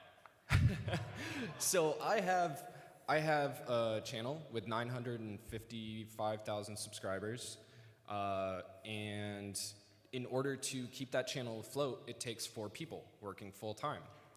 We need to put out somewhere between 2 to 3 videos a week. They all need to be between 10 to 20 minutes, and I'm on food stamps. So that 1 million subscribers, it really depends on what kind of channel you do, what kind of videos you make. If you're making Nintendo videos, you're making more money than if you're doing videos on something like Mortal Kombat. It's very dependent on what you are. And then there's the other thing where the adpocalypse, which is like now this legacy awful thing that happened on YouTube, some people didn't get hit at all. Like I remember specifically watching videos during that time. Some people were like, yeah, I never got demonetized once. I don't think, Derek, you were one of those guys that never got hit, right? What, demonetized? Yeah, during the adpocalypse specifically. Not during the adpocalypse, but the Mortal Kombat 11 episode, that got hit. So when the adpocalypse hit us, we lost 1/3 of our views the next day and never got them back, ever. Oh yeah, so we single- were a little confused on this. So I wasn't getting like yellow dollar signs during that time. But yeah, there was a significant decrease in income. It's awful. So I think the big beast in the room, the elephant in the room, is the algorithm that you hear everyone talk about, right? Everyone's like, oh man, this big bad algorithm that no one knows how it works and it's exhausting. And why do they keep saying the word algorithm? It sounds fake. Kind of is. But essentially the algorithm is this code that is embedded into YouTube to determine the success of a video. And in the beginning days of YouTube, a lot of creators figured out how to manipulate this code to build the channel from the ground up successfully. So for instance, there was this big boom in the early 2010s called the Reply Girls, where these girls with low-cut shirts would basically just rip content from other creators and talk about them, and you'd have the content playing. Eventually this became reaction videos, which is now a lot different.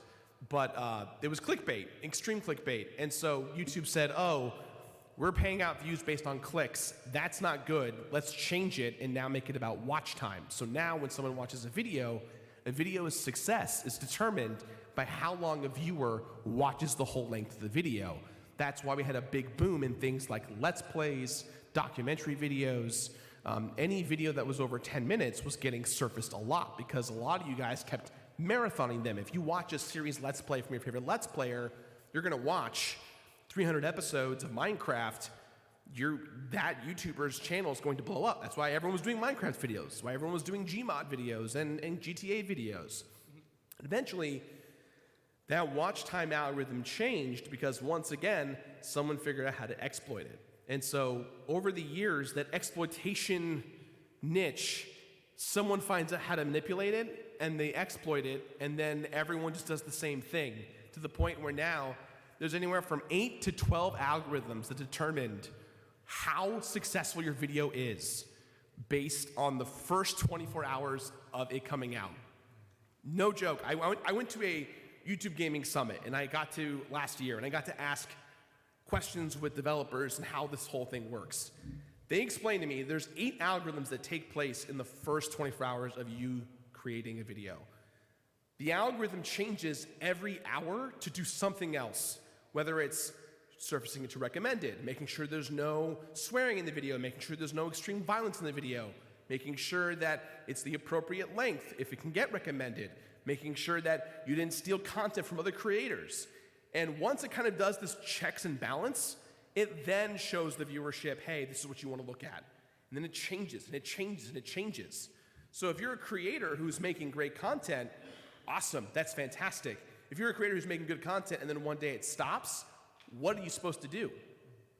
What you made yesterday may not work tomorrow. It's a true fact that none of us know how to stop. Because for every channel that has 1 million subscribers, there's probably 10 to 20 to 30,000 who also have 1 million subscribers. There's just too many creators out there to surface for everyone. So specifically YouTube gaming, one of the things that we have to do constantly is think about what game we're covering. Five Nights at Freddy's for some people, that was like their career for a long time. Can we not talk about that? And, about 18 months, that was me. I missed That's that just train. because you put out that video and they get a lot of views on that game, and so You they mean just those keep 42 making them, videos? and it actually kind of undoes their channel. If Mike, if you want to, do you want to talk about that? What, talk about Five Nights at Freddy's? Yeah. Oh my Do it. God.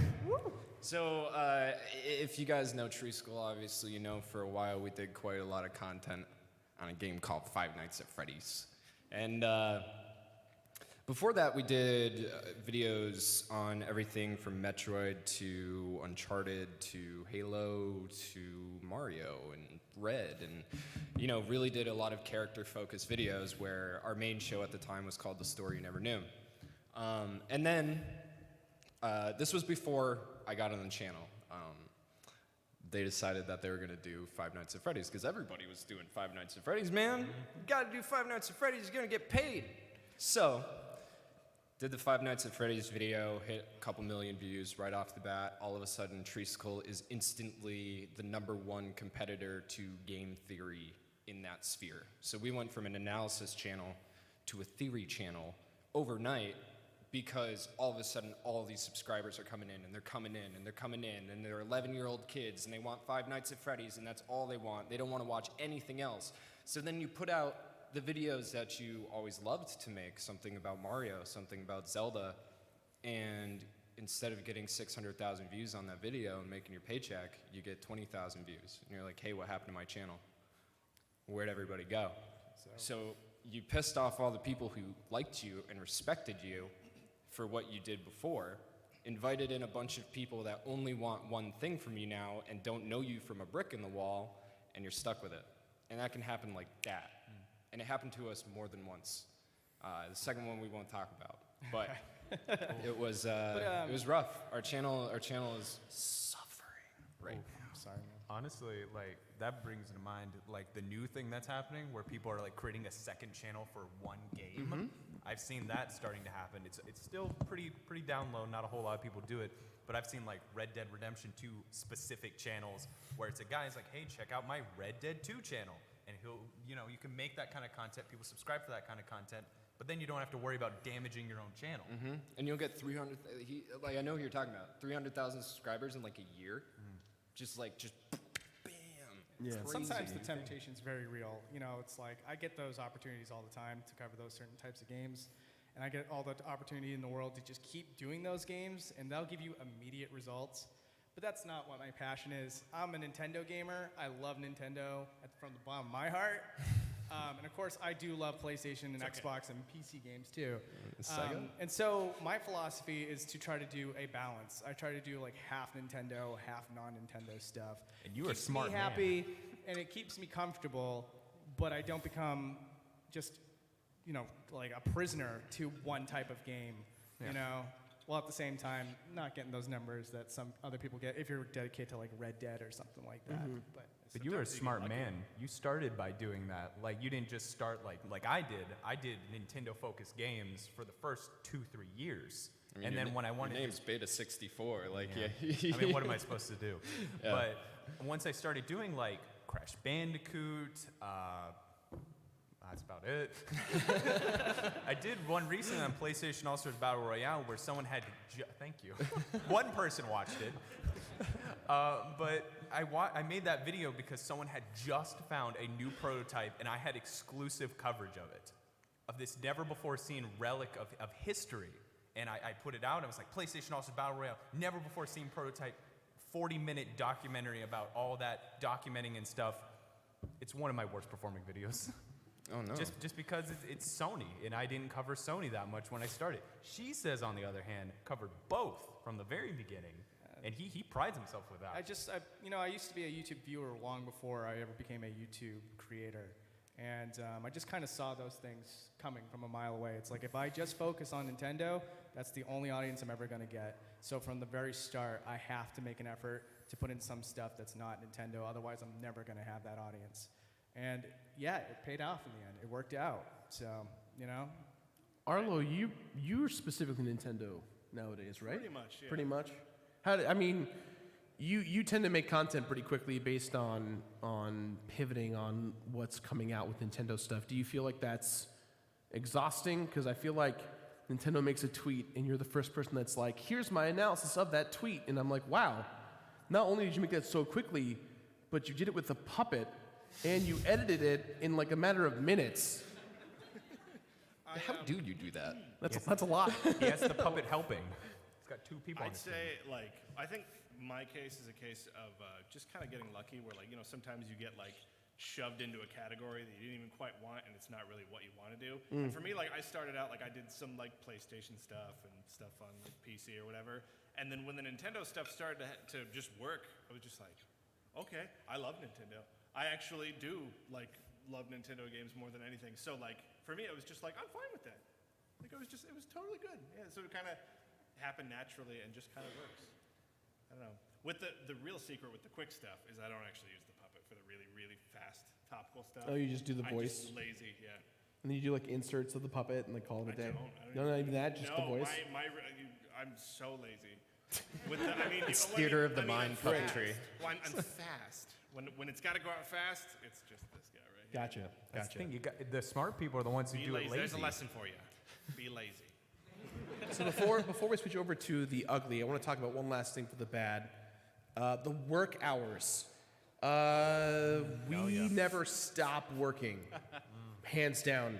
I know it's a twofold situation, right? People who don't know what YouTubers do, they think it's like guys and girls in their underwear, just recording a video all day and then messing around. That's Playing video games all day. Playing video games all the time. All day. That's maybe 10% of it. There's so much more that goes into the work when it comes to editing, promoting, advertising, working with companies. Editing takes hours, Also depending on who you are. And editing. And lots of editing. Keeping in contact. On the other side of the coin, the conversation of well, you're just a nerd who doesn't just get a real job. Yeah. It's like, I well, love that comment. It's like, well, that's great that you can say that, but I actually have a job doing this. A lot of people do, and the get a real job thing doesn't work anymore. That would have worked in 10, 15 years ago, but nowadays there are people who just make money by making a mobile game, right? Anyone can, in this day and age, in 2020, you can make a business doing almost anything and succeed at it. But like most things, that success doesn't always last. And so I think the reason why YouTubers and streamers in general are putting their hearts and souls in their projects is because they want to do this for as long as they can, which creates an immense amount of pressure, which leads to burnout. I've been doing this for almost 9 years, and I haven't once taken a break. And I only make when I'm building bigger and bigger, so that one day when I do stop, when I do take a break, that it all just exists and I'm okay.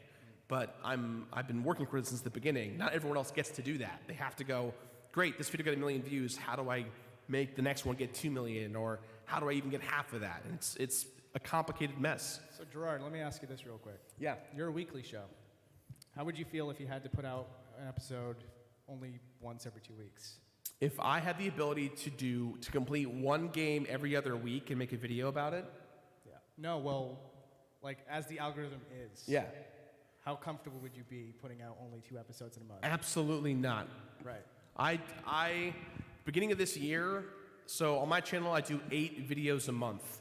6 of those videos are main completionist type content. The other 2 are kind of up in the air, whatever we decide to make in the office that week kind of content. and like top 10s or the battle square, whatever we're inspired by. This year we said we're going to go ahead and scale back and do 6 videos a month, and then when we do a 7th or 8th video, it's going to be a different video that has a different vibe to it, that is a lot more premium, that feels like The Completionist, but with a twist. In me doing that, it's been 2 months. My channel has dropped 45% in views. And all I did was, and I just didn't post 2 videos. That's all that's changed this year. YouTube demands that if you start doing well, you better keep it up. It's a treadmill, and if you misstep, you fly off of it. Harshly. Yeah, It's crazy. My So channel true. started off getting successful with a weekly basis, and then over time, competition started coming in, and they were picking up things that I wasn't picking up. And I realized it's like, okay, I got to put more work into these videos. I have to look under every corner, get everything that I can possibly find, and make this definitive video, so that I can't be usurped. I don't know if I used that right. But the problem with that is that requires more work, and so it's scaled back from once a week to twice a month. And I'm not going downhill or anything, but I'm pretty stagnant. And I was trying to look at what I was doing differently and what was the problem. And so I did a little experiment. Fans of the show probably remember a video that I did. And I was trying to get back to weekly episodes by getting more people on. And that was the issue. Because once I started doing weekly episodes again, views were much better per video. And also the viewership on old videos were increasing as well. As soon as I stopped doing that, it just went back to being not as good as it should be, and not growth, not real growth. So Growth that's is the big thing. So the pressure to put episodes out on a frequent basis and a consistent basis can lead to burnout really easily if you're just a one-man show. And a lot of YouTubers, especially gaming YouTubers, have to deal with that frequently. So we feel all this pressure all the time, and all we can really do and say without acting like we're going to start a union and a riot and protest YouTube, because we can't do that, because YouTube is an open platform. Anyone can just upload a video. And it's nothing that they can do. They're running a business, and so are we. But I think the thing that we try, and that's why we don't talk about it that often, and our result to that is to go, Patreon. You can support the show, and it's like every dollar counts, everything counts. There are videos that we have created that have taken $3,000 to $5,000 to $7,000 to make, and that video will have made $100, and it will continue to make $15 for the rest of its life every year. And it's like, well, without Patreon, that would be impossible. And even with Patreon, it's like, well, that video just costs us a bunch of money, and we have to just accept that video just existed. It doesn't matter how passionate you are about a video or how amazing you think it is. If it's just like, I don't know, the title was wrong, or it just didn't quite resonate with Or enough that day, people. YouTube is like, I don't want to work. Oh gosh, yeah. That too. I don't want to load the thumbnail for most people, or give it to subscribers. So let's pivot to the real ugly stuff, because I feel like we've kind of been playing it safe. So I wanted to actually talk to people about what burnout is, because we say it all the time, but it's something that until you've experienced it, it's hard to make sense of. And right now, I'm actually on my first vacation that I've ever had since I started YouTube in 2016. Yeah, thank you. Congratulations. Thank you. Congratulations. I sat down with Grant and Ryan and Tyler, and I was like, look, guys, like, I'm dying, and I just have to not work for a couple weeks. Just give me a couple weeks. And they were like, yeah, man, like, totally, like, do your thing. But it's like, for the past 4 years, I have written 1 to 3 5-page scripts every single week, and made at least 2 videos every single week, whether that's editing, actually being in those videos. And on Bonsai Pop, I'm the main face of that channel. On Tree School, I was a head writer along with Tyler and Grant, and I edited a ton.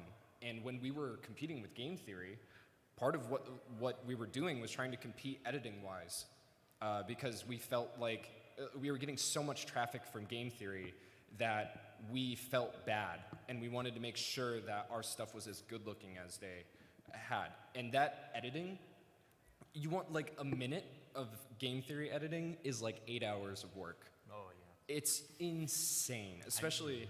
I actually knew someone who worked for game theory. Yeah. Foot of a Ferret, really cool guy. Yeah. But he did it, and he just told me all the work that has to go into it. It's insane. Yep. We used to put in like 80, 90 hours a week, putting out 3 videos a week, and it was just nuts. And after a certain amount of time, it's like, I love video games. Video games are my life. I love anime. It's my favorite kind of television to watch. It's my favorite medium to consume. But after a while, you just don't want to look at it anymore. It's so true. You just reach this limit where you can't take it in, and you're sitting there and you're like, man, I just want to play Street Fighter tonight and like crush this combo and go online and practice it. But I literally do not have the energy to touch a control stick. I always say I'm too busy playing video games because I'm playing video games, and that's like such a real thing so because true.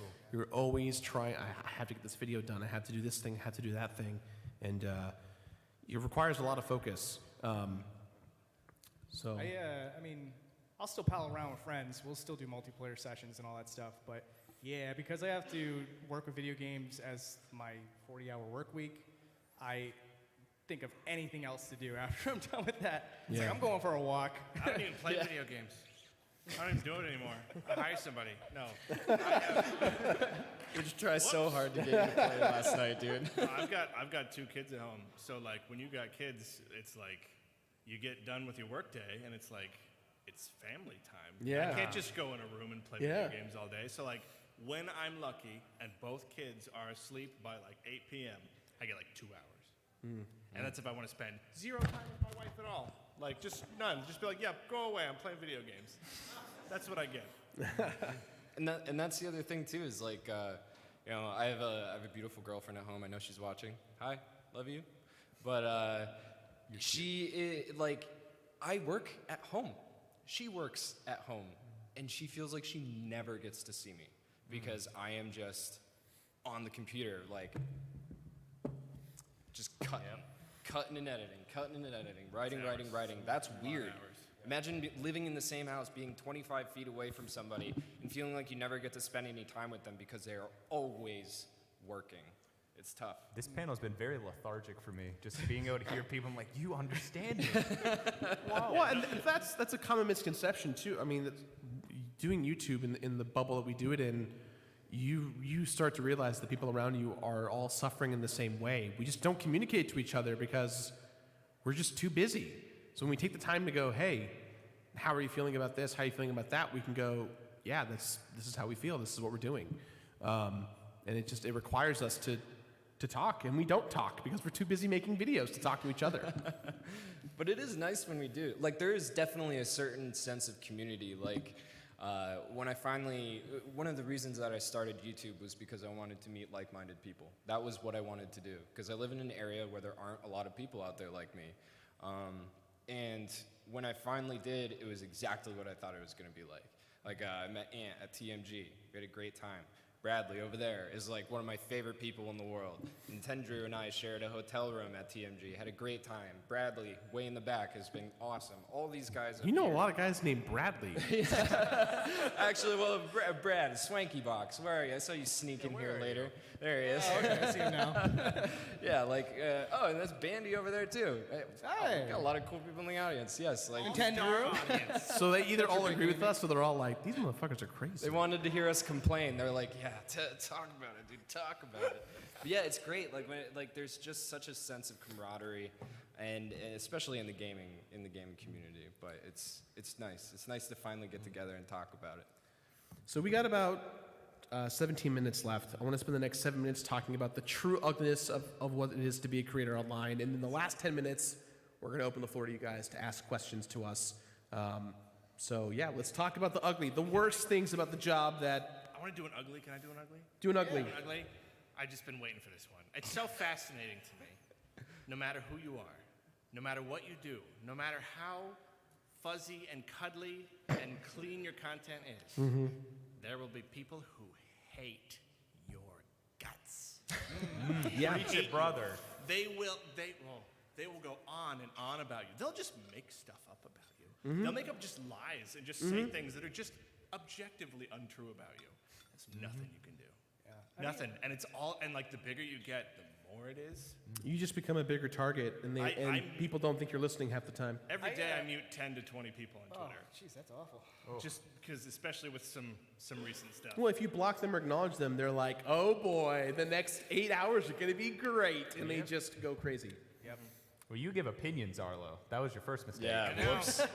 That's Did my you hear he problem. didn't really like the Sonic You can't movie? say you like or not like things. I'm sorry, I can didn't read my like the comment Sonic section. movie. My comment section's okay. Like most people are generally nice because they don't have to get to know me. Like I don't have to give any opinions or anything like that. So they're just all very thankful, generally speaking. But I've seen some. Oh, that's great. Yeah. Yeah. Mine's pretty good too. I mean, like I have so many awesome fans too. Like it's more on Twitter than anything. I mean, I do get some on YouTube, but That's the thing. The Yeah, hatred totally. comes like other places. Like 4chan thinks I'm greasy. I don't know why, but they think. Shout out to you, 4chan. What a fascinating thing to be like, that guy looks greasy. It was literally just Greasy like beta it was just like it was a 64. picture of my face going like this, and it was like, look at this greasy person. And he's like, yeah, he's so greasy. He Were looks you like on /r? Were people requesting it? Like, can I get some grease? he looks like a pizza. I made the mistake be of okay going with on a 4chan post about me once. Oh. It was a bad mistake. What'd they say? I can't say it. Was it hot? So we talked about how people just will not. They'll hate you no matter what you do, right? That's the nature of the beast. Can't win them all. That's basically it. I also want to talk about creators in this space that don't like you. As you start building your thing, you're going to run into other creators who are bigger than you, who are smaller than you, who are trying to punch at anything to get to you. And they use things like social media and their streams to get their audience to rally behind. And I'm not trying to blast anyone in the audience. I'm sure you guys have seen it happen to some creators where they've been like, screw this creator for doing this, we all should go destroy them, or... Me and Gerard have had a beef for years. Did we? I don't remember that. That's why I'm sitting between them. Gotcha. It's savage. Yeah. That's why I'm in the center. Yeah. But it becomes like, to everyone out there, it's the Michael Jackson popcorn meme, right? You're just like, oh, this is gonna be great, right? Like, I'm just gonna see this battle kind of unfold. In reality, there's a lot of things that gets perpetuated that people don't know that takes place. Last year, I was doxxed several times because of drama that had nothing to do with me. And I had to accept what happened and just deal with it. People showing up to my house, people getting into my privacy and getting my phone number and calling me and texting me nonstop. And it's the kind of thing where that was weaponized because another creator or creators or their audience members just were like, screw that guy, we're taking him down. And it's like, but in reality, I didn't do anything, but just do what I do. And I had to just accept that that's what happened. And those are the things that some creators will talk about. Some will like proudly be like, I got doxxed. I made it because I got doxxed, right? It's like, no. It sucks to have a stranger come to your home and ask you about drama that you had nothing to do with. Or ask you drama that they had to do with you. And in a way, you lose a lot of of who you are as a person, because what you create online is an extension of who you are. At least that's the way I've always seen it. I've always tried to, if I'm a creator, I want to put out there what I want my message to be for people to get from my content. It doesn't always resonate because opinions and hot takes and tea and all that stuff just kind of culminates into this negative ball of energy. But when you have another creator who's like in the mix pushing that button, it only just perpetuates it and makes it worse. And all you can really do is like do nothing. Just sit there and go, okay, I'm just not going to acknowledge it. If you fight back, you're just fueling it. If you fight back, you're a part of the problem. Never acknowledge, never fight. Doesn't matter how horrible or wrong someone is. Just don't engage. Someone made a whole video about me once, and they didn't even know they were talking about me. It was awesome. This guy made a video about how game theory's editing sucks, and it was also tree school. It was game theory and tree school and why editing sucked. And he was kind of nice to game theory, and then he said, really bad things about Tree School and used a ton of our editing, and every single thing he used was mine. Oh. And all four of us edit those videos. And it's like, it's not like my name's on it. He just knew. And you know what? Actually, though, that hate, we kind of changed what we did because he actually made a little bit of sense. That's the big thing. Sometimes The you criticism that's real. Yeah. Just Yeah. sticks. You're like, ah! Maybe I am a Sesame Street reject. Maybe it's true. Besides that, people just call me ugly sometimes, really. Like, we're not big enough. I'm not big enough to get enough hate, but a lot of people are like, ew. Yeah, no, what that's did you every day. do? Will your ears and your Sonic tattoo.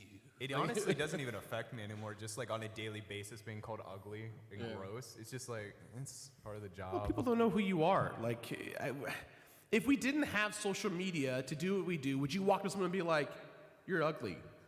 Like, no, you wouldn't do that. Because what's that person gonna do? Oh, thanks. You made my day. Or like, hey, come here. I'm gonna sock you in the face now. Like, there are consequences when you say something rude to someone in person. They're gonna beat you up. They're gonna say something. I was at a convention. I was at a convention last year where someone came up to me and asked me, no joke, why are you such a horrible person? And I literally was like, you can leave. Goodbye. They're like, no, tell me why you're a bad person. And I'm like, you don't get to talk to me anymore. You just said I'm a bad person. I have no idea who you are, stranger. You came to me and talked to me. Slightly loaded question, I'd call that. Yeah. After my first panel here at PAX East, actually, someone came up from behind me while I was talking to fans and stuff, and he said to me, he was like, hey, you're that face that I click off of when I see it in the video. And then like, I turn around and he just like starts darting away. I was like, he was just but he was just being honest, bro. He was just being honest. We locked eyes and he like turned into like a deer in headlights. Oh, this isn't a YouTube comment section. Bye. Yeah. See, this is why I'm not in the video. That's right. You got the puppet to help you out. All right. figured it out. So we have about 9 minutes left. If you have a question, please calmly walk up to here. If not, we can just okay. We got questions. 6. Oh, man, there were Great. so many questions. All right. Great. This panel could be 5 hours. We will try our best to like answer them quickly Let's for optimization. Let's rattle them off. Let's do rapid it. fire. How's it going, man?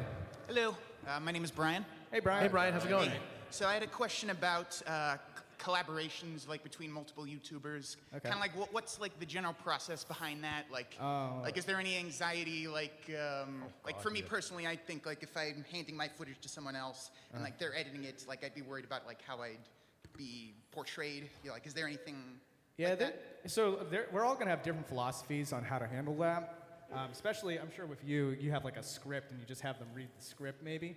And maybe there's, like, I a do little all back the and work forth. so that the creator doesn't have to do a thing other than just say I agree or disagree. That's the best way to actually make it happen because I do very few collabs, even though I wish I did, but like it's so complicated. Yeah. Like you have two completely different styles. Yeah. There's two things I do. One is I respect the person's time no matter what. So I keep their workload very, very light. The other is I got two different types. I got one where it's the people that can actually contribute to the show in some way. Like, oh, I have this program. And I'd be like, great, come on the show. Do you have a YouTube channel? Let's do something together. The other is like someone, if I had like Arlo on the show, I'd be like... Still waiting for Pikmin 3? Pikmin 3 episodes Still coming waiting. soon with Arlo. But yeah, what I would do in his case would be I'd send him like a little notepad document saying like, this is generally what's gonna happen. Say this the way that you would wanna say this, and then just send it back. And then we can get his personality into the video while explaining what's going on in the episode. Okay, thank you. We could do a whole panel on that question, honestly. Thank you for your question. Hello. Hi, Mr. Ben here. Just a quick question. When your channels were growing, was it always just gradual, or was there ever like a oh dang moment when you just gradual? Mario 64 was my oh dang moment. And that was written about on Kotaku, and that was oh dang, I need to sit down, I might have a heart attack kind of moment. So in 2015, I did a lot of when the Wii U was kind of on its way out and no one was covering Wii U games. I was like the champion of the Wii U, and so I talked about how I loved Star Fox Zero, I loved Mario Maker, and overnight my channel went from like 500,000 subscribers to almost like 750,000. It was like my channel tripled, or like I'd say a quarter in size, just grew again. And then it stopped again because YouTube changed the algorithm the next month. Typical. So yeah, it's typical stuff. You have good months, you have a lot of bad months. All right, I've thank had you. a few O-dangs. Yeah. Just a couple, just like here and there. Paper Mario is one of them, I know for Yeah, sure. Paper Mario was big. Yeah. I'm so glad Paper Mario. Hi. So bad.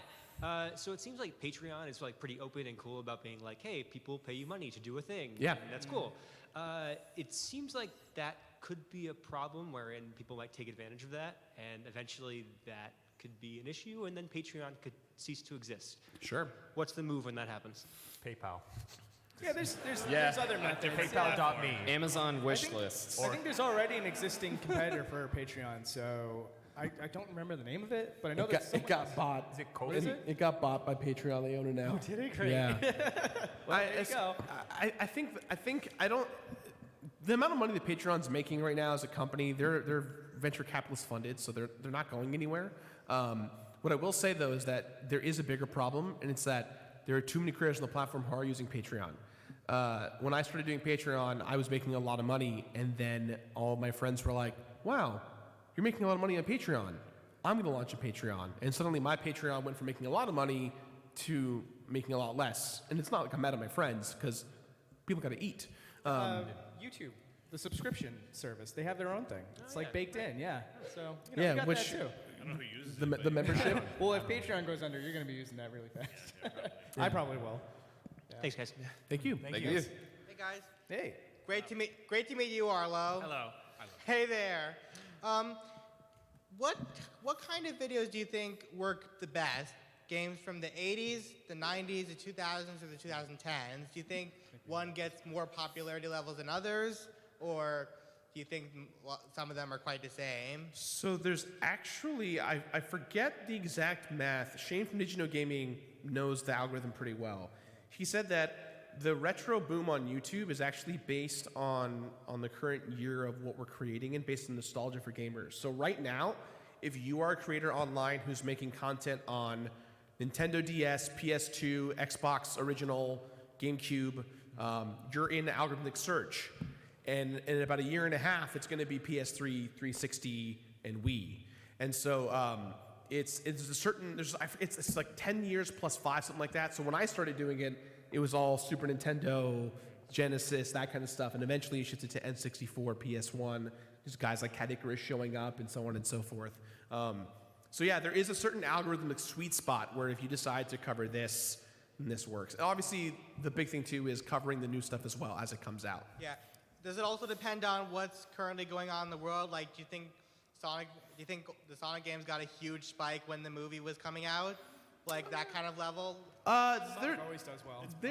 So there are some topics that are just kind of evergreen, things like Mario, Sonic, Zelda, Smash Brothers, Mortal Kombat, GTA. There's always titles that, because the content's always getting refreshers with DLC and with new content, it's always safe to talk about. In Mortal Kombat's case, there's 2 new movies coming out, one animated direct-to-video and a live-action one coming in January. Yeah, exactly. It could see a huge spike in popularity at any moment. Cool. Thanks for the question. Thank you. Thanks. Appreciate it. And Arlo, great to meet you. Nice to meet you too. All right, we got 3 minutes, guys, so let's do like All right, rapid we'll try and go fast. All right, we want to get all of you. Hi. Hi. This has been a very heavy panel at points. What keeps you afloat? What's that? You people. Oh, Yeah. Good Yeah. answer. Yeah. That is the simple answer. Absolutely. The type of people that would come to a panel. Yeah. Yeah. Absolutely. I think anyone who watches, Creating something that people you like. don't have to buy our shirt and show up on Patreon and Twitch all the time. It's just the fact that you're there watching. The thing, As long as you don't have ad block. whenever anyone says, "What can I do to help a creator if I'm broke?" the thing I say is, watch their videos and leave a good comment. Just like actually leave a good comment, because whether you think about it or not, the algorithm's going to analyze words if they're good or positive, or bad or positive. And so from there, it's like if it gets good interactions and good engagement, the comment itself, then it showcases that the video is good too. So Also the warm fuzzies. And we read the comments. We read all of them. We read the comments. I don't anymore. I emotionally scarred me years ago. I can't do it. So I try. I understand. Awesome. Thanks, guys. Thank you. Thank you. Hi. Speaking of reading comments, how do you deal or cope with the same comments, asking questions you've already answered, requesting videos you've already done, and saying, giving ignore you them mistakes because that you've already acknowledged? I ignore them because there's a thing called Google which will answer any question that you have. Sometimes I like to just be the nice guy. Every time I see somebody say, "Hey, you should do an episode on Shadow of the Colossus," I'll be like, "Here you go, buddy," and just give them the link. You know? Yeah, that's because true. they don't watch it, and it makes them happy. And if they watch it's it, you like got another I find view. it. I turn it into a positive thing, essentially. Yeah. So just helping my brother out, brother or sister. Yeah. Thank you. Thanks for your question, man. I think we got one more to go. Right. Hey guys, what's Hey. going on? So I heard something about community earlier, and my question for y'all is, do you think YouTube is a platform, a job, or a community? Just because the way I kind of see it, it's literally the modern means of production. I don't see it as a community. I think that's the common misconception about YouTube. I don't think it's a community. I think communities are founded on YouTube and they exist around YouTube. YouTube is not a place to build a community. It is a platform. It is designed to look up tutorials and to look at things that are based on your original needs. How to tie a tie, this cover of this anime song that you love, things like that. It is a search engine. So when you're creating content, you have to go, how am I going to get people to look at my content from a search perspective point of view? I think that depends on what your definition of community is. I think Beta probably would tell you that he's got a really strong community that he's built up because of his YouTube. Thank you. I It's think. mostly from like, when I started Twitch, I got a lot more like of a community because I just being able to talk one-on-one with them. With YouTube, you have that disconnect at all times. So when I started Twitch and I could talk to people one-on-ones, talk to them about things, started a Discord community for them to chat, all of a sudden I got people calling me the Beat Man and that I like eating beets and that I like cheese nips and all that kind of stuff. So, I mean, I feel like it's YouTube, yeah, it's a platform. You can create the community outside that.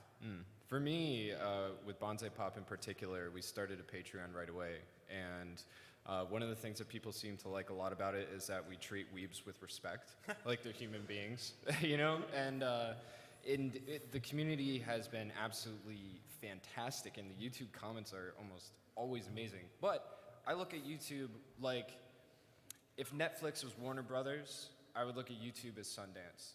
Like YouTube has their YouTube Red shows and everything like that, but it's content that's created by independent, I wouldn't call all YouTube videos films, but you know, like independent creators. So it's definitely a platform for that. Yeah.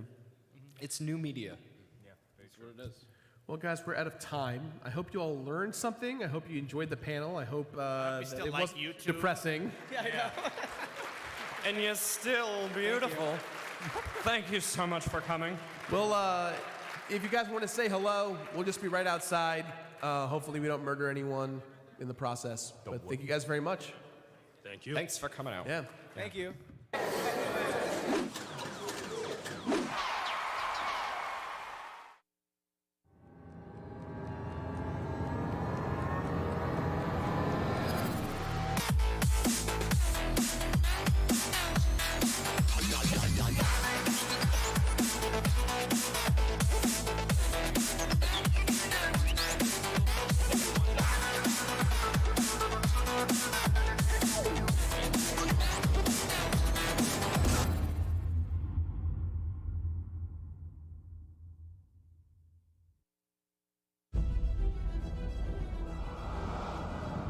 In a world of legendary heroes, one man will rise to take all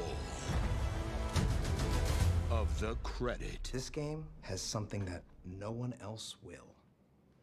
Me. This is where the magic happens. Hey, can I get a coffee? I'm coming, Ian! Everybody has that game that they fell in love with because they make an impact. Those games were somebody's legacy. Well, this is my legacy. Our legacy. Our legacy, whatever. It's not my legacy.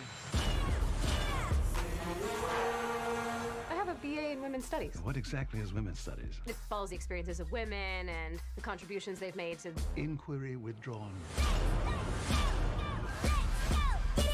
Quick thing, I'm worried about the time. Yeah, David, I'm moving as fast as I can. It's not my fault that these watermelons don't explode like real heads. I can get you real heads. Not human. That's commitment. I built your vision. It's like you're this brilliant painter, and I'm your favorite brush. I'm just some tool to create your masterpiece. I like that metaphor, but it's not quite right, is it? Are you seriously about to noodle on my metaphor right now? I know that I can be difficult. Papa, you can't give up. We're like the Beatles. Together, we make masterpieces. I could write the lyrics and the music and everything, but it would sound completely different without the drums. Wait, I'm Ringo? Well, yeah. Of course you're Ringo. I mean, look, somebody's got to keep the beat. Oh my god!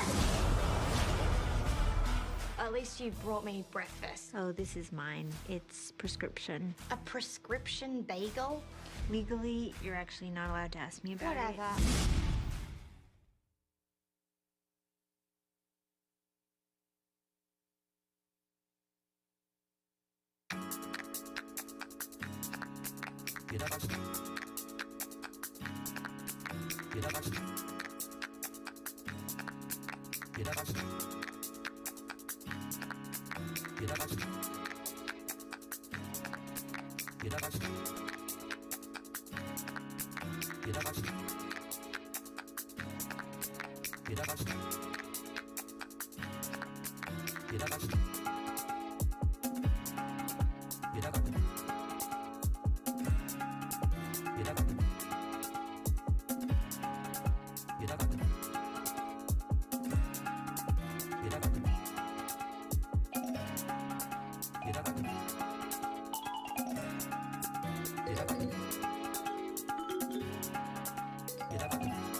In a world of legendary heroes, one man will rise to take all of the credit. This game has something that no one else will. Me. This is where the magic happens. Hey, can I get a coffee? I'm coming, Ian! Everybody has that game that they fell in love with because they make an impact. Those games were somebody's legacy. Well, this is my legacy. Our legacy. Our legacy, whatever. It's not my legacy. I have a BA in Women's Studies. What exactly is women's studies? It follows the experiences of women and the contributions they've made to... Inquiry withdrawn. Quick thing, I'm worried about the time. Yeah, David, I'm moving as fast as I can. It's not my fault that these watermelons don't explode like real heads. I can get you real heads. Not human. That's commitment.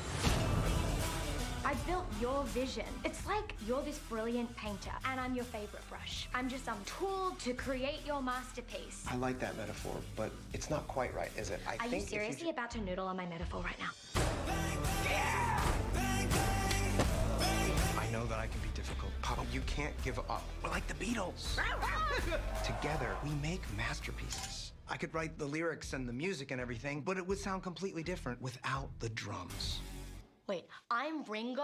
Well, yeah. Of course you're Ringo. I mean, look, somebody's got to keep the beat. Oh my God! At least you brought me breakfast. Oh, this is mine. It's prescription. A prescription bagel? Legally, you're actually not allowed to ask me about Whatever. it.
Welcome, everybody, to Loading Ready Run at PAX East 2020. The one where Graham gets really close to the microphone. Because my voice has already escaped. It sounds great over the microphone, but in person it's really not great. How's everyone's first day at PAX going? Good. So according to this plaque on my lectern about City of Boston fire code, prior to the start of each new session of 49 or more persons, code requires you to notify the occupants of the emergency evacuation information on the laminated sheet stored in the lower shelf of this lectern. I have bad news.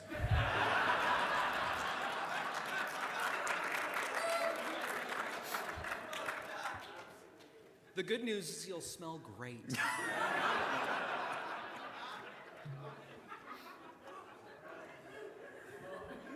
I've never seen that sign before. Is that new? Did you need to say that before? I don't think I needed to say it now. I think I'm supposed to by, like, I don't know, the law. Well, I assume that somebody just told you that you were supposed to do it before, and that's why you were doing it. No, this is the first time I've ever read it. This big, It's a very compelling bright, plaque. Yeah, this bright red plaque. It's the first time I've ever read it. What else does it say back there? Light control. This doesn't do, that is loose. That's it. What's that thing? This? No, the thing on the right. This? It's a pen? No, this is, right, this, sorry. The thing on the left. This? It's a non-functional display from meetinghelp.com. There's a thing that says backlight on that side. Yeah, that doesn't work. Aww. I have no idea how old this lectern is. You may have deduced that we don't have a lot of content for this panel. The keen-eyed among you may have spotted. There's also possibly people watching on Twitch. Hello. I think they wrapped LRMTG early today so they could host us, so that's nice of them. We're just so inexplicably sorry. Did James win any games today? I don't know. I wasn't watching. I was about to look to a chat monitor. What are you talking about, Ben? This is the chat.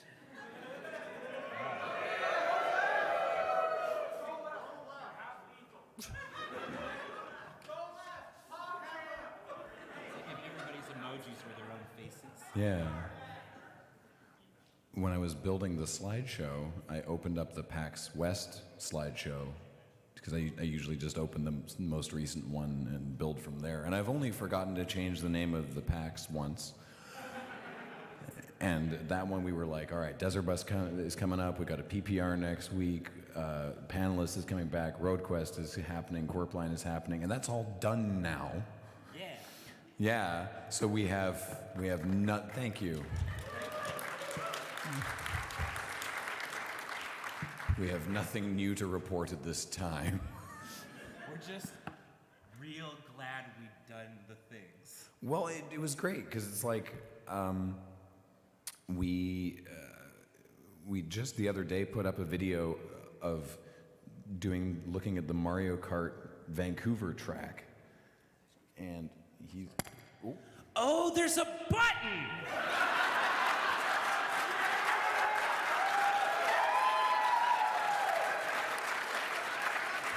I used to do this for a living. Ben, you're muted. Now I'm that asshole. Ben, you're muted. This is a 13 plus panel, right? I don't know. Are there any babies in chat? Chat, it's not. We got a baby in the front row. It's not baby chat. in the front You row. said it was chat, and now it's real life. You need to make up your mind. I didn't say it was chat. You said it was chat. Look, Serge once called us chat. At the moon base, we weren't even streaming. He was just trying to be like, hey friends, what do we want to do for dinner? But he was like, so chat, what do we think about... And we were like, you need to pump the brakes. He also he talks in Twitch emojis. Like he says things like kappa and like forehead, like in real life. He does say forehead a lot. A lot. I didn't know that was a thing at all. I didn't know what it meant. He's just like, hey Corey, forehead. I'm like, what? But the way he delivers forehead, you know utterly, without ambiguity, what it means, right? It's just like the utter like contempt of forehead. I'm like, oh, I get it. So now that we've made fun of Serge. Perfect. Perfect. Hey, Serge. Where was I going with that? No content. We did a lot of stuff. We did. So, Mario Kart Tour for the phone, they were like, we're doing a Vancouver track, and Kathleen was like, oh, we should do a thing where we go to Vancouver, because it's not the easiest, but it's fairly straightforward for us to get to it, and like do a video about that. And then we were able to go, yes, let's do that, and then we went and did it. The confusing thing was that she framed it as like, let's pretend to be Justin McElroy, right? And not a lot of people know that Vancouver has a Justin McElroy.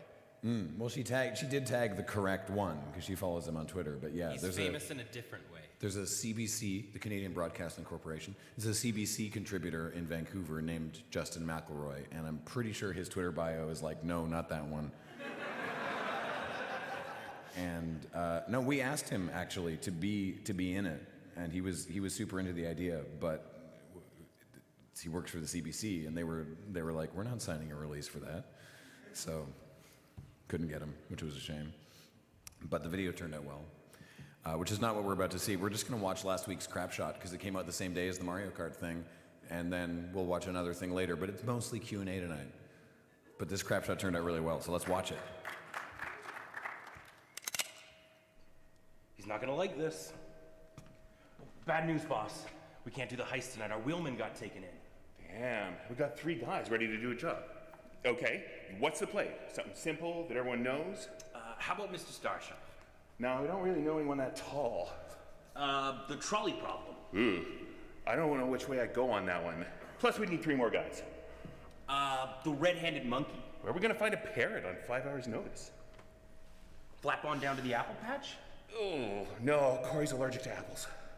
How about 4 guys in masks run into a bank waving shotguns around and take everyone hostage? Wait, which one's that? We knock over a train. It's Sunday.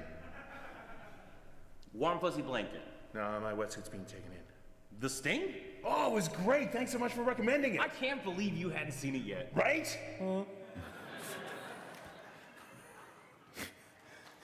Thank you. That was fun.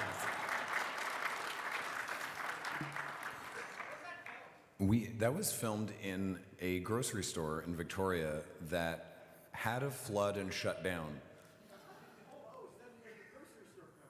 Yes, we shot a couple of stuff there. Yeah, I don't even think you've seen them all yet. Oh yeah, no, yeah, Dale's great. We've done. We don't have a name for it, but the genre of crap shot that is. We've done a handful of naming. We did ones with magic decks and music genres. There was one of you and Kathleen where it's like a conversation between 2 people, and one person says an absolutely wild name for whatever it is, like a genre of music or a deck of magic cards, or in this case, a heist plan, and the other person then explains, like says no, but also explains what it is. It's a structure I really enjoy because we get to do very strange things. We get to sit and like brainstorm weird names for like days. Mm-hmm. And you weren't around when we were writing that one, and I don't know who suggested the line about Corey being allergic to apples. I was surprised when I heard. Are you allergic to apples? I am, but. Oh. What? When y'all were rehearsing that in the back in Welburns when we were recording, it was just like, wait, why are you talking about me now? Yeah, Dale and I were just like shit-talking you up and down the aisles. Yeah! Rude. Now everyone knows my secret weakness. Allergic to apples, that's a wild one. Yeah, so is Andrew. Yes, all of them. But not Gala. James says they went 5-1 today. What? James, in Magic. He checked in on Slack and said that they went 5-1. Oh, good for them. Yeah, good for you, James and Yeah. Adam. Good job, James. Good job, James. It's got to happen every once in a while. Anyway, like I said, that's all. We like, to be fair, the Q&A portion of these panels is usually the most entertaining portion because we get to answer questions and have goofs and everything. So that's the fun part. There's a microphone on a stand in that aisle, and if you have any questions, please line up behind that, and we will answer your questions as best as we can. It's got one of those official box thingies. It's called a flag. A what? A flag. Flag. A flag? Mm-hmm. Huh. We do have one for Action 9 News, correct? What? We have one Yeah. at home. Yeah, it's Hello. the Canadian flag. So my name's Victoria. So every time you say something happens in Victoria, I laugh. So, tell me, what's the weirdest thing that's happened in Victoria? This is 13 plus, right? Well, there was the peeler bar that burned down and the groundskeeper went missing. Yeah? Like, actually, see, I was trying to make a joke about, like, well, let me see, a lot of people who don't live in you don't like that you have bike lanes now. But yeah, that's probably the weirdest thing recently. There was a disused hotel that had a long tenured strip club on the ground floor. And then it burnt down one day and they couldn't find the caretaker. And then the police or the fire inspectors were like, okay, for the fire to have gotten this bad before anyone found out about it, it was either had been burning for a very, very, very long time in one specific area, or it burned really fast all at once, and they couldn't find any remains of the caretaker. So they're like, who paid him, and where is he hiding now? Yeah. Well, and like I lived at the time a block away from that. It was real smoky. Yeah, and I woke up in the middle of the night, and like my apartment, because it has no, it's an old building and it had like no air circulation, so we keep all the windows open, and so like my entire apartment was filled with smoke, and then like my partner woke up and they were just like, why, like what's going on? And because we live in BC, I was just like, oh, it's our province that's on fire. Because it happens every summer. It's like there's some gigantic fire, and then for like a week, you just can't breathe outside. And so we just went back to sleep. And then my partner had to wake up and then go to work at like a couple hours later. And they texted me and they're like, oh no, the buildings across the street's on fire. So that was cool. The moral of the And story I went, is that sucks, and I went back to sleep. The moral of the story is that asbestos remediation costs way too much money. Thank you. That was a very similar reaction to my dad when Mount St. Helens exploded. Because he lived right down by the water in Victoria, and you could hear it in Victoria when Mount St. Helens erupted. And so there was this enormous bang, and all the windows rattled, and he bolted up in bed and was like, okay, that was either Mount St. Helens or one of the nuclear submarines. Right? I should just go back to bed. Like, I can't affect either of those things. I mean, a lot of like stuff like that happens in Victoria because it's like we're due for the earthquake or whatever. We've apparently. been due for the big one. And then for there a was long like time. a tsunami warning, and like I woke up to a text from my dad being like, "Hey, are you okay?" Which was sent like 3 hours ago. And I woke up and I went, "What?" He was like, "Oh, you didn't die in the tsunami." And I went, "No, I'm okay." And then I went back to bed. Fun fact, I was awake when that earthquake happened. Oh. And just looked at the things coming in and was like, eh.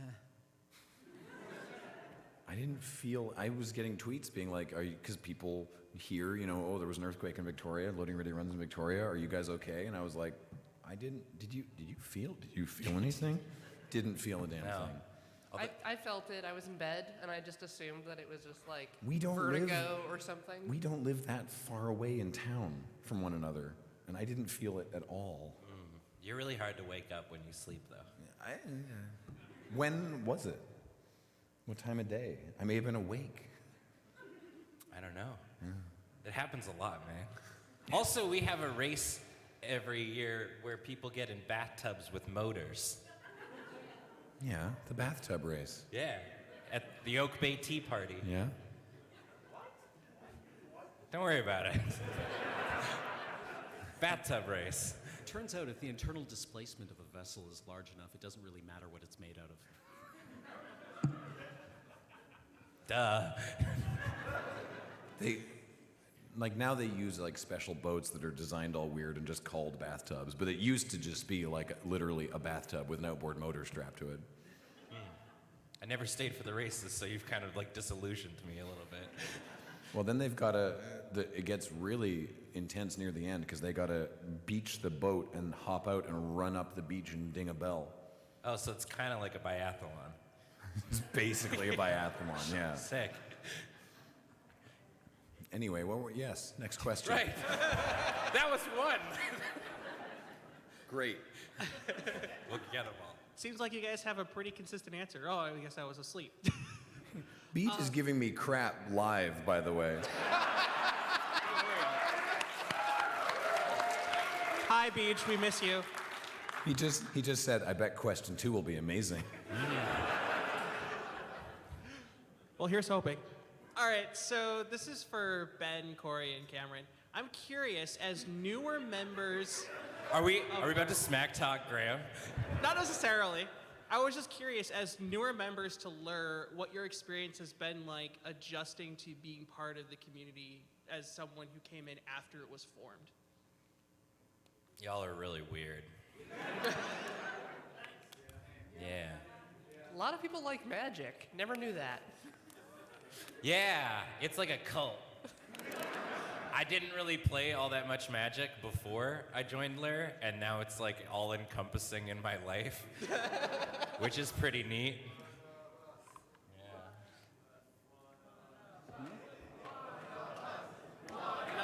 Yeah. Yeah. One of us. One of us. Not a cult.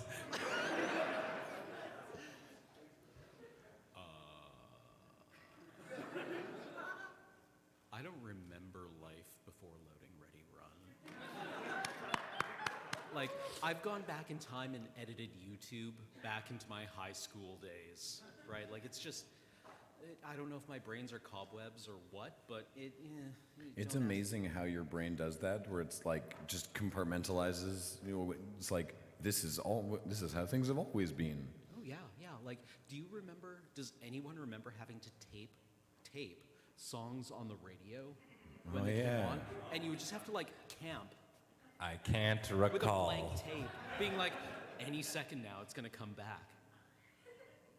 And right? Because you used to have to play and record at the same time. I think I had a cassette tape with that moist track on it. Yeah. Oh yeah. There was a band from Vancouver called Moist. They were playing their music as we were sitting down.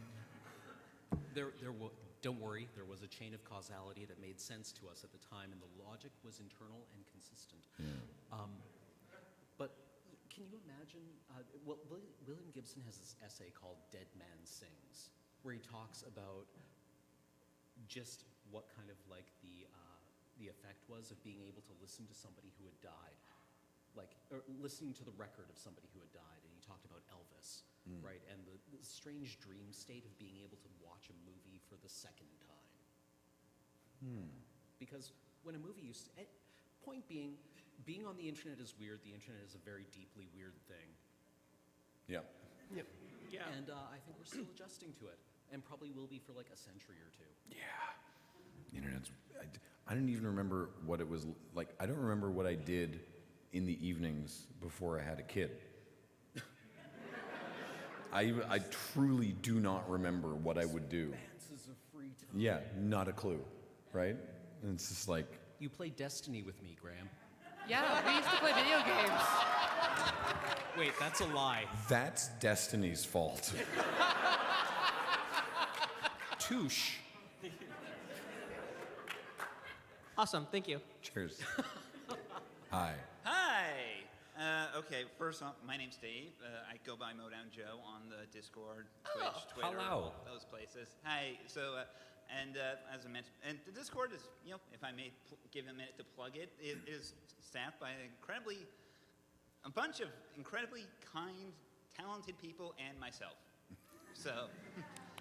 So yeah. Yeah, mods. Yay.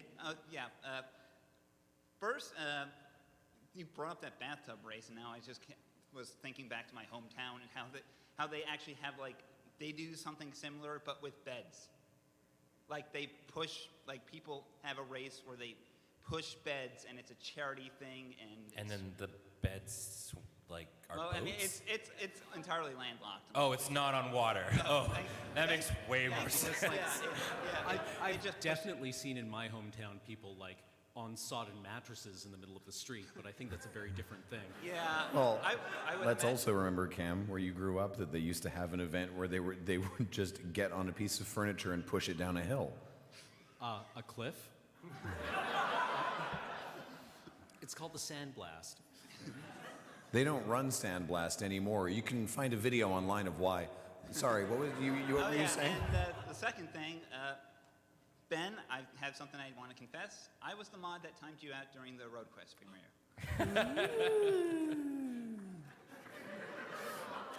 Sick. They were. Not They- the response I was expecting, but cool. They were really eager on the all caps. Oh, yeah. Yeah, and then they timed you out, and I was like, who timed Ben out? That's okay, I deserve it. I've been banned from the Magic Twitch channel before. All right. Yeah. Well, I guess that went better than expected. All right. Yeah, take a number. You did forget to mention one thing that you have done since you're wearing it. Do you want to talk about the shirt? Our new shirt. Yeah. Yeah. Thank you for doing that, by the way. I'll sit absolutely. down while you talk. Cheers.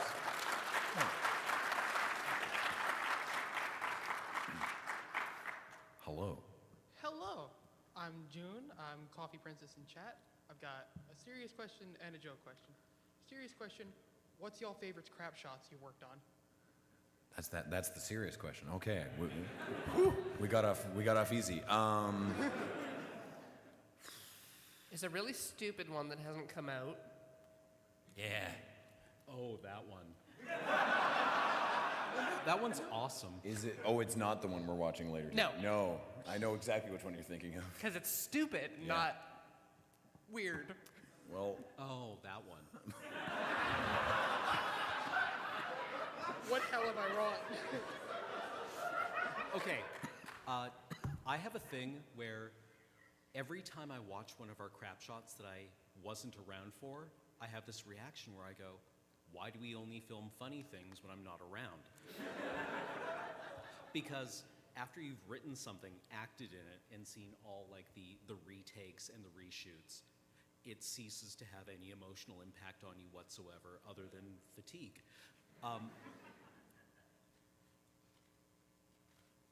Where was I going with this? Oh yeah, my favorite crap shot that I was in was the series called The Weapon. Oh, I love that one. Mainly because Beach has never seen an alien movie, but he pulled off the company man flawlessly, right down to the flipped up collar on his suit jacket. Nice. Yeah. And Alex is very excited, exclamation of delight when we decided to go with the Terminators. That effect, by the way, because we've been doing this for so long, sometimes I'll be watching really old sketches, and I'll be like, this is really funny. This is really good. Who wrote this? Is this Paul? Is Kathleen? I wrote this. And then I feel weird because it's like I've been like, oh man, this is hilarious. Oh, it was, but also I'm like, but at the same time I'm like, oh, Hey, all right. Yeah, or the effect when somebody's like, hey, you remember Desert Bus when that happened? That's a different problem entirely. Well, exactly, but it's. I feel it has the same root. Yeah. Right. That was everything. That was all the things in my head. I don't write a lot of them. I'm usually like either in them or helping filming. But the one that I am like most proud of to have like been like a major part of the writing was the shark dimension crap shot. Or that was back when we still did the crap shoot, and it was like because it started off with Kathleen at the start of the show being like, I don't know where to go with it, but my prompt is too many sharks. And then we sat there for like 5 minutes and we're like, we got nothing. So we like moved on and came back. And then like near the end of the show, I was like, I got it. And then we wrote the shark dimension one. And it was just, yeah, it was a lot of fun. It felt very, and it turned out great because I think Cameron, you're very good at like very politely explaining how dumb somebody is. Because you do it frequently. Thank you. Yeah. I appreciate that. There's too many of them. I can't think of any off. My brain is just TV static. The only one I can remember right now is one of the beach drop ones where we just filmed a grave. Yeah. Just a static shot of a grave and then the beach drop noise. And we got a very mixed reaction, but it was just like, we stood out in this graveyard for like 2 hours. Yeah. Trying to get this shot lined up perfect. Get the audio of nothing just right. I mean, the one that we just watched, actually, I really enjoyed because that was actually shot on my phone with the anamorphic wide lens on because the gimbal, the like stabilizing gimbal that we use for the fly through and loading ready live is enormous and cumbersome and a pain in the ass. And we had a pretty firm. We had 2 hours in this grocery store because the guy was like, all right, sure. Come in at 2. You got 2 hours. And we were like, how many crap shots can we film in 2 hours?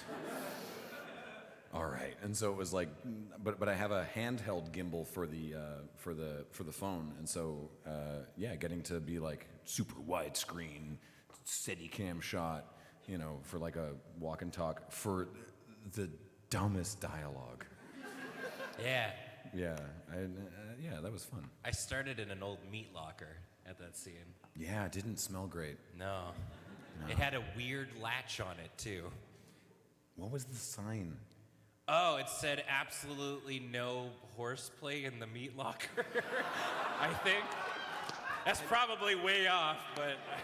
I'm glad it had that second syllable. Yeah, I can't remember. I frequently lie about my involvement in one crap shot. Because, like, so a number of our crap shots, as I'm sure you know, have like a little bit of in-humor. Like if you don't know general nerd culture and stuff, they don't make a lot of sense. So I had to explain to my partner's parents what I do for a living. Yeah. And they were like, show me a video. And I tried to think about like what was like the most like just if you know general like pop culture, you'll understand this. So I showed them the Home Improvement crap shot, which is an amazing crap shot, and it's so good. And I was like, this is what I do. And they were like, oh, this was really good, but you weren't in it. And I just was like, I wrote it. And they were like, that's so funny. And I was like, sweet, I'm in. And then I never had to explain what I did again. I think the racist Chinese home is mine. Yeah? Yeah. Oh, nice. I get to set up like a light for that, so. There you go. Totally involved. The sign said, I've found it on my phone now. Oh, you took a picture, right. It's please, with 2 exclamation marks, double underlined. When you close meat room doors, make sure it is closed tight. Door needs to be as close to the wall as possible. I assume in case something escapes? Maybe. I don't know where I got no horseplay in the meat locker from, but I'm gonna write that down. Well, there's another sign that I can't see. They had to have that sign made? Yeah. That's It had like a giant rat generic- traps, like the size of this thing, too, like all over the And place. this was handwritten in Sharpie and then taped to the door. And then one on the other side of the door just says, "Do not touch." How do you... You had a second question. Is the Kool-Aid Man the jar or the liquid? He's a hybrid. We discussed this at Yeah. length. We've already been talking about this. He is a hybrid organism consisting of both jar and liquid. You know, in the same way that you are not your lungs or your heart or your digestive tract or, you know, in the case of Kool-Aid Man, your Kool-Aid blood. These things are not distinct from one another. In No. fact, the separation of them is what constitutes death. Oh, yeah, yeah. If you...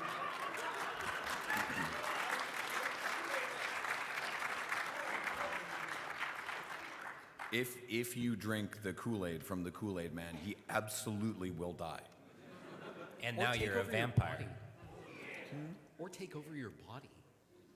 Like if you drink the Kool-Aid Man, is that how he reproduces? If you... Oh, now- yeah. What if you had a transfusion? If you put the Kool-Aid from the Kool-Aid Man into your bloodstream? Is that how they made the Juggernaut?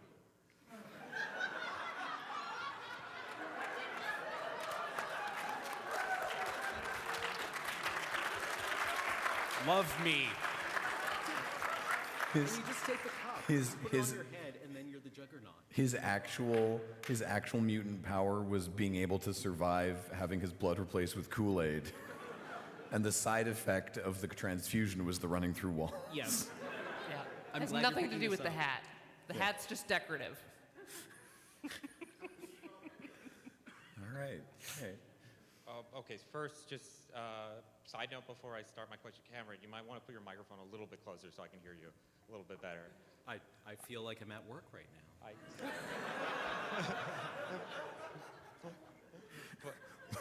Sorry. Loading ready run. 10 years of telling Cameron to get closer to the microphone.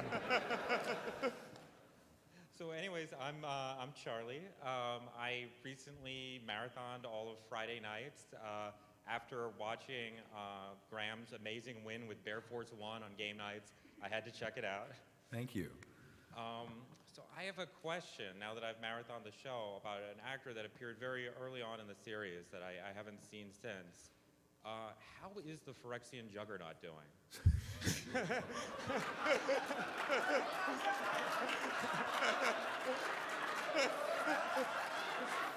Do we tell him?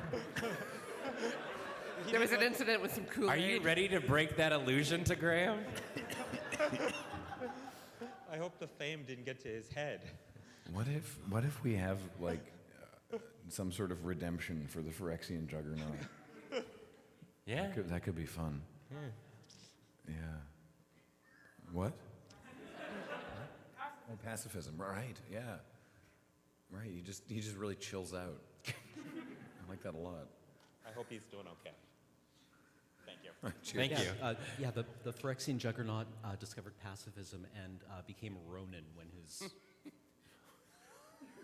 Became a Ronin? Yeah, well, his liege lord died. That's so good. Hi. Hi, I'm Harold, aka H-Bomb and Friends. Hey.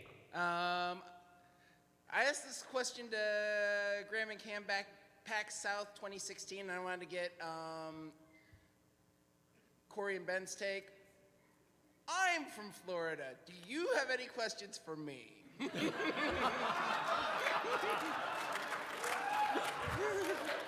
And by the way, I am from the place where the guy jumped over or tried to jump the canal in a Corolla.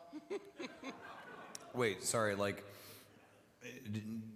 geographically, are you from, like, Southwest. Old people waiting to die, Florida, or, like, kind of racist Florida, or, like, just the weird Florida in the middle? Bits of all three. All right. All right. Do you have a pet alligator? I do not. However, one time my cousin Yeah. took one home. I knew I'd get put it there. In the spare bedroom. left a note for his then girlfriend. Don't go in the second bedroom. Of course, by the time she got home and saw the notes, she didn't need to go in the second bedroom. That's so rad. I watch a lot of these like exotic animal shows on like Disney Plus and Netflix, and there's one that's like a veterinarian clinic, and like you never see dogs, you never see cats. It's always like, I brought my pet pig, or I brought my pet lemur, and like I didn't like see the beginnings of like the episodes when I first started watching it, because it was like, again, my partner watching these, and I just looked at her and I was like, is this located in Florida? And she's like, yeah, it is. And it was like, people bringing in pigs and alligators and lemurs. Somebody had a kangaroo in Florida, because you can just do that there. What? Do you have a pet kangaroo? I do not have a pet kangaroo. What kind of monster is like, holy crap, an alligator has broken into my house, but I have to go to work. I'll leave a note. Yeah, just like... No, he brought the alligator. It's common courtesy. Note on it. He found the alligator and took it home. Say, what happened? He found the alligator and brought it home. Oh, I definitely misheard the start of that story. Yeah. I thought an exterior alligator had come inside to the second bedroom, and he'd just gone, close the door, don't go in. Nope. Nope. Okay. And also, to answer another point, I think no is the only thing I would be prepared to do to an alligator. If I open a door in my home and there's an alligator, I'll be like, no, slam, lock.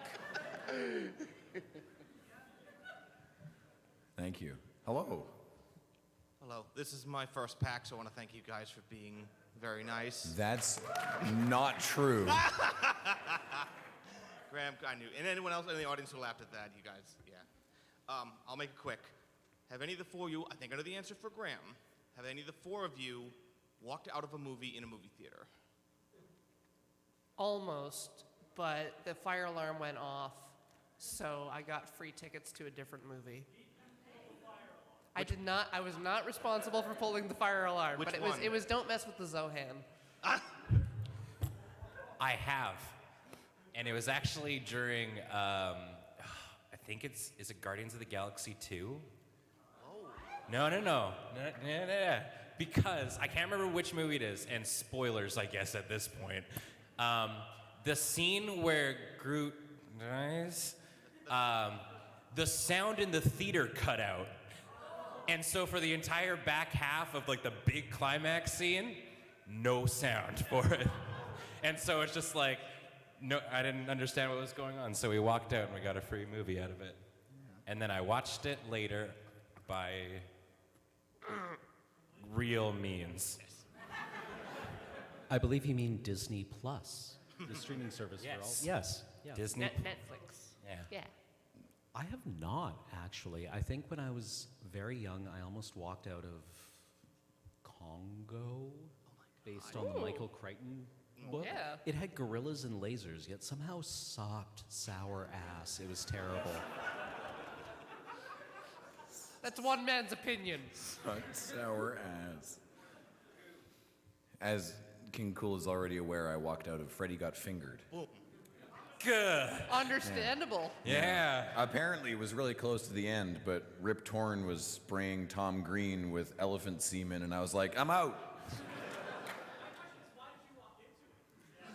It's a different time, you know? It was free, I think. Like, because we had coupons, and was like, what do you want to see? I don't know. Sure, we'll go watch a Tom Green movie. Why not? Thank you. Hello, panel and beach. I am a long-time fan from Ireland. To be specific, Northern Ireland. This is my first time at PAX and my first time meeting you guys. Hello. How are you? Welcome. Welcome. So to provide a bit of background, I think I've been watching Lady Wrens since I was 16, so that makes me 33 now, and so... I was watching you guys before you had YouTube. You were just hosting it from loadingreadyrun.com. Yeah. If you remember those videos. So just to provide that context, I introduced my girlfriend to you guys through RoadQuest, which we're thinking maybe we'll do a holiday next year emulating your trip. We're hoping. We're not too sure. Any tips on getting like $1,000 car? Where from? We like tried Googling, and like the lowest price we can find is like $4,000, $5,000. Oh, you can find cheaper on Craigslist Vancouver. Yeah. You should be able to find like a $100 car pretty easy. $100. Oh yeah. Had one of those once, and a hammer was keeping tension on the belt. We were very adamant that they had to pass a mechanical inspection. Maybe just rent. Yeah, well, we were thinking that too. But I have one more question. So again, watching since I was 16, girlfriend's only been watching since RoadQuest. What color is Ben's hair? I don't know.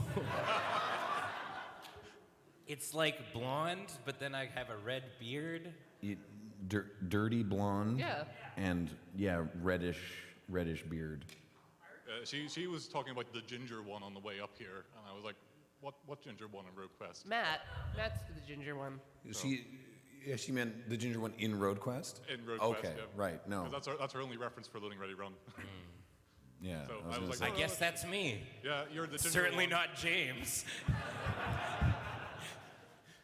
By the way, the Ian. oldest I've ever felt from a comment like that was there was a guy outside the Pita Pit. It's a place in downtown Victoria that makes pitas. Are they still there? No, do they? Okay. Is their motto here also, "We roll big fatties"? No? Every once in a while. It's uncommon, but I get a craving for Pita Pit Chicken Caesar. Really? Yeah, that's how old I am. But there was a guy standing outside with like a denim vest with studs in it, smoking. Like an adult man. And he was like, "You Graham from Loading Ready Run?" I'm like, "Yeah? Cool. Watched you when I was 12.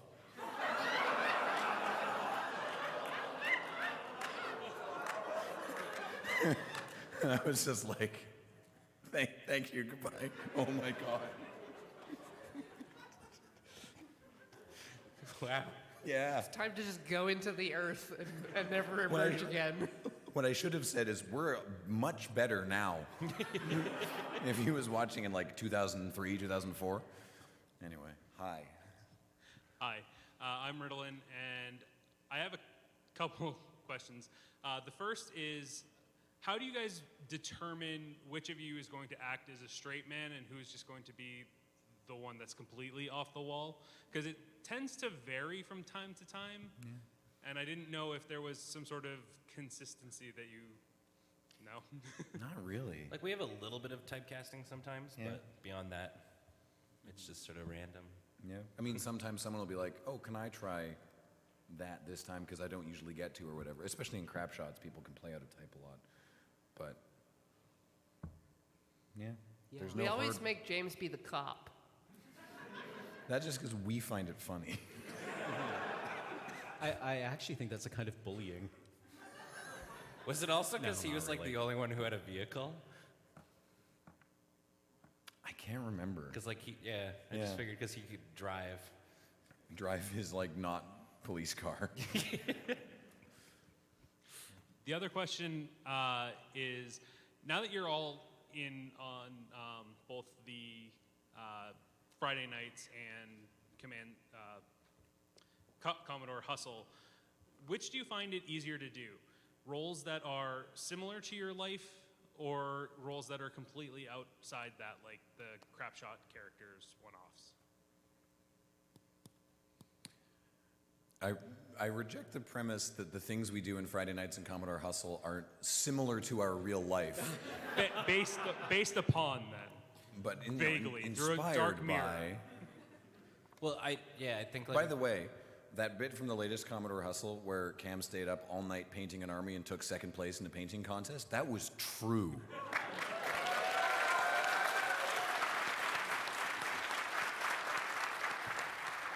That was the same high elf army that got run off the battlefield by a single failed terror check on turn 1. Was that supposed to prove your point or mine? I don't know.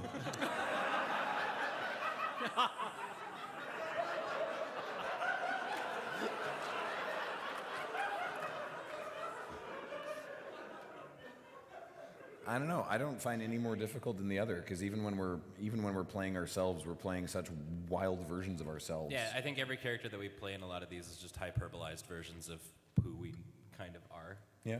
A little bit. I definitely know what a croissant is. That I will say. Thank you. Cheers. I think we have enough time to get through the remaining 6 of you that are already standing up there. We're gonna rapid fire.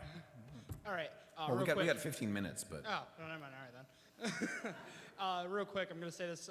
My name's Nate. I'm gonna say hi for my friend Eric. Hey, Smeagol, I'm gonna make you watch this later. Timestamp it, someone. My question is, and I've heard the mention of Friday nights a couple of times. What's going on with that? Are we still? I know we're still getting Friday nights. We're on the next one's coming out. we will have more information on that soon. Okay. Within a month, like not within this month, because that's 2 days, but within leap year, 2 days, but within a month of time from now. All right, sweet. Thank you. Yeah, cheers. Hi, my name's Brian. This is my first PAX. Welcome. Welcome. Yeah. I just wanted to say. Sorry. Don't worry. Nothing. Go ahead. Okay. Now that you guys have been to multiple conventions representing, Loading Ready Run, do you have a preferred one? We're supposed to say Boston, right? Yes. This one. Yes. As we were leaving the airport, an announcement came on, a recorded announcement that was like, welcome to Boston. We hope you enjoy your stay. We consider Boston the center of the universe. We hope you will go out and explore and enjoy our wonderful town. And it just, first of all, the phrase, we consider Boston the center of the universe, is amazing. But it really sounded like it was like, we hope you'll go out and enjoy our city if you know what's good for you. Pick up after yourself. Go to the MIT. Go Yeah. see our giant ventilation building for all our tunnels. That's what that is across the street, right? Yeah, across the It's street just from a here. big ventilation shaft? Yeah. Huh. Explore our tunnels. They made our lives hell for 10 years. Yeah. If you want to be diplomatic about it, just share a good story from one of the cons you've been to. Right, I forgot what the question was. I like West because it's just familiar. I know all of the secret passages, how to get from any hotel to the convention center rapidly without stepping in something weird. It's not as windy as home. This is as windy as home, so. Australia is really fun because Yeah. they yell at you a lot. And they swear at you and they go, and then that's a term of endearment. And then you just walk out either A, feeling like they got away with really messing with you and insulting you the whole time, Oh, or yeah. it was absolutely genuine. And Oh, no, they mess with you all the time. Yeah. Gosh, it's amazing how, I don't know how many conventions you all have been to, but when you go to other conventions, you realize how well PAX is organized, with the enforcers in particular, people that you can, yeah.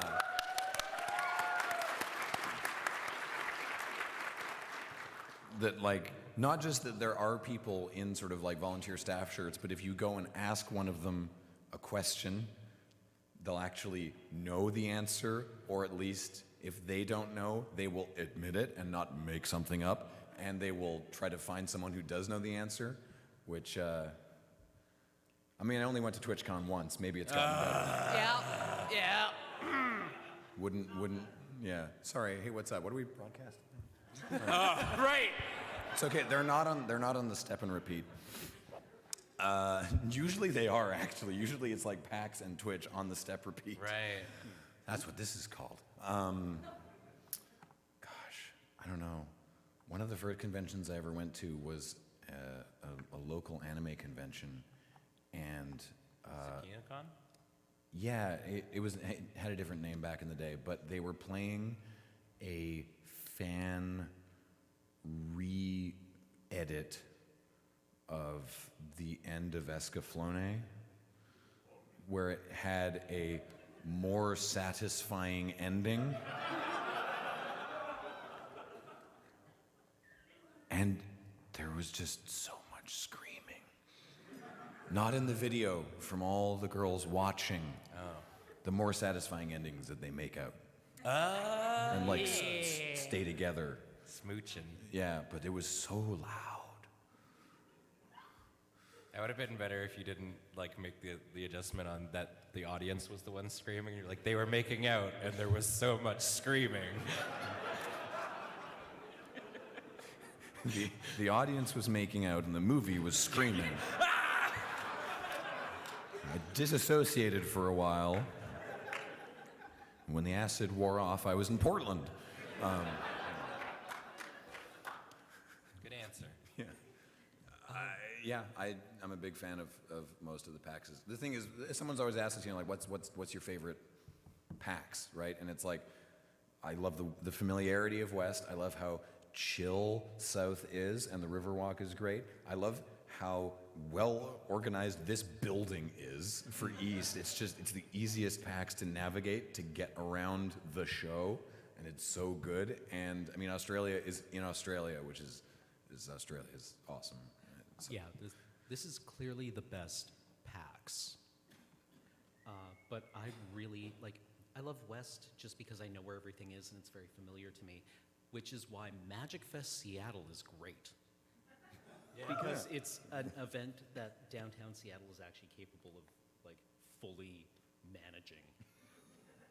It's not even in the full convention center. It's just in one it's part. like one little room. Yeah. It's like everyone who's at Magic, everyone who goes to PAX West is also at Magic Fest Seattle, but there's way less of it. Yeah. Let me tell you, SacraCon is a ride. Going in there for a different convention? Whew. All right, 4 more people we got, unless that was all you had. I just wanted to say I do have an uncle with a pet kangaroo. It's kind of weird, but I do. Where does he live? Australia. Oh, okay. Fair dinkum, yes. Hi. First, I just wanted to say I've been a fan for a depressingly long period of time that I don't actually want to think about right now, or I'll have a midlife crisis. It's okay, neither do we. Real quick, Cameron, I wanted to thank you for introducing me to Akhenaten and Philip Glass. And I just wanted to ask, what was the skit that seemed the most cursed, had the most inexplicable, random things go wrong?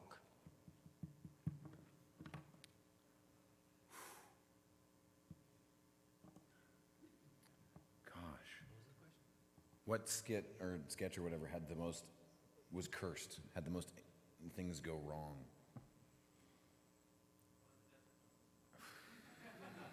I mean, usually it's raining outside and we can't go outside today. I don't know. They usually go pretty well. Nothing springs to mind. Yeah, You can just start breaking more mirrors. Don't put that voodoo on us. He said the next one. We did record a pre-record that I don't think it was supposed to be raining the whole damn time. It was explicitly not supposed to be raining. Yeah. Yeah. It made the pre-record a lot more difficult to do. You'll see that in a little bit. 5 very minutes. long. All right. Yeah, sorry, I don't have a good answer. Hey. Hi, I'm Ben. Great to finally meet you guys in person. I've been watching your stuff for a really long time. Thank I you. have 3 Cool things name. in quick rapid fire. 2 comments, 1 question. First comment, I've once seen a sign on my high school generator, an electrical generator outside my high school, that said, not only will this kill you, but it will hurt the entire time you are dying. I've seen that one. It's a good thing to see as a kid. Two, hearing Cam say suck, I believe I wrote it down. It sucks sour ass. Suck sour ass in real life is surreal and incredible. Three, question is mostly for Cam, but kind of for everyone else. On Dice Friends, Cam, you DM. I DM a depressing number of campaigns. It is greater than 4 at the same time. But how do you write for Dice Friends? Because I strive to be able to write like that. And then everyone else, what's your favorite part of Dice Friends from the player perspective? Writing for Dice Friends is really easy because all of my players are very veteran improv performers, and also we have no dead air, right? Like, we get more done in 2-hour sessions than a lot of campaigns I've played in get done in like 4 or 5 or 6 hours of playtime because we don't have the luxury of just sitting around and talking, right? You know, the thing that you spend most of your time doing when you're playing D&D with friends, we actually have to like move through content. And otherwise, just for writing, I get to write. Okay. That's about it, really. That is a more helpful answer than it sounds. Thank you. Oh, thank you. Yeah, I just get to like write 100 words of whatever I have floating around in my brain, and that's really like optimal for me because it's not actually very much, and I don't have to conclude any thoughts.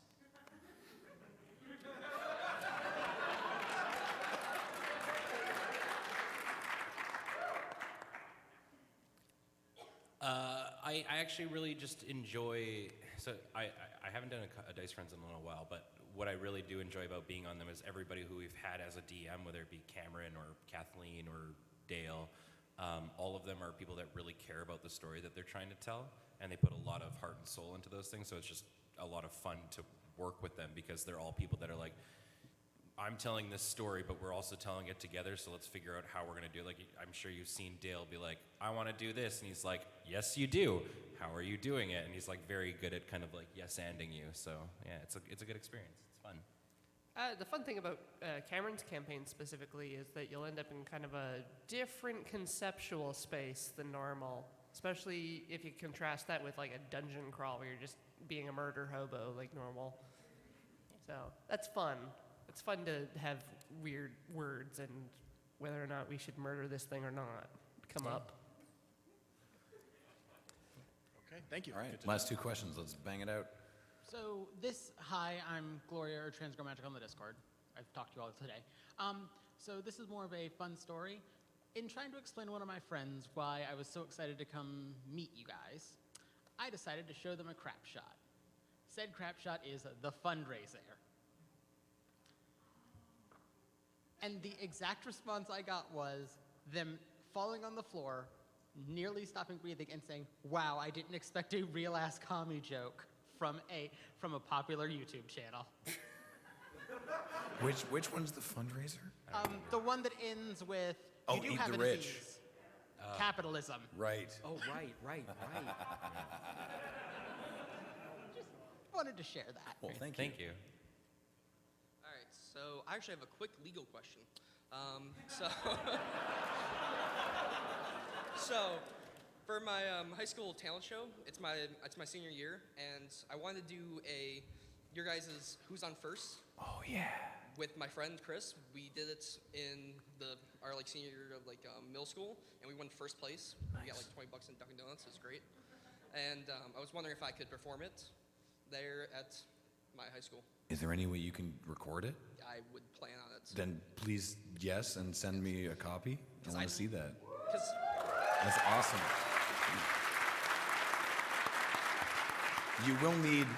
You'll need all the other people. I know that's my favorite part. Like, when you guys did the 200 episode, the Lure stream, the one where you actually showed the live version of that, I'm like, that's so much better than the filmed one, Cool. because it's just you just hear out of nowhere, and it's like, that's hilarious. I Awesome. just really Thank liked you. it.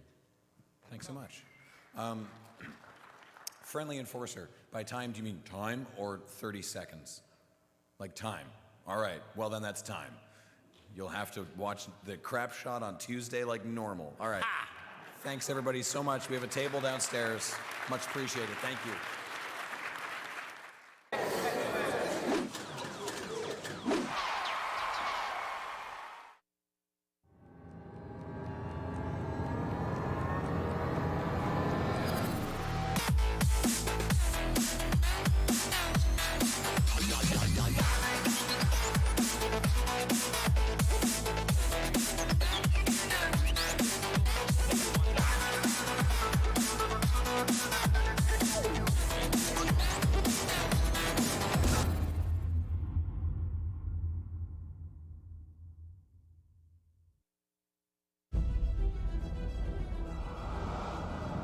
In a world of legendary heroes, one man will rise to take all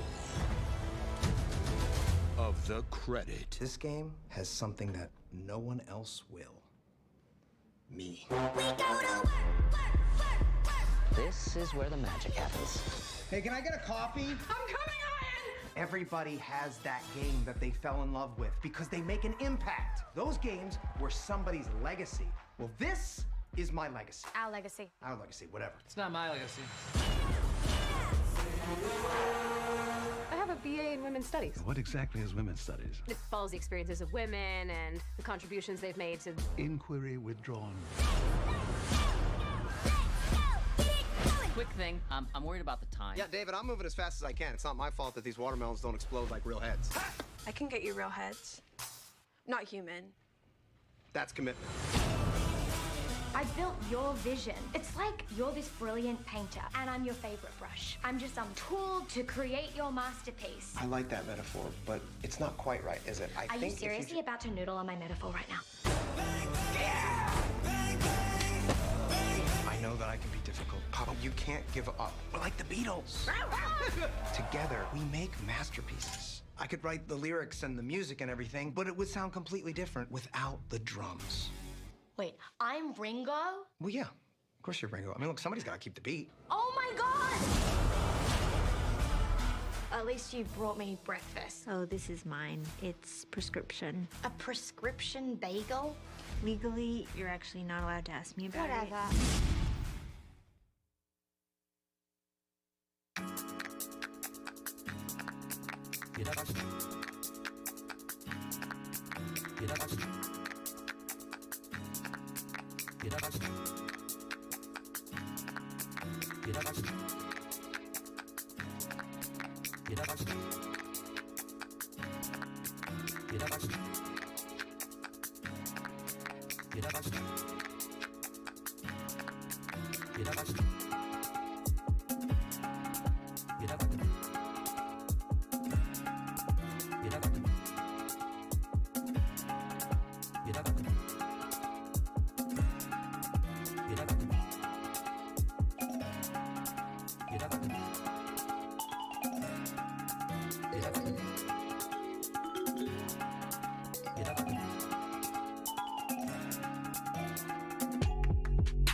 a world of legendary heroes, one man will rise to take all of the credit. This game has something that no one else will. Me. This is where the magic happens. Hey, can I get a coffee? I'm coming on! Everybody has that game that they fell in love with because they make an impact. Those games were somebody's legacy. Well, this is my legacy. Our legacy. Our legacy, whatever. It's not my legacy. I have a BA in Women's Studies. What exactly is women's studies? It follows the experiences of women and the contributions they've made to... Inquiry withdrawn. Quick thing, I'm worried about the time. Yeah, David, I'm moving as fast as I can. It's not my fault that these watermelons don't explode like real heads. I can get you real heads. Not human. That's commitment. I built your vision. It's like you're this brilliant painter, and I'm your favorite brush. I'm just some tool to create your masterpiece. I like that metaphor, but it's not quite right, is it? Are you seriously about to noodle on my metaphor right now? I know that I can be difficult. Papa, you can't give up. We're like the Beatles. Together, we make masterpieces. I could write the lyrics and the music and everything, but it would sound completely different without the drums. Wait, I'm Ringo? Well, yeah. Of course you're Ringo. I mean, look, somebody's got to keep the beat. Oh my God! At least you brought me breakfast. Oh, this is mine. It's prescription. A prescription bagel? Legally, you're actually not allowed to ask me about it. Whatever.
I'm sorry, I said, how are you all doing today? There we go. Who's ready for grand finals? Up first, we have the one and only PGR Top 10 Rogue Light. And his opponent, who wants it? Show of hands. Who wants to fight him right now on stage? Who thinks they're good at Super Smash Bros. Ultimate for the Nintendo Switch? Let's see it. Who wants it the most? What do you guys think? Bobby, you got someone? Bobby's got eyes. What? The guy in the glasses right there. The guy in the glasses right there. Come on down. All right, everybody. As guys in the glasses comes up, oh, let me get your name real quick. What's your name? John, all right, you're gonna be, have you played this game before? Played a little bit? All right, you're feeling confident. So this young man, John is gonna be going up against this young man, Light. Light, for those of you who don't know, is ranked number 10 in the world in this game right now. He is a strong competitor. He's from Connecticut. He's from the New England region. So we root for him a lot around here. And John's going to see exactly what he could do against Light. Not many people get an opportunity like this. And John's going to try to make the most of it, but we'll see what he can do. What do you guys think? What are John's chances here? You guys feeling good for John here?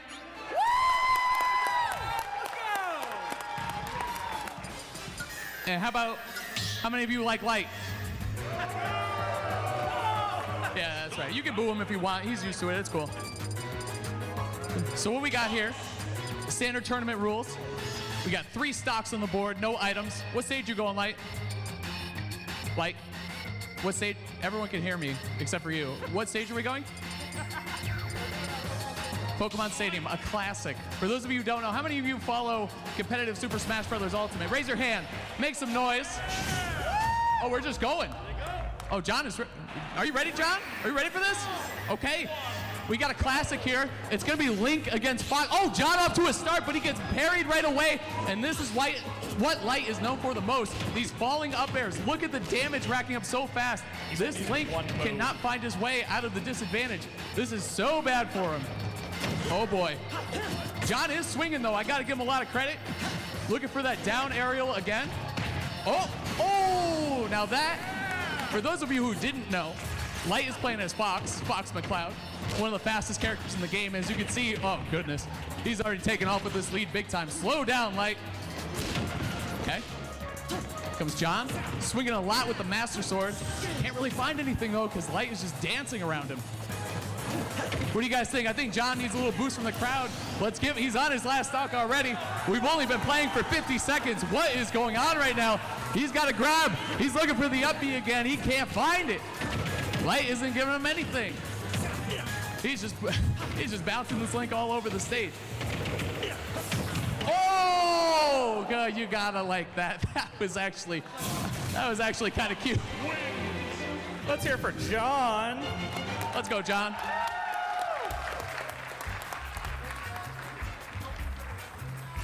Cool. Thanks a lot to John. And his Link, that was a display of top 10 player in the world and what he could do. You couldn't give him one stock? Couldn't give him one? Okay, all right, fair enough. That's what you learn. We're gonna hold for now. We might do some more after the panel, maybe. We'll see how the team's feeling. But yeah, that was a display of what a top 10 player can do. And Light, how are you feeling about that after the match? I'm feeling pretty good. It was a pretty high time. It was a pretty high time. Don't cut me off. I didn't mean to cut you off. I'm sorry. I thought you said enough with your gameplay and in general. Was it scary when he got that 63% on you? So that was our introduction here. We wanted to open it up with a bit of a demonstration of the competitive Smash scene. Yeah, just a bit of a demonstration. That's the kind of match you can expect to see at a tournament. How's it going, everybody? My name is Lance, and I will be your moderator this evening for our panel, Super Smash Bros. 1 year later. What does the competitive scene look like? How are we all doing today? That was weak.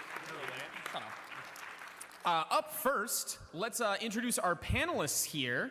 We've got all these fine gentlemen representing different aspects of the competitive Smash Brothers scene.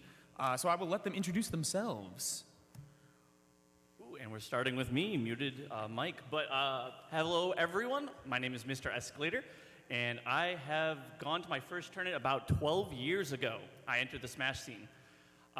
So I drove down to Mass. I didn't have my license. And so I really had to beg my dad to take me. And I got thrashed so badly that I wanted to go back. And so months later, I started running my own tournaments because it just was too far away. I could not drive that much. I mean, get my dad to drive that much. But in my spare time, I would also go online and complain about the game. I would complain about my character, which is right there on the bottom. That is Mr. Game & Watch. Thank you. No, you don't need to. No, yeah. Please hold your applause. You don't need to validate this. It's very inappropriate cheering. I don't appreciate that. But yeah, so I got my footing there, and I started taking the game seriously, and I got better at it. And so I started having better opinions about my character. And so I got picked up for what was called the Smash Lab back on Smashboards, which is a forum talking about the game.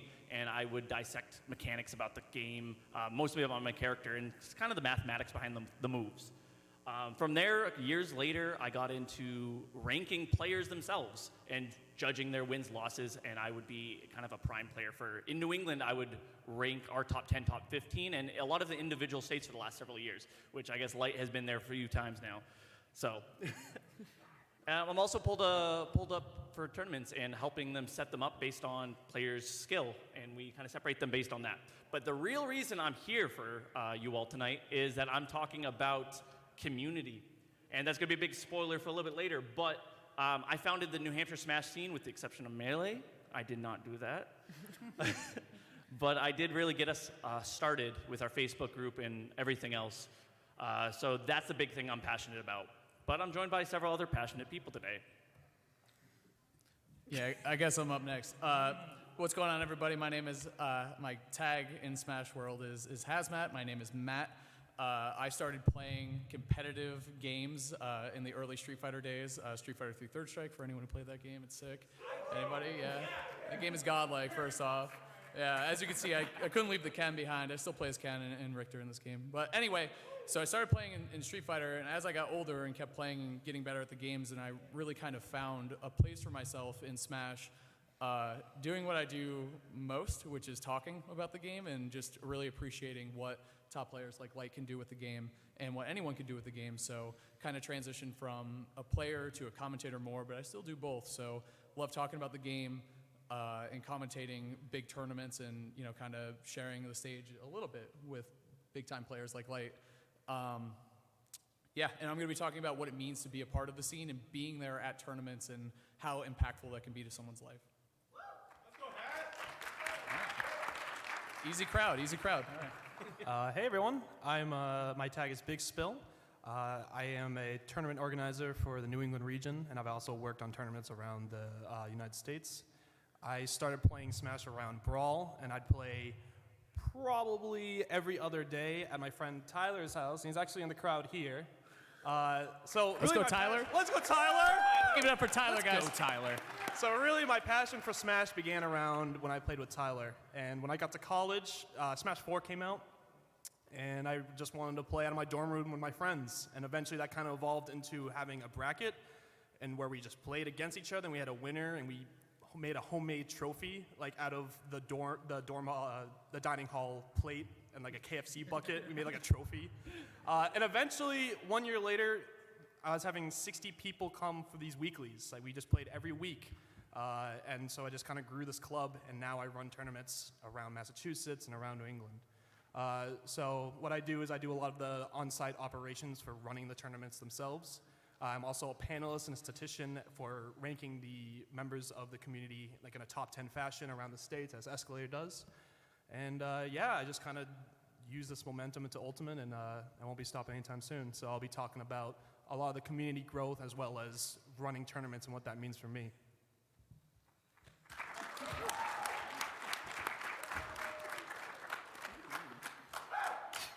How's it going, everybody? My name is Michael Hatzer. I'm also known as Clipboards. Thank you, JFan. Let's go, Clipboards. To talk a little bit about how I got into the Smash scene, I'd always been one of those kind of players that was in their friend circles, you know, very good, and I would sit down and I'd crush everybody at the parties, but I actually didn't know the competitive side. I play Bowser Jr. I do it. He plays Bowser Jr. So on that one there, you know, I had always, you know, played at parties, but I didn't know that there was an actual competitive scene. And funny enough, actually in 14, I went to my first Melee tournament over in Cumberland, Rhode Island. And I kind of sat dormant for a little bit there. You know, it was a fun experience, but Melee wasn't really the game for me. And then finally, when Smash 4 came around, one of my friends from college said, hey, you know, we actually run this bi-weekly over in, you know, the town over. Just come on down to the coffee shop, we're gonna have out in the state and come play with us. So I went down there, got immediately mollywopped by, I went 0-2 immediately, and I did that for a consistent year afterward. And then from there, you know, they invited me in a carpool. They said, hey, how would you like to come check out a monthly tournament? And so I came over to Game Underground over in Massachusetts, and I went over to Game Underground, Massachusetts, and immediately upon walking into that venue there, it was a brand new world to me. I mean, the atmosphere, the community, everything was wonderful for me. To talk a little bit about what I do, I am the COO for Great Value Smash. So I do operations, event logistics, volunteer coordination, not only just in local Connecticut tournaments and New England tournaments, but we actually get involved with tournaments all over the country. I also, so I have been a regional and national tournament organizer for about 5 years now, mostly operating outside in Connecticut, and then nowadays wherever the plane ticket takes me. What's that? I have worked as a broadcast and production engineer. My most recent job actually was as I flew out to California to do production for Main Stage. That was a really cool experience. I was formerly a Connecticut PR panelist. Shout out to Actual Garbage sitting in the front row. I am a regional resource coordinator, so I operate a few things such as the regional website, the calendar.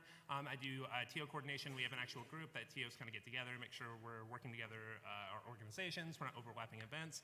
And I am a certified and professional idiot. If you follow me on Twitter, you'll know what that is. Woo! Yep, moving on over to Mike. Yeah, no, I'm done with you. It's my time now. All right, what's up, guys? My name is Paris Ramirez Garcia. Some of you guys may know me as Light, and I am a competitive Smash Bros. Player, professional Smash Bros. Player for Rogue Esports. I started playing Smash when I was like 2 years old, man. I don't even remember when I started playing, but I've been doing it for as long as I remember, and I always dreamed of there being a competitive scene before I even knew there was one. I just was always a competitive kid. I grew up with like 4 other brothers, and I just wanted to be better than them at everything. So when I finally found out there was a competitive scene, I just jumped at the chance to do it. I went to my first ever tournament, and I got 5th place, beating one of like the most important people there at the time. It was a great experience for me. And mainly, I just came here to talk to you guys about what it feels like to be on the big stage, that rush you get, and that aspect of it that not a lot of people get to see. So yeah, that's why I'm here, and I'm done.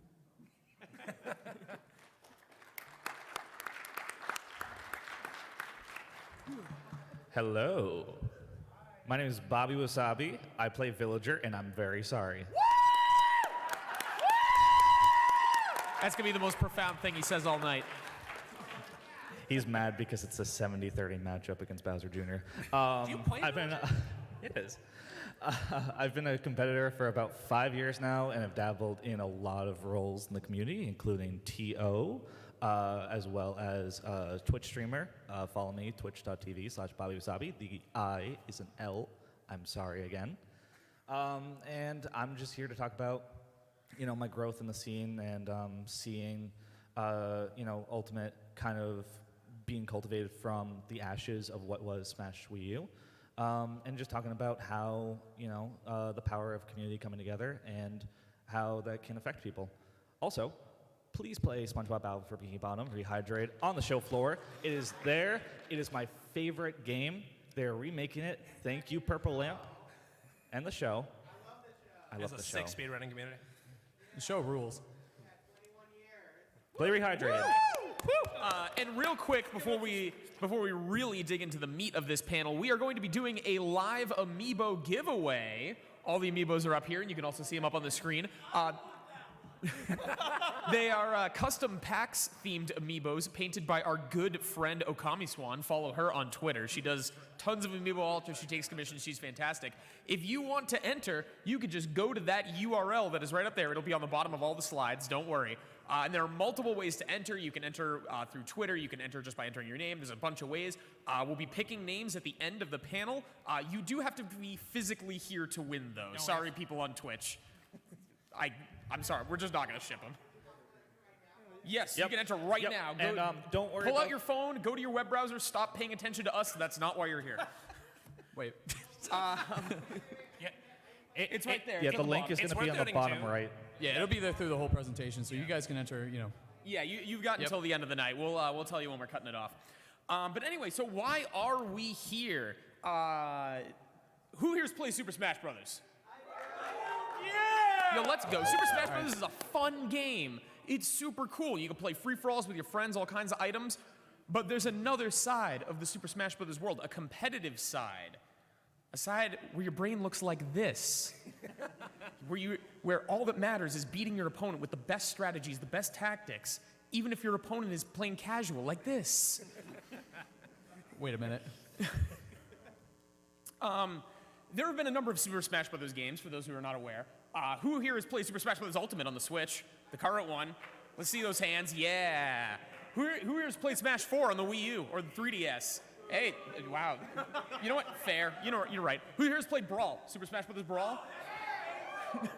Super Smash Bros. Melee? Where's the Melee heads? And 64, where are my old people at? Wow, that's actually pretty good. That's actually Dinosaurs. pretty good. But yeah, so Super Smash Bros. Is a game that is put out by Nintendo. It is a fighting game that involves all of your favorite Nintendo characters like Mario and Pikachu just beating the hell out of each other. The game that we're going to be talking about tonight is the most recent game in the series, Super Smash Bros. Ultimate, which came out just over a year ago, and in that time has received a number of patches and updates and new DLC characters. But what you may not know is in that time there were also a number of large competitive events. Every single one of these events here had over 500 players, had massive competitions, huge viewership on Twitch. The competitive scene of this game is already pretty big. EVO, which is one of the most prestigious fighting game championship series, peaked at a viewership for Smash Ultimate of about 450,000 viewers. Now that being said, Super Smash Bros. Ultimate recently hit 17.6 million copies sold. That makes it the best-selling fighting game ever made. Now those numbers are both very impressive. Round of applause for Nintendo. But that being said, there's a big disparity between those numbers. Less than 500,000 people are watching the biggest competitive events that are happening, but there are millions and millions of people that own this game and are at least interested in it enough to play. And the competitive scene goes across the entire spectrum, from small weekly events in your local schools or coffee shops to massive events like EVO that have all kinds of stats and player data and all sorts of stuff that we're going to talk to you about tonight that's fantastic. Here's some of the stats of those tournaments. You can see that Genesis 6, about a year ago now, a little over a year ago, had a good 2,000 entrants. That was the first real big major. And there were, we have tournaments here that take place all over the world. We have tournaments in Japan. We have players who win from all over the world. We have MK Leo, who's generally considered to be the best in the world right now, who's from Mexico. We have several American players that are very good. There's the numbers for EVO, which is the largest Smash Brothers tournament of all time at the moment, with 3,500 entrants.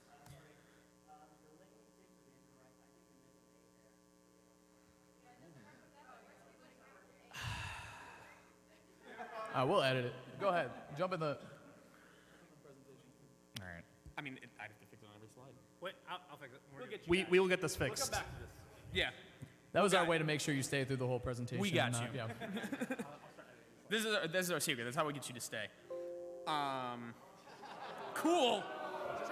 Plug in the laptop. We're prepared, I swear.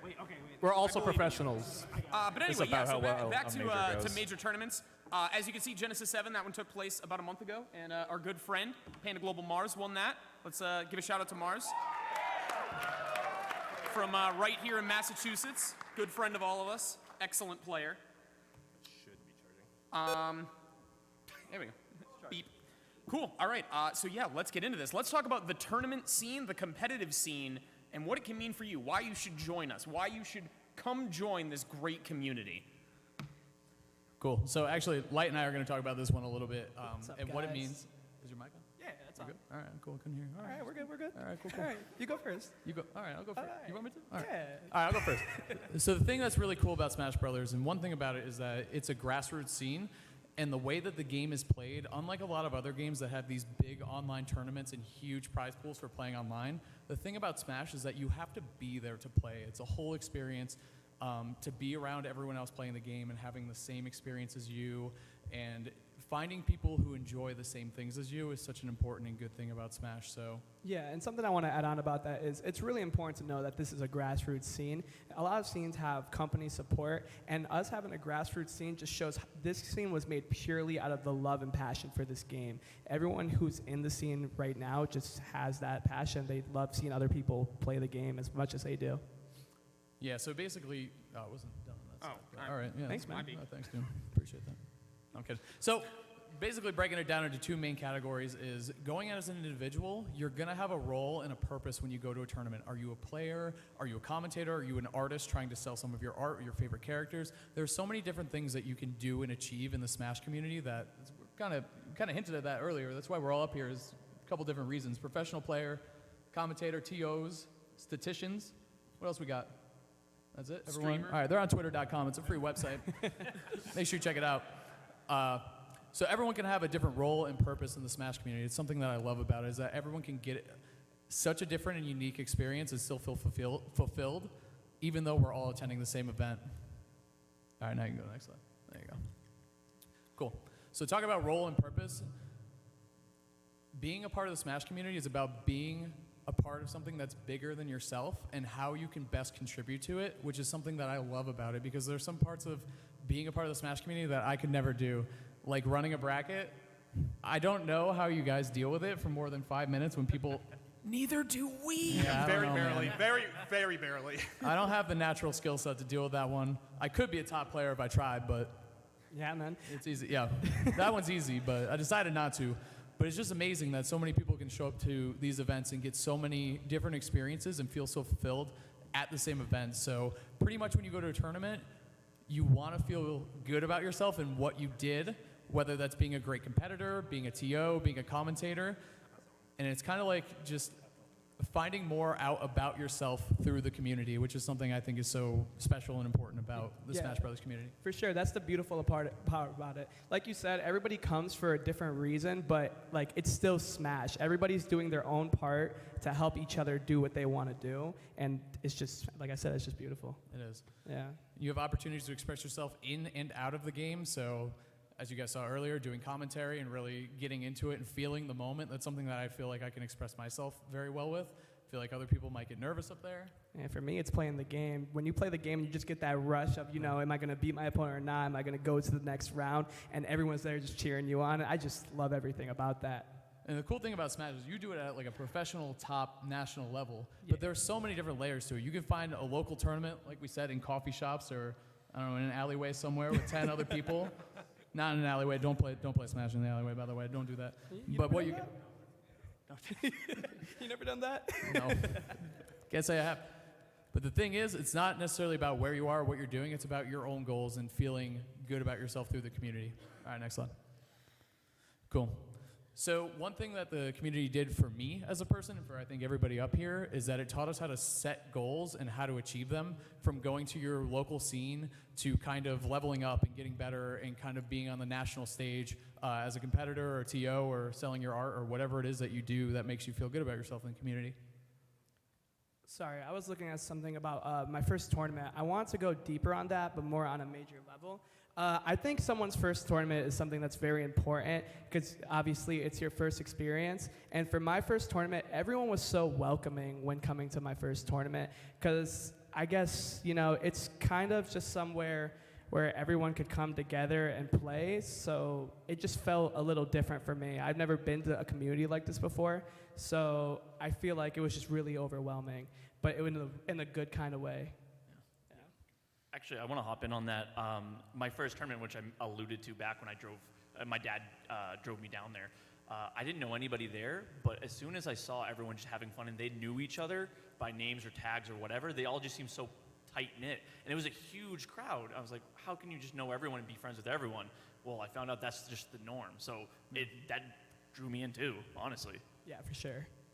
Cool. Now, Light, you want to tell us about this picture a little bit? You forced me to put this in the slideshow. Oh, yeah, I wanted this picture in the slide myself. Genesis 7. This one was a huge deal for me because I've been to several Genesis, but of course, much like a lot of people, I've never actually been on the big stage. Genesis is the premier Smash tournament, by the way. One of them. One of like 3 amazing big Smash tournaments, by the way. Yes, sir. It takes place at the Paramount Theater in Oakland, California, if I'm correct. Yep. Nice. And my first time there on the big stage was just a different experience because when the game came out, everyone wanted to do really good. And when I made top 8, sure, it was a good feeling, but you still want to win. And then the next day came. I got on that stage. I saw everyone cheering. I saw everybody just, they want their favorite person to win. And I just saw that crowd. And that's kind of when you know that you just made it. That's the feeling that came over me. I made it. I did what I came here to do. And all worry just kind of went away. I just was boosted with confidence. I had to play Esam for you guys who know who Esam is. Yeah, he's all right. And he's the guy with the hair. Yeah. Yeah. Yeah, so I had to play Esam, and I was just boosting with confidence. There was no way I was going to lose to him that day. And I think knowing that feeling is a big reason why I'm still around today. Just Genesis is such a big place. It has such a big place in my heart.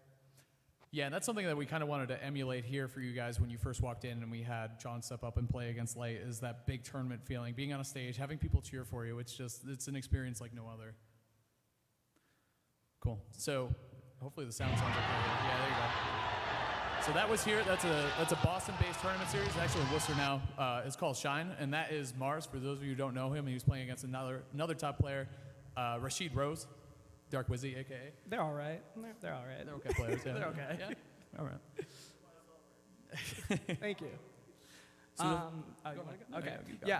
Yeah. So something important, like we said earlier about coming to these tournaments, is that unlike tournaments where you could play online stuff, you have to be here physically, and that's a big deal because it gives everybody a chance to interact with each other, and it's really refreshing for some people who don't get those opportunities to interact. And then you come to a Smash tournament, someone you have something relatable with, and you just have a great time because you have that thing in common. It's easy to interact this way.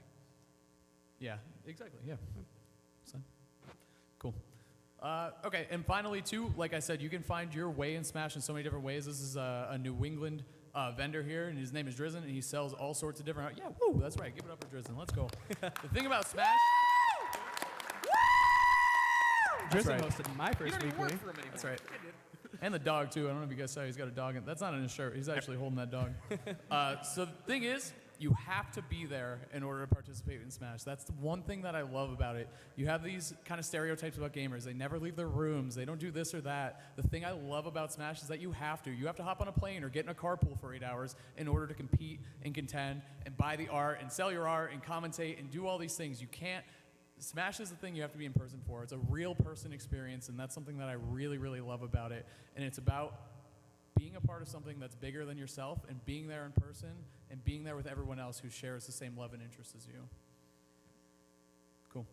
And on that note about something bigger, that element of what makes something bigger, I want to have a little taste of that tonight. So I'm going to do something a little bit strange at first, but this is something we do at the weekly I run in Tewksbury, Mass. every Wednesday.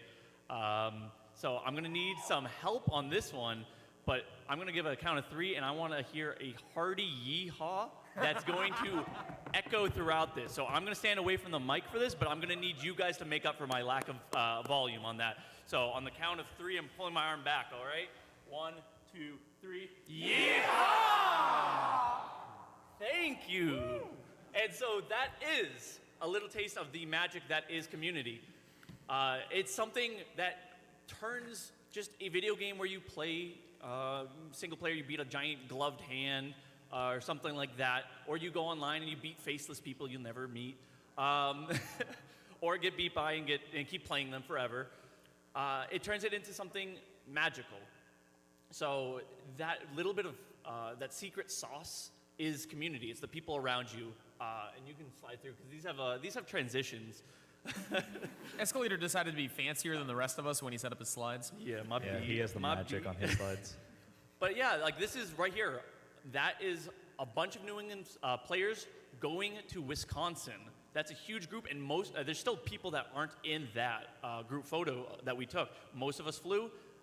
Me and my crazy girlfriend, we drove. That was 24 hours of driving, and it was worth it every step of the way. And they drove it. And here's a taste.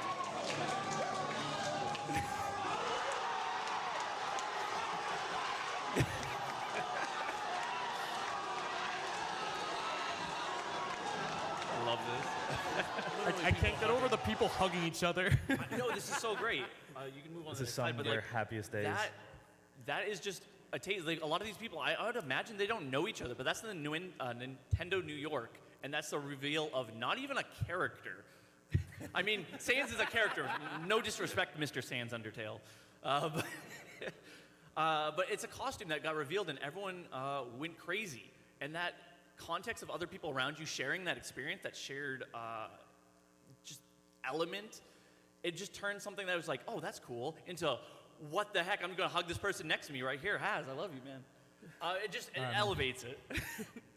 But it also gives you a goal. So as far as many of us up here at some point were competitors or are competitors actively. It gives a face and direction to competition itself. Suddenly you have maybe a goal in mind. I want to be the top 5 best player at my school. Or this guy just beat my butt and I want to, go back and handle him next. So it gives you something to work towards. And also when you have friends around you, you all want to get better too. So that direction is super important. But community also opens doors. It gives you new opportunities that you don't typically have. And so like I touched upon it for that Wisconsin trip, it gives you travel opportunities. People are asking to go with you to places. Yeah. I did want to note on just while we're talking about travel opportunities, one of the coolest when we're talking the aspects of community, I think one of the coolest experiences that I ever had was that on my way back from Genesis last year, there was a bunch of winter storms on kind of the ride home, going all the way from the West Coast over to the East Coast. My plane ended up getting diverted all the way down over into Austin, Texas. And so, so that was a bit of a trip. And what ended up happening there is they told me, hey, we can't get yet until over to Rhode Island until tomorrow. So what ended up happening, they threw me over into a hotel. It was, I want to say, 6 p.m. I went onto Facebook.com, searched Austin Smash Ultimate, went over, found their local scene. I joined, they had, back in the day, you could join public chats on Facebook. I went on there, joined the chat, said, hey, I am 15 minutes from this venue. Can somebody grab me? Someone came out to my hotel, grabbed me. I went right over to the venue. I was literally in a room with everybody just like me. And it really was a home away from home. And really, kind of in the realm of travel opportunities, that feeling of bonding and family, you get that everywhere. You get it at the local scene, you get it at the regional scene. But I just, while we're talking about travel opportunities, I really want to talk about that because that was something, going over to Austin, Texas, never been there before. I mean, even though I had never been there before, they just welcomed me right in, and it was the exact same experience. And it's part of the reason I love the community. Yeah, it's like a worldwide language like Smash, which is amazing. Yeah. The other side with the travel thing too is that not only are you traveling and going to all sorts of different places that you might never go, but you have friends all over the country now from playing this game, and eventually you might be able to have a tournament in your own backyard and get to show them around your place a little bit and have a little fun with them in your neighborhood too, which is something I really like to do when we have Shine, which is a tournament that's in the Boston-Worcester area. So it's been really cool being able to show some people who would probably otherwise never come to the Boston area what Boston is all about through Smash. Yeah, if I can add to that too. It also allows for ease of access when it comes to traveling. I will never forget the time where Main Smash during Shine 2016 packed a room of 10 players in Yotel. If you've ever been to Yotel, the rooms are about the size of the stage. It's that small. It's super compact, super sleek. They packed about 10 people like sardines in that hotel room just to save on cost for hotel and housing, just so they could all have an opportunity to compete at the same tournament. Yeah, that grind is very real for a lot of people, and part of it's not even just about getting better, it's just living that experience. And honestly, the Yotel rooms are not the size of the stage, not at all. They're third of the stage. It was a smelly room. But speaking of smelly rooms, no, you also get invited to things called Smash Fest. And that's where... one really cool thing that when you start playing competitively, you don't just go to tournaments. You also, when you meet people, you also just hang out with them. And part of that is people just host Smash Fests where people just want to grind the game for hours and hours and hours and hours, and sometimes just multiple days, like over the weekend. And people will just host at their house, or sometimes they'll get an Airbnb, but people will just want to play with each other. It's not even just in a tournament setting. And it's just it's the coolest feeling of belonging, because people don't really care how good you are. People just want to play. So you don't have to feel like you need to prove yourself to play with other people. People are just trying to be there to play. It's that language, like back to that Smash is a language. It's the easiest icebreaker. If you're in this scene, it's just assumed you like Smash, and you're just assumed to be a friend by default. And through the Smash, another big opportunity is that you can have lifelong friends that just come naturally, because you have this shared interest. You're already making a ton of friends if you're joining a community. But because of these crazy experiences where you fit 10 people into a hotel room, or you end up just randomly in Austin, Texas, and people drive you to their tournament, that's a connection you don't necessarily lose. And some of them can get really deep. People that you meet that you'll just remember for a long time. Everyone on the stage, we're close friends. Actually, that person that drove me to the venue, they're actually moving to New England right now. And they put in the regional group. They're like, "Hey, I'm moving here. What tournaments are there?" I was like, "Yeah." Yeah, I mean, it goes a long way. And more opportunities that aren't even listed here will just open up as you know people and as you share these experiences. And there's a big question here, and it's how do I join? And it's honestly the bullet point right there. It's as easy as showing up. It sounds silly, but we all got our start just by attending. We stepped into a room knowing almost nobody, maybe just friends that we went with, family that drove us, and suddenly it turns into something that snowballs into something bigger. And if you can't find something, there's a quick little search on Facebook. You type in your area where you live, and you say Smash after that. So if I live in New Hampshire, I write New Hampshire Smash, and suddenly I have a Facebook group that has people who are plugging their events in the area. Yeah. And sorry, actually, on that note as well, really quick, just by a show of hands, who here is local to the New England area? I am. Oh, Wow. look at that. Let's go. So the cool thing, okay, if you haven't been to a tournament in the New England area before, raise your hands. Ooh. Look at that. There's so many people that haven't gotten to have that experience before. We do have a resource. We have a wonderful regional group, and we actually have a calendar of all the events that happen in every state. We don't have it on the side there, but it is quite literally newenglandsmash.com. If you go there, there's a whole bunch of resources. It shows you your local tournaments. It shows our Facebook group. If you hop on there, if you were somebody that needed a carpool or something else like that, or let's say that you wanted to start a local scene, that's what we use those resources for. I just wanted to throw that out there is that these things exist within your backyards. And especially a lot of the people here, if you're invested enough into Smash in which you're interested to come to a panel and just see what it's been like a year after, come check out your local scene. Seriously. I mean, every one of us here, we started by going to our local coffee shop tournament, and it just blew up from there. So I would really urge you, definitely after this panel, either come see one of us if you have any questions about your local scene, newenglandsmash.com, one of those resources. Yeah, for sure. Real quick, when you do go, don't be nervous about it either. I remember at my first Smash tournament, I really didn't want to talk to anybody. I just kind of wanted to go and play the game.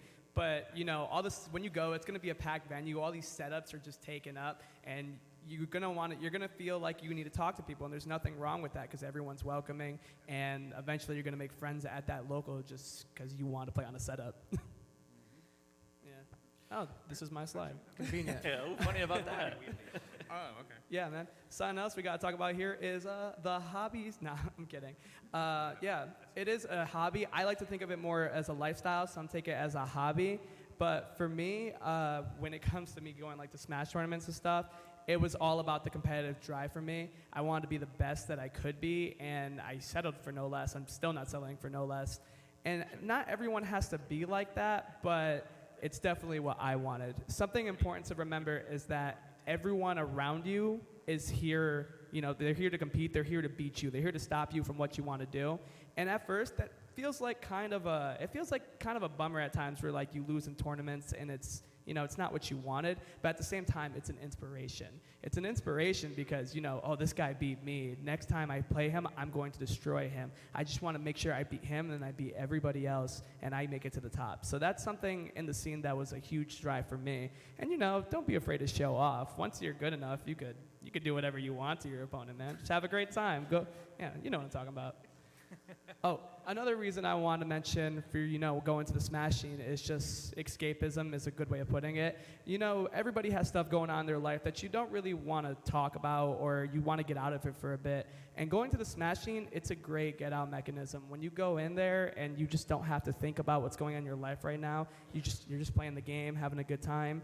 And, when you go back to doing what you have to do, it doesn't feel as straining. You took that time to relax, and you got it all out of your system. You can handle the situation more calmly. So, yeah, it's just really good to have that around when you need it. So one of the things I want to talk Oh, whoops, sorry, I heard myself on the speakers over there. One of the things I wanted to talk a small bit about really quick is giving back to the community. So we've highlighted this a little bit in the presentation so far, but the entire Smash scene, for the most part, is a grassroots effort. And what that means, you've probably seen, League of Legends and Overwatch and Dota and all of these games that have, franchise esports teams, and they have, developer backing, and they hold official tournaments. And while they pour a whole bunch of money into those games and they have their own revenue model for that, Smash Smash isn't really like that. I mean, dating back to the Melee scene, they went in, they built up something wonderful. You know, originally they were holding these tournaments for bragging rights, and since then, you know, especially with the dawn of, you know, actual professional esports, you know, Smash Ultimate has kind of come along for the ride, but everything that you see out there, all those different tournaments that we were showing you, I mean, every single one of those are held by independent organizers that have usually no connection to Nintendo. I mean, so the thing on that one there is that there are a lot of different shoes to fill within the scene. You know, when you look at these events, you know, especially you see something like Frostbite or you see Genesis or anything else like that, you know, a tournament seems kind of simple in kind of the grand scheme of things when you look at it kind of at a more, you know, big picture level. But the thing on it there is that there are so many different people that comprise up an event like that. You have your tournament organizers, your event organizers, broadcasters, content creators, statisticians, conduct panelists. I mean, every one of these people, I mean, from the pool captains all the way up to the people that are actually organizing, you know, the tournaments and the events themselves, every single one of them play a really, really large part within the scene. I mean, Escalator, Spill, and myself, all of us are tournament organizers that started out of our local communities. And Lance, wow, sorry, I forgot you. Sorry, baby. What's it? Oof. I'm skipping your slide. Yeah, you're right. Oh, wait. I didn't realize it went that far. Go back. On that one there, though, you know, we all started out in kind of our local scene. I mean, for myself, you know, I was somebody that originally got into the game, liked competing, but there was a certain point where I realized I was not very good at competing. I played Bowser Jr. in Smash 4. So with that one there, you know, I took a step back and said, hey, you know, is there any way that I could give back to my community? And one of the things that I found that I really love doing, other than broadcast and production, which ties a little bit back to my actual job, is I loved organizing tournaments, and I loved, you know, creating a space for people. I mean, like Spill, you know, how'd you get your start with tournament organization? Oh, I just like playing Pac-Man on the gamepad, and I wanted to just play people, and people just came to my dorm room, and I wanted a place to, like, I wanted to host Smash Fest, and like I just wanted people to play because I love the game so much, and I thought I was good. I was hot garbage, but it ended up, and then it turned into running actual tournaments, and I moved to the common room, and like we had 2 setups instead of 1, and there was like 16 people, but like just seeing all those people come to the tournament, and they're just smiling and having a good time and playing, and like everyone's just making new friends. It was an unreal feeling, and that kind of just started ramping up as I started running larger and larger tournaments, and I can't ever be satisfied with that feeling, and it's something I know I'm gonna be doing for a large portion of my life. And a lot of this here, you know, it starts just as simple as, you know, we talk about the Melee scene. It starts just as simple as a gathering of friends. You come together and say, hey, you know, why don't we play Smash every now and then? Hey, you know, Jimmy says he's better than Timmy. Why don't we put that to the test, you know? And the next thing you know, you're running 4,000 entrant tournaments, you know, wherever. So the thing on it, though, is that, you know, we talked a little bit about kind of the competitive side, and, you know, you have Light over here, who's really the best in the world, when it comes down to actually competing. 10th best, whatever. What's it? I'm all right. Listen, he's the best in the world at run-up smash, all right? I don't know what to say to that. It's kind of true. What's it? But, you know, on top of that, there are so many different facets of the community, and there are so many people that pour their passion in different ways. I mean, you know, there are so many different ways to not only just be a part of the community, but to give back to the community. And so, you know, there's a place for everyone, I guess, is kind of where we're getting at with that. And that's one of those things, you know, everybody kind of finds their own fulfillment out of Smash. You know, the community, you come initially for the game. A lot of people say, hey, you know, let me play some Smash, but really the people and the experiences are what keep you in the scenes. Real quick on that, if there's one big takeaway from this panel, and let's say you never want to go to Smash, not to undermine our message, I think this is an amazing community. If you don't ever have that opportunity or you'd never like to, the big takeaway is that community itself is huge, and then you should get involved in something. And it goes a long way to make you more resilient or to grow in the ways that they talk. And like giving back is such a powerful thing that you don't know until you're in that role where you're helping out others. There's a reason why we got hooked. So even if you don't go into Smash, which you definitely should, this is amazing and there's something for everyone, just that community aspect is amazing, and nothing replicates it. And the one last thing I want to say on this too, we talked a little bit about resources to go online and actually find your local tournament scene. If you are curious after this panel on your local tournament scene, if you are somebody that lives in Connecticut, come see me. I'll tell you about Connecticut tournaments. If you're interested in Massachusetts tournaments, come talk to Big Spill. Big Spill will tell you all about that. If you live in Maine, what's it? If you live in Maine, welcome. What's it? Or Lance, sorry. What's that? If you're interested in Maine tournaments, Bobby Wasabi over here can tell you a lot about that. If you're interested in New Hampshire tournaments, we've got Mr. Escalator over here. If you're interested in Rhode Island tournaments, come see me too, because I live on the eastern side of Connecticut, and no tournament is closer than 1 hour 20 to my house, so that's wonderful. But on that one there, I would really urge you, every single one of us that are sitting up here, we never thought that we would get involved into this game as well as we did. And one of the wonderful things about the first year of Smash Ultimate is we've really gotten to find ourselves, we've really got to find what we love to do, what we're passionate about, and we've gotten to hone our skills, have new experiences, and just have fun. So I would say, just if there's any parting message for me, please, I would urge you. This is not something that I always loved playing Smash. I never thought I would get into the tournament scene, never was on top of my head. Please, go out to one tournament, go give it a shot. And if you have any questions, ask us. We'll point you in the right direction. All right, so we're gonna do a Q&A, but before you guys get up to get on the mic, these guys have been gracious enough to let me say a couple things. Some of you may have been following me on Twitter and other various social medias the last few weeks, or the last week, I should say. But last week on Saturday, February 22nd, my little brother Trip passed away. The last time I spoke to him was over dinner. We were talking about this weekend and what games we playing in my panel and our panel and just what we'd be doing. And throughout this panel, we've discussed the importance of coming together, about community and supporting one another. And first off, I really want to just thank the 6 other people on this panel for being incredibly supportive for me the last week, and the wider Smash scene in general, messaging me on Twitter and being my direct messages. I've been amongst close friends and family the last week, and it's really meant a lot to me to hear from the community and just feel the love. In Smash, it's just like any other game. Games bring people together, they create bonds, they can foster a lifetime of just friendship and just support. And my 2 brothers and I, we played Smash all the time. I mentioned I've been in the competitive scene for 5 years. I've been playing Smash with those 2 guys for what feels like a lifetime, 10 years more than that.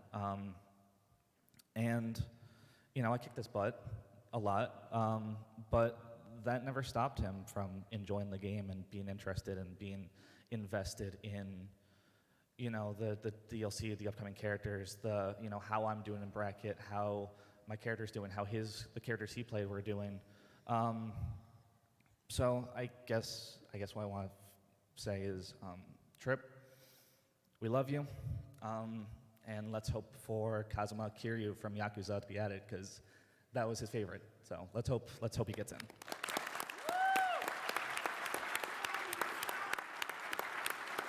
All right. Thank you all for coming out. We have updated the link on the screen. It is correct now. You can tell we were very prepared for this. We are also going to do a Q&A. We've got 12 minutes, so we've got a mic up there. If you have any questions for the competitive scene, or about the competitive scene for us, go line up at that mic over there. Yep, and the link is fixed. So enter the giveaway. We'll be giving away the amiibo. Yeah, you got 10 minutes. You got 10 minutes. Enter. All right. Yes, sir. First question. Hey, do we know him? Yes. He looks kind of familiar. Do you play competitive Smash, sir? Destruction? Yo! Well, there is a very simple way to answer that. But yeah, I've been in the scene since 2005. My name is D1. What's up, guys? Thank you for having me. Amazing, by the way. Hey, thank you for being here. Really, really good job on the panel. By the way, man. Thank you. Trip, yeah. But yeah, I just wanted to say first and foremost, I really liked the point that you guys mentioned with regard to how many units sold. Hey. All right. You remember the point where you guys mentioned how many millions of units of Super Smash Bros. Ultimate that were sold, and yet only 400,000 you guys mentioned? 450,000. 450,000. So 450,000 people viewed, and yet we're 10 million, close to 20 million units sold. What do you guys what do you guys think needs to be done in order to attract more viewers to Super Smash Brothers on like YouTube or streaming websites such as like Twitch and etc. For you guys that view Twitch. Okay, I think I get what you're saying. Wait, last thing. So like basically I wanted to know for you guys, what attracts you to a Smash stream, or what takes away your attention from a Smash stream and makes you not want to watch, that you think we could probably do better in, that can bring in more casual viewers? Because obviously we sold millions of copies, right? But yet we're only getting hundreds of thousands of viewers. So what do you think we as a community can do to up the viewership for Smash competitively? Did anybody watch Frostbite a week or two ago? It was last weekend. Anybody tune in for Alpharad's Casual Invitational? We need to be doing that. I'll tell you now, and just really quickly, of course, because we do want to, we have, I think, 10 minutes for Q&A. On me personally, funny enough, this is something I wanted to chime in on because I'm not generally a spectator when it comes to Smash Ultimate. You know, I'm somebody, I go to, 5-6 majors a year, and there's a lot of times where I'm not spectating the game. And I'll tell you right now, one of the things that makes a big deal for me is kind of, I got into the scene for the grassroots, and so when I tune into the stream and I hear people having fun, I hear the camaraderie, there's so many elements of esports in which things are taken, a bit too seriously at times. And I think it has its place, especially, but, look at events like Summit and everything else like that. Those type of events, the entire focus of that is everybody's having a good time. Everybody's joking around, and you have that kind of family-like fun, atmosphere for those type of events. And I'll tell you right now, I'm not usually tuning in to watch, Villager versus Villager, but I am tuning in to listen to my favorite commentators just sit down and talk about, Zowie, Wowie Zowie. And so, those kind of things, I really just love kind of that grassroots feel coming back into the commentary personally. So I think another thing to look at when it comes to the sales numbers is, what's our audience? Who are we trying to attract to the scene? And, Smash is a family-friendly game.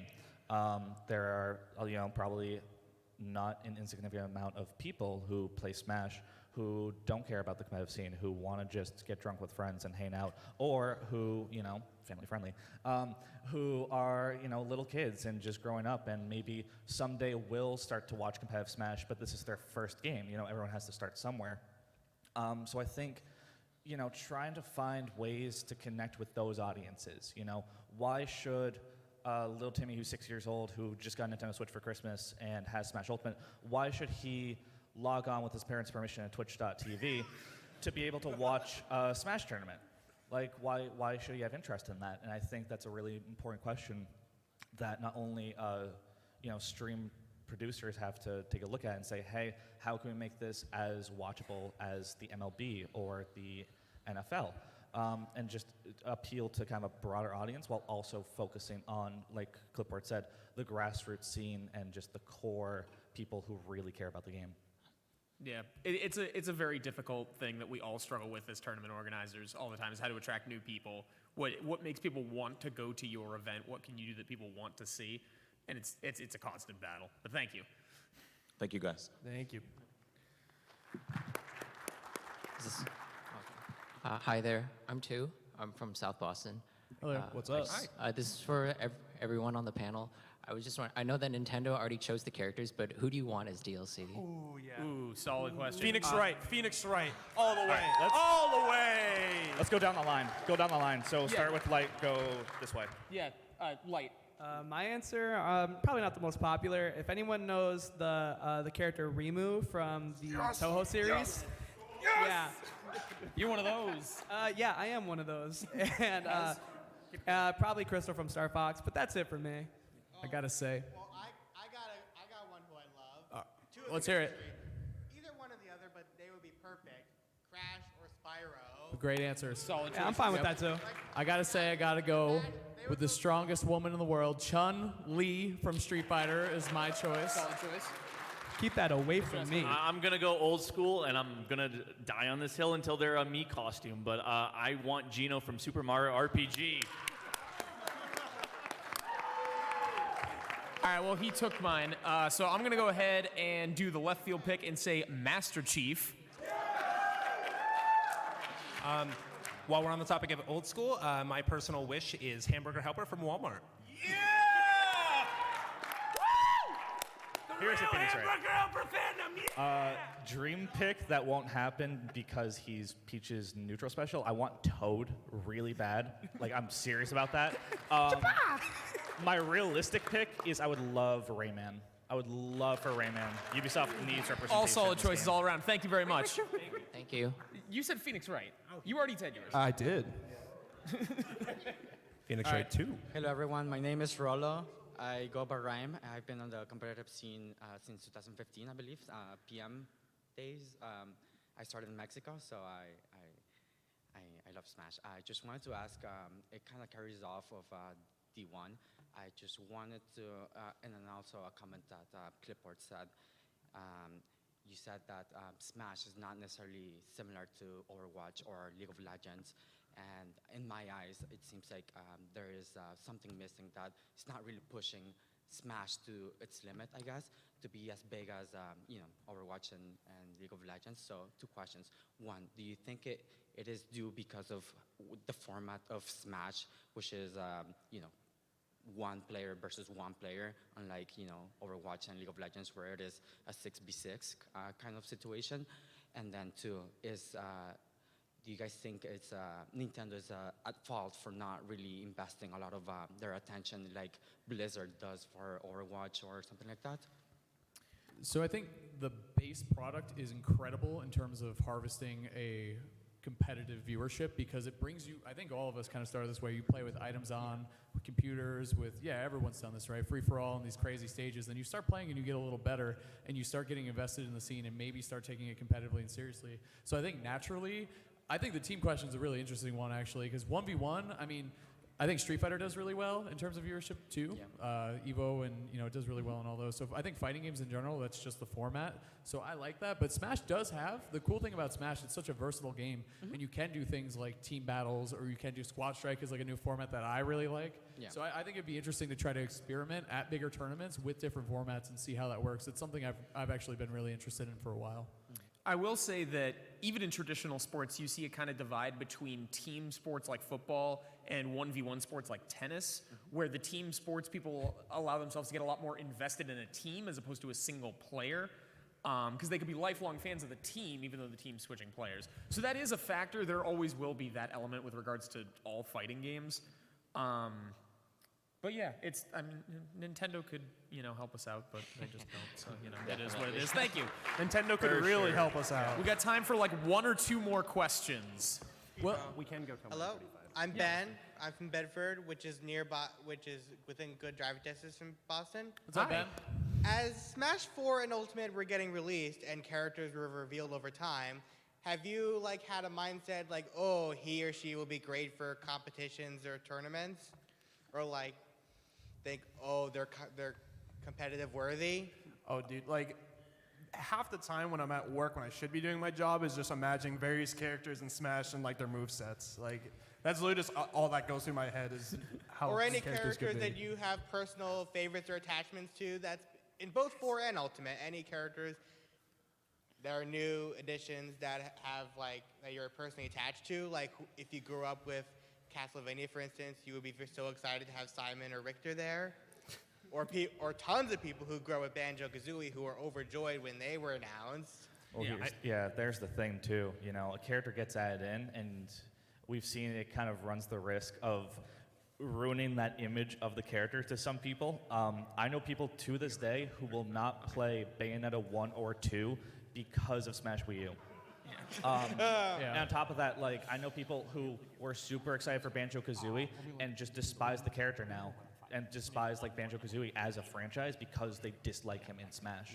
So a character's portrayal in Smash can definitely affect how they're perceived going forward. And of course, we were talking about not too many people, of course. In a positive point of view, oh my goodness, they're finally here. I'm glad to finally have them. On that note, as I said, I came from Third Strike, Street Fighter 3. So when I saw Ken was announced and I saw the way he moved and the way he attacked, I was like, this guy's going to be awesome. He's going to be so fun to watch and to fight against. And answer your question about characters you're excited about, sometimes there are characters that are announced and I'm like, I know of this character, but I've never played their game before.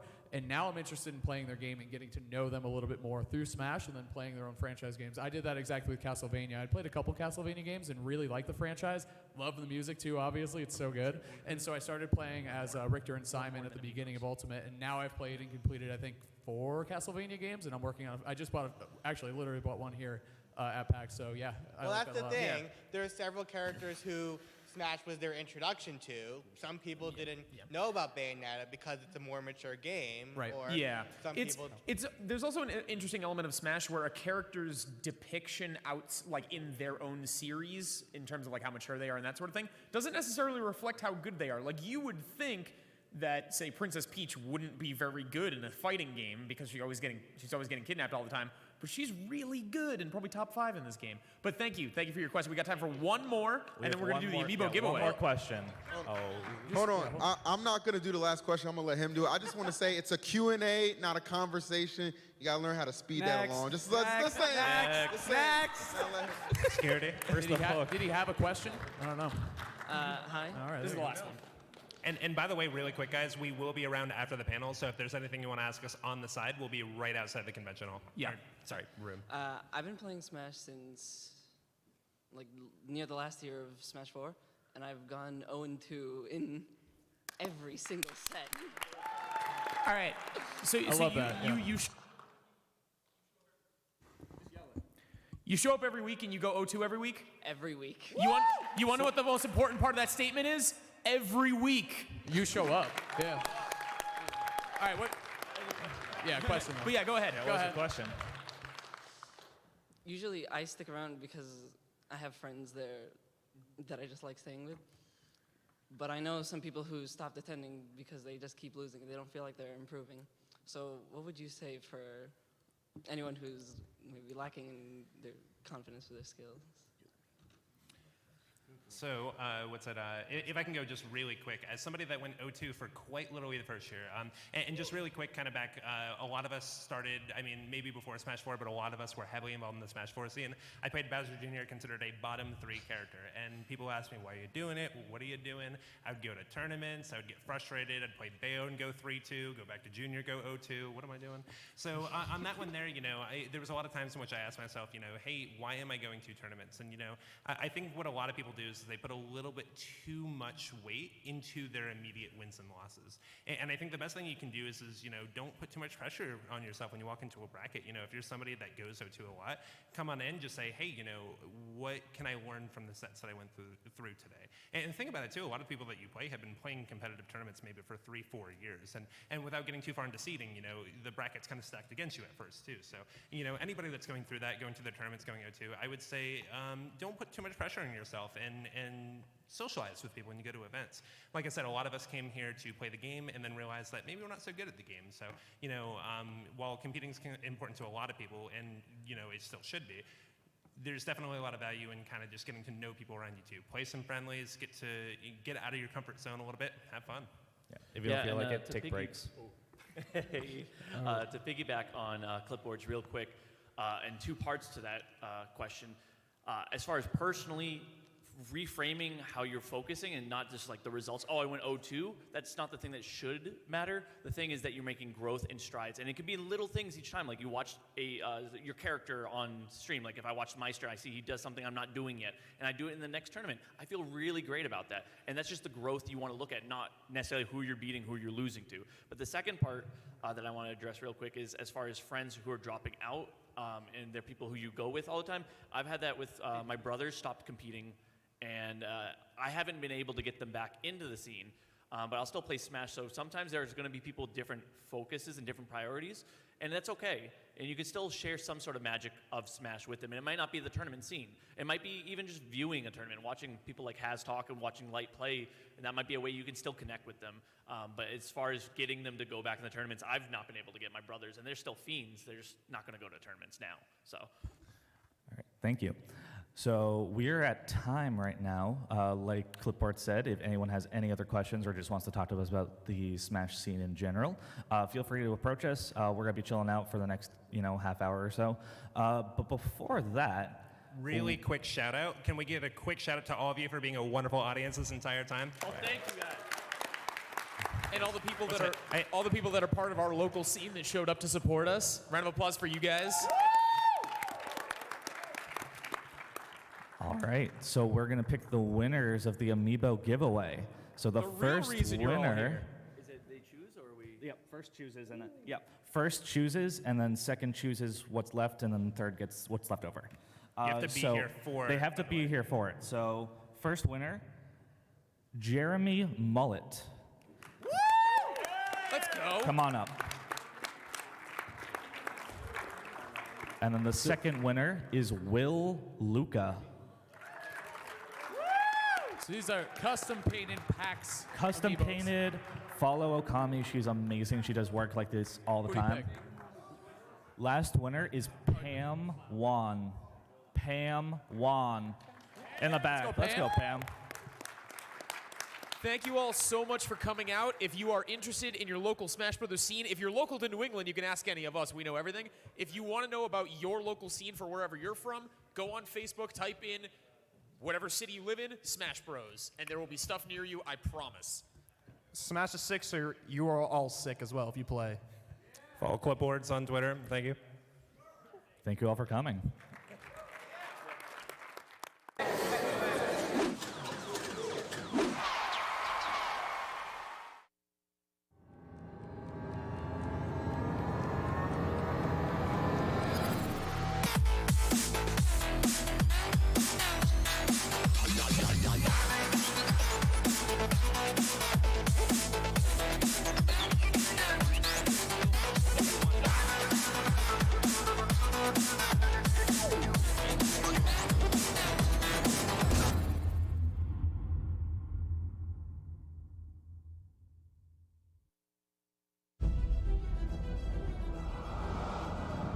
In a world of legendary heroes, one man will rise to take all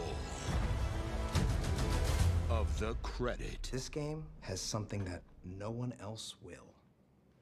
Me. This is where the magic happens. Hey, can I get a coffee? I'm coming on! Everybody has that game that they fell in love with because they make an impact. Those games were somebody's legacy. Well, this is my legacy. Our legacy. Our legacy, whatever. It's not my legacy.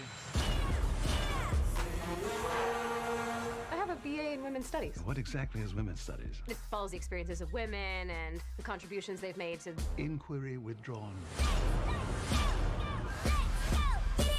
Quick thing, I'm worried about the time. Yeah, David, I'm moving as fast as I can. It's not my fault that these watermelons don't explode like real heads.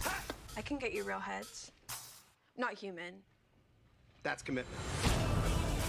I built your vision. It's like you're this brilliant painter, and I'm your favorite brush. I'm just some tool to create your masterpiece. I like that metaphor, but it's not quite right, is it? Are you seriously about to noodle on my metaphor right now? I know that I can be difficult. Papa, you can't give up. We're like the Beatles. Together, we make masterpieces. I could write the lyrics and the music and everything, but it would sound completely different without the drums. Wait, I'm Ringo? Well, yeah. Of course you're Ringo. I mean, look, somebody's got to keep the beat. Oh my god! At least you brought me breakfast. Oh, this is mine. It's prescription. A prescription bagel?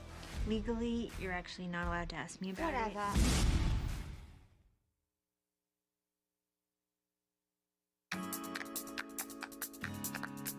Get up.